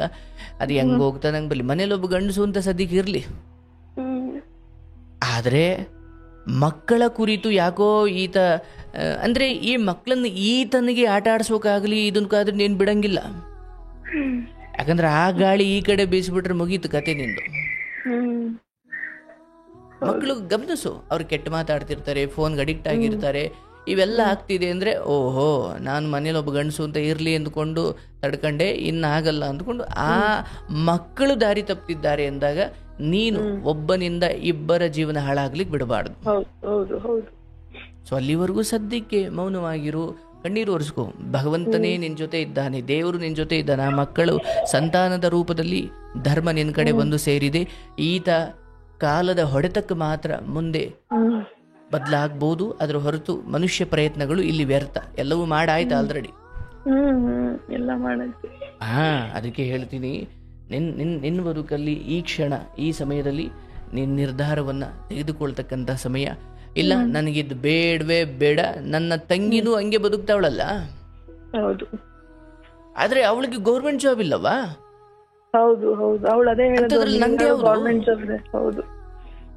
ನಾನು ಯಾವುದೋ ಅಕ್ರಮ ಸಂಬಂಧ ಇಟ್ಕೊಂಡು ಗಂಡನಿಗೆ ಗೊತ್ತಾಗಿ ಎಕ್ಕಡದಲ್ಲಿ ಒಡಿಸ್ಕೊಂಡು ಹೋಯ್ತಾ ಇಲ್ಲ. ಎಲ್ಲ ರೀತಿಯಲ್ಲಿ ಗಂಡನನ್ನು ತಿದ್ದೋ ಪ್ರಯತ್ನ ಮಾಡಿ ಕಡೆಗೆ ಆಗ್ತಾ ಇಲ್ಲ. ಉಳಿದಿರೋ ಮಕ್ಕಳು ಅಂದರೆ ಒಂದು ಕಾಲಿಗೆ ಹುಳ ಬಿದ್ದುಬಿಟ್ಟಿದ್ದಾವೆ, ಅದು ದೇಹಕ್ಕೆ ಆವರಿಸಿ ಇಡೀ ದೇಹವೇ ಕೊಳತೋಗೋದಕ್ಕಿಂತ ಮುಂಚೆ ಒಂದು ಕಾಲು ಕಟ್ ಮಾಡೋದ್ರಲ್ಲಿ ತಪ್ಪೇನಿಲ್ಲವಾ? ಹೌದು ಹೌದು ಗುರುಜಿ. ಅರ್ಥಾತ್ ಈ ಪ್ರಯತ್ನವನ್ನು ತೆಗೆದುಕೊಳ್ಬೇಕಾದ್ರೆ ಸಮಾಜವನ್ನು ತಲೆಯಲ್ಲಿಟ್ಕೊಂಡು ಹೋದ್ರೆ ನೀನು ಎಲ್ಲೂ ನೆಮ್ಮದಿಯಾಗಿರೋ ಕಾಲ. ಇದು ನಿನ್ನ ಸಂಸಾರ, ನಿನ್ನ ಬದುಕು. ಹೌದು. ಹಾಗಾಗಿ ದೇಹ ಪೂರ್ತಿ ಆವರಿಸುವ ಮುನ್ನ ಇಂಥದ್ದೊಂದು ನಿರ್ಧಾರ ನೀನು ತಗೊಳ್ಬೇಕು. ನಿನಗೆ ಒಳ್ಳೇದಾಗಲಿ. ಈತನ ವಿಚಾರವಾಗಿ ಜಗಳ ಆಡೋದು, ಅಲ್ಲಿ ಯಾರ ಮುಂದೆನೋ ಹೇಳೋದು, ಇಲ್ಲಿ ಯಾರ ಮುಂದೆನೋ ಹೇಳೋದು ಇಲ್ಲವಾ? ಒಂದು ಅಲ್ಲಿರೋ ಕೇಳು, ಇಲ್ಲ ಇಲ್ಲಿರೋ ಕೇಳು, ಇಲ್ಲ ನನಗಿಬ್ರು ಬೇಕು ಅಂದರೆ ದಯವಿಟ್ಟು ಇದನ್ನು ಕಾನೂನಾತ್ಮಕವಾಗಿ ಅಂತ್ಯ ಮಾಡಿಕೊಂಡು ನಿನ್ನ ಮಕ್ಕಳನ್ನು ಸಾಕೊಂಡು ನಿನ್ನ ಜೀವನ ಕಟ್ಕೋ. ಆತ ಒಳ್ಳೆಯ ಬುದ್ಧಿ ಬಂದು ಏನೋ ಅಯ್ಯೋ ನನ್ನ ಹೆಂಡತಿಗೆ ಮೋಸ ಮಾಡಿಬಿಟ್ನಲ್ಲ ಅಂತ ಬುದ್ಧಿ ಬಂದು ಬದಲಾಗಿ ಬಂದರೆ ಮುಂದಿನ 3 ತಿಂಗಳು ಸಮಯ ಕೊಡು. ಇಲ್ಲ ನನಗೆ ಅವಳು ಬೇಕು ಇದೇನು ಬೇಕು ಅನ್ನೋ ಬುದ್ಧಿನೇ ಮುಂದುವರಿಯಿತು ಅಂದರೆ ನೀನು ಆ ಹೆಂಡತಿ ಸ್ಥಾನದಲ್ಲಿ ಇರೋದಕ್ಕೆ ಯೋಗ್ಯಳಲ್ಲ. You deserve more. ನೀನು ಇದಕ್ಕಿಂತ ಉತ್ತಮವಾದ ಬದುಕಿಗೆ ಅರ್ಹಳಿದ್ದೀಯಾ? ಕೊಚ್ಚೆಗುಂಡಿಯಲ್ಲಿ ಒಬ್ಬ ಕೊಚ್ಚೆಯನ್ನು ಕ್ಲೀನ್ ಮಾಡೋ, ಚರಂಡಿ ಕ್ಲೀನ್ ಮಾಡೋನು ಕೂಡ ಕ್ಲೀನ್ ಮಾಡೋವರೆಗೂ ಕೊಳೆಯನ್ನು ಸಹಿಸಿಕೊಳ್ತಾನೆ. ಅದಾದ ನಂತರ ಮತ್ತೆ ಆ ಚರಂಡಿಯಿಂದ ಮೇಲೆ ಬಂದು ದೇಹ ಸ್ನಾನ ಮಾಡ್ಕೊಳ್ತಾನೆ. ಅಯ್ಯೋ ನಾನು ಇದೇ ಕೆಲಸ ಅಂದ್ಕೊಂಡು ಯಾವಾಗಲೂ ಕೊಚ್ಚೆಲೇ ಇರ್ತಾನ? ಕೊಚ್ಚೆ ಅವನ ಒಂದು ಬದುಕಿನ ಪ್ರೊಫೆಷನ್ ಅಥವಾ ಒಂದು ಭಾಗ ಹೊರತಾಗಿ ಅದೇ ಆಗಲಿಕ್ಕೆ ಅವನು ಇಷ್ಟಪಡಲ್ಲ. ಅವನಿಗೂ ಗೊತ್ತು ಅದು ವಾಸನೆ ಅಂತ. ಹಾಗಾಗಿ ಒಂದು ಹಂತ ಆದಮೇಲೆ ಪ್ರಯತ್ನ ಎಲ್ಲ ಮುಗಿದಾದ ಮೇಲೆ ಫಲಿಸ್ಲಿಲ್ಲ ಅಂದಾಗ ಅಟ್ಲೀಸ್ಟ್ ನಾವು ಒಂಚೂರು ಹೆಜ್ಜೆ ಮುಂದೆ ಇಡಬೇಕು. ಆದರೆ ಈ ಸಮಯದಲ್ಲಿ ನಾನು ತುಂಬ ಪ್ರೀತಿ ಮಾಡಿಬಿಟ್ಟಿದ್ದೆ, ಅದು ಮಾಡಿಬಿಟ್ಟಿದ್ದೆ, ಇದು ಮಾಡಿಬಿಟ್ಟಿದ್ದೆ. ಎಂಥ ಗಂಡನಿಗೆ ಆ ಮಟ್ಟಿನ ಸ್ಥಾನ ಕೊಡಬೇಕು ಅಂದರೆ ಅವನು ಯಾಕೋ ಪಾಪ ಅಂಗವಿಕಲ, ಎಲ್ಲೋ ಆಕ್ಸಿಡೆಂಟ್ ಆಗಿ ಏನೋ ಕೈಯೋ ಕಾಲ ಮುರಿದೋಗ ಹಾಸಿಗೆಯಲ್ಲಿ ಬಿದ್ದುಬಿಟ್ಟಿದ್ದಾನೆ. ಪಾಪ ಅವನ ಕೈಲಿ ₹1 ದುಡಿಯೋಕ್ಕಾಗಲ್ಲ. ಇನ್ನು ಜೀವನ ಪೂರ್ತಿ ಅವನ ಹಾಸಿಗೆ ಮೇಲೆ ಇರಬೇಕು. ಇಂಥ ಸಮಯದಲ್ಲಿ ಹೆಂಡತಿ ಆ ಗಂಡನ ಸೇವೆ ಮಾಡಿದ್ರು ಏನು ತಪ್ಪಿಲ್ಲ. ಯಾಕಂದ್ರೆ ಅವ್ನು ಕುಡ್ದೋ ಇನ್ನೇನೋ ಮಾಡೋ ಇನ್ಯಾವುದೋ ಸವಾಸ ಮಾಡೋ ಮನೆ ಹಾಳು ಮಾಡಿಲ್ಲ, ಏನೋ ದೇವರ ದುರಾದೃಷ್ಟ ಆಕ್ಸಿಡೆಂಟ್ ಆಗಿ ಆ ಹಾಸಿಗೆ ಹಿಡಿದುಬಿಟ್ಟಿದ್ದಾನೆ. ಆಗ ಗಂಡನನ್ನು ತ್ಯಜಿಸಂಗಿಲ್ಲ. ಅವನ ಜೀವನ ಪೂರ್ತಿ ದುಡಿದೇ ಹೋದ್ರು ಅವನು ನಾನು ಪ್ರೀತಿಸಿ ಮದುವೆ ಆಗಿದ್ದೀನಿ, ಅವ್ನು ಕುಂಟ ಆಗಲಿ ಕುರುಡಾಗಲಿ ನನಗೆ ಅವನು ಬೇಕು ಅಂತ ಆಗ ನೀನು ಅವನ ಜೀವನ ಪೂರ್ತಿ ಸೇವೆ ಮಾಡು. ಇಂಥವ್ರಿಗಲ್ಲ. ಹಾಗಾಗಿ ನೀನೀಗ ಅಂತ ನಿರ್ಧಾರ ಮಾಡು. ನಿನಗೆ ಒಳ್ಳೇದಾಗಲಿ. ಎಲ್ಲವೂ ನಿನ್ನ ಮಕ್ಕಳಿಗೋಸ್ಕರ ನಿನ್ನ ಜೀವನವನ್ನು ಆರೋಗ್ಯಯುತವಾಗಿ ಕಾಪಾಡ್ಕೊ. ಅವ್ರಿಗೆ ಸಂಸ್ಕಾರ ಕೊಡು. ಮನೆಯಲ್ಲಿ ಈ ಥರದ ವಾತಾವರಣ ಹೆಚ್ಚು ಹೆಚ್ಚು ಪ್ರಸ್ತಾಪ ಆಗ್ತಿದ್ರೆ ಮಕ್ಕಳು ಬೇಗ ಕೆಡ್ತಾರವ. ಇದನ್ನು ತಲೆಯಲ್ಲಿ ಇಟ್ಕೊ. ಇದು ನಾನು ಬಹಳ ಇತ್ತೀಚೆಗಂತೂ ನೋಡ್ತಾ ಇದ್ದೀನಿ. ನನ್ನ ಮಗ ಗಂಡ ಸಿಗರೇಟ್ ಸೇದೋದು ನೋಡಿ ಮಗ ಕೂಡ ಪೆನ್ಸಿಲ್ ಅನ್ನ ಸಿಗರೇಟ್ ತರ ಇಟ್ಕೊಳ್ತಾನೆ ಗುರುಗಳೇ ಅಂತ ಮೊನ್ನೆ ಯಾವುದೋ ಒಂದು ಹೆಣ್ಮಗಳು ಬಂದಿದ್ರು. ಅರ್ಥಾತ್ ಮಕ್ಕಳಿಗೆ ನೀವು ಏನು ಹೇಳ್ತೀರಾ ಅನ್ನೋದಕ್ಕಿಂತ ನೀವು ಹೇಗೆ ಮನೆಯಲ್ಲಿ ನಡ್ಕೊಳ್ತೀರೋ ಅದನ್ನೇ ಅವರು ಅನುಕರಣೆ ಮಾಡ್ತಾರೆ.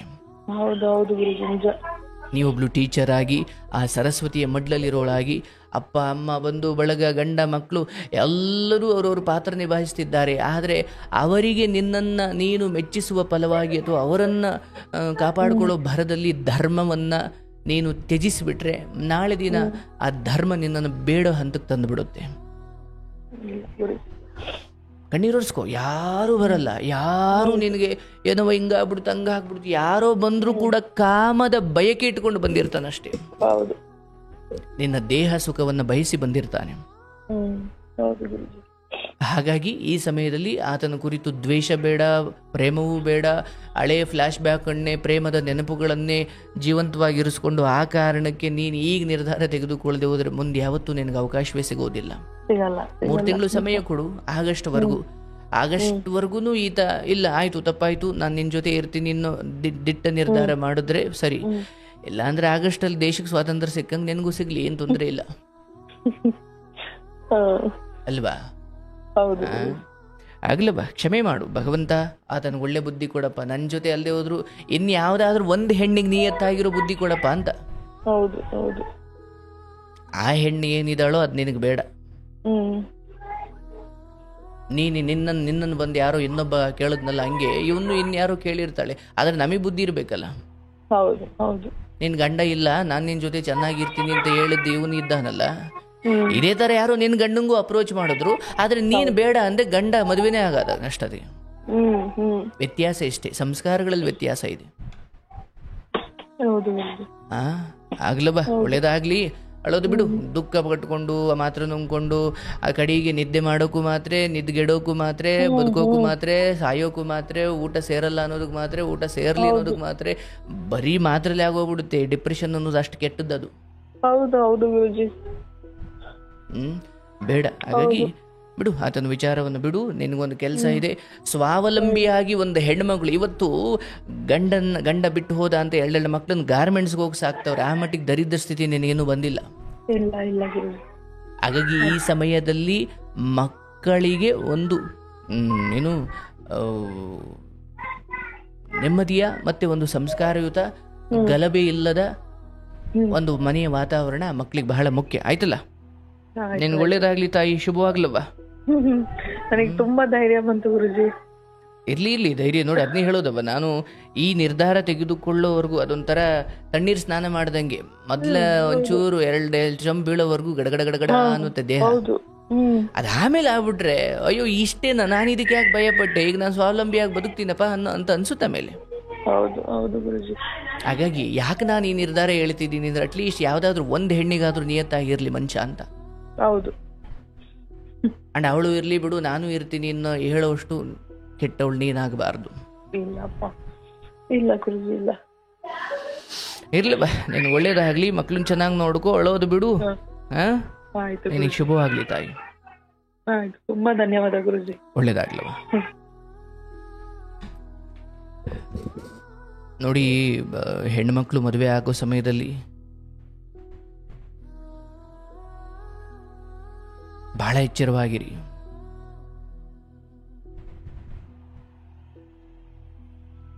ನನಗನ್ಸುತ್ತೆ ಈ ಹುಡುಗಿದಿರು ಈ ಇತ್ತೀಚೆಗಂತೂ ಬಹಳ ತಪ್ಪು ಆಯ್ಕೆಗಳನ್ನು ಮಾಡ್ಕೊಂಡು ಜೀವನ ಹಾಳು ಮಾಡಿಕೊಳ್ತಿದ್ದಾರೆ. ಹುಡುಗನಿಗೆ ಗೌರ್ಮೆಂಟ್ ಕೆಲಸ ಕೇಳೋದು, ಹುಡುಗನ ಮನೆ ಕಡೆ ಚೆನ್ನಾಗಿರಲಿ ಅನ್ನೋದು ಆಯಿತು. ಒಂದು ಹೆಣ್ಮಗಳಾಗಿ ತಾನೊಂದು ಶ್ರೀಮಂತರ ಮನೆ ಸೇರಬೇಕು ಅಥವಾ ಒಳ್ಳೆ ಮನೆ ಸೇರಬೇಕು ಅನ್ನೋ ಆಸೆ ಇರೋದ್ರಲ್ಲಿ ತಪ್ಪಿಲ್ಲ. ಹಂಗಿದ್ರೆ ಹೋಗಿ ಅತ್ತಗೆ ಮದುವೆಯಾಗಿ ಶ್ರೀಮಂತರನ್ನೇ. ಆದರೆ ಈ ಮಧ್ಯೆ ಬಡವನ್ ಪ್ರೀತಿಸೋದು, ಶ್ರೀಮಂತನ ಮದುವೆ ಆಗೋದು. ಅರೆ, ಶ್ರೀಮಂತಿಕ ಹುಡುಗ ಬಂದ ತಕ್ಷಣ ಬಡವನ ಪ್ರೀತಿ ಮರೀತಿ ಅನ್ನೋದಾದರೆ ನಾಳೆ ನೀನು ಬದುಕು ಅಯೋಮಯವಾಗಿರುತ್ತೆ. ಹೆಣ್ಮಕ್ಳು ದಯವಿಟ್ಟು, ಈಕೆ ಗೌರ್ಮೆಂಟ್ ಕೆಲಸ ಅಂತ ಮಾತ್ರ ಅಲ್ಲ, ಈವನ್ ನೀವು ಯಾವುದೋ ಗಾರ್ಮೆಂಟ್ಸ್ಗೆ ಹೋಗ್ತಿದ್ರು ಪರವಾಗಿಲ್ಲ, ಸರಳವಾಗಿರೋ ಹುಡುಗ, ಯಾವುದೇ ದುಶ್ಚಟ ಇರಬಾರ್ದು. ಆ್ಯಂಡ್ ಅದಕ್ಕೂ ಮುಂಚೆ ಈ ಅಪ್ಪ ಅಮ್ಮ ಏನೇ ನೀವು ಅಪ್ಪ ಅಮ್ಮನ ಜೊತೆ ಜಗಳ ಇರಲಿ, ಏನೇ ಇರಲಿ, ಒಬ್ಬ ಹುಡುಗ ಬಂದು ಪ್ರಪೋಸ್ ಮಾಡ್ದ, ಅವಾಗ ಏನು ಹೇಳಬೇಕು? ನಮ್ಮ ಅಪ್ಪ ಅಮ್ಮನ ಹತ್ರ ಬಂದು ಮಾತಾಡು, ನಿನ್ನ ಅಪ್ಪ ಅಮ್ಮನ ಕರ್ಕೊಂಬಂದು ಮಾತಾಡು, ಆಮೇಲೆ ನೋಡೋಣ ಅಂತ ಹೇಳಬೇಕು. ಈ ತಾಯಿ ಏನು ಮಾಡಿದ್ದಾಳೆ, ಮೊದಲು ಮದುವೆ ಆಗ್ಬಿಟ್ಟು ಆಮೇಲೆ ಹೋಗಿ ಅಪ್ಪ ಅಮ್ಮನಿಗೆ ಹೇಳೋದು.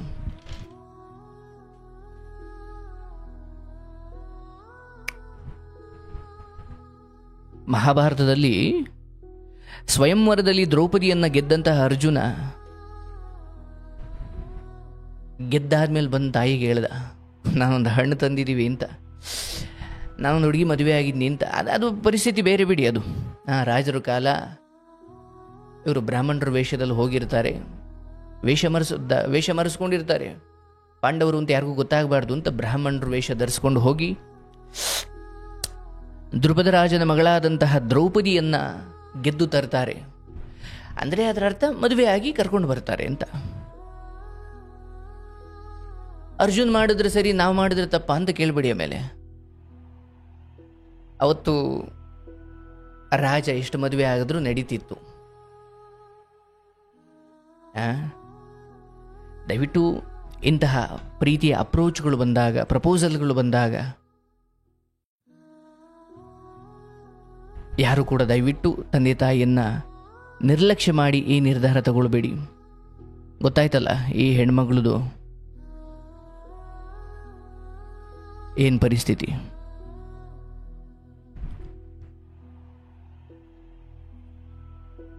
ಕೆಲವೊಮ್ಮೆ ಅತಿಯಾದ ಪ್ರೀತಿ ನಮ್ಮನ್ನ ಅಜ್ಞಾನಿಗಳನ್ನಾಗಿ ಮಾಡಿಬಿಡುತ್ತೆ. ದಯವಿಟ್ಟು ಬಡವರು ಮನೆ ಮಕ್ಕಳು, ಹುಡುಗರು, ಅವ್ರಿಗೂ ಒಳ್ಳೆ ಹೃದಯ ಇರುತ್ತೆ. ಪಾಪ ನೋಡಿ, ಹೆಣ್ಮಗಳು ಸ್ವಂತ ಗೌರ್ಮೆಂಟ್ ಜಾಬ್ ಇದ್ದರೂ ಕೂಡ ಒಂದು ಒಳ್ಳೆ ಮನೆ ಇಲ್ಲದೆ ಇರೋರು ಒಬ್ಬ ಹುಡುಗನನ್ನು ಮದುವೆ ಭಾಳ ದೊಡ್ಡ ಗುಣ. ಆದರೆ ಅದನ್ನು ಉಳಿಸ್ಕೊಳ್ಬೇಕಲ್ಲ. ಏನು ಮಾಡ್ತೀರಿ ಹೆಣ್ಮಕ್ಳು? ದಯವಿಟ್ಟು ನಾನು ಹೇಳೋದು ಪ್ರೀತಿಸಲೇಬೇಡಿ ಅಂತ ನಾನು ಹೇಳಲ್ಲ. ಆದರೆ ಒಂದು ಹಂತಕ್ಕೆ ನಿಮ್ಮ ದುಡಿಮೆ ಶುರುವಾಗಿದ್ದು ಓದು ಅಭ್ಯಾಸ ವಿದ್ಯಾಭ್ಯಾಸ ಎಲ್ಲ ಮುಗಿದು ಪ್ರೀತಿ ಆರಂಭದ ಸಮಯದಲ್ಲೇ ಮನೆಯವ್ರಿಗೆ ಹೇಳಬೇಕು. ಮನೆಯಲ್ಲಿ ಒಪ್ಪಲ್ಲ ಸರ್, ಏನು ಮಾಡೋದು? ಆಯಿತು, ಒಪ್ಪಲಿಲ್ಲ ಅಂತ ಹಿಂಗೆ ನಿರ್ಧಾರ ಮಾಡಿದ್ರೆ ಈಗೇನಾಯಿತು? ಮನೆಯವ್ರಿಗೇನೋ ನಿಮ್ಮನ್ನು ಹಾಳು ಮಾಡಬೇಕು ಅಂತ ಏನಿರಲ್ಲ. ಅವರು ಒಳ್ಳೇದನ್ನೇ ಹುಡುಕ್ತಾ ಇರ್ತಾರೆ.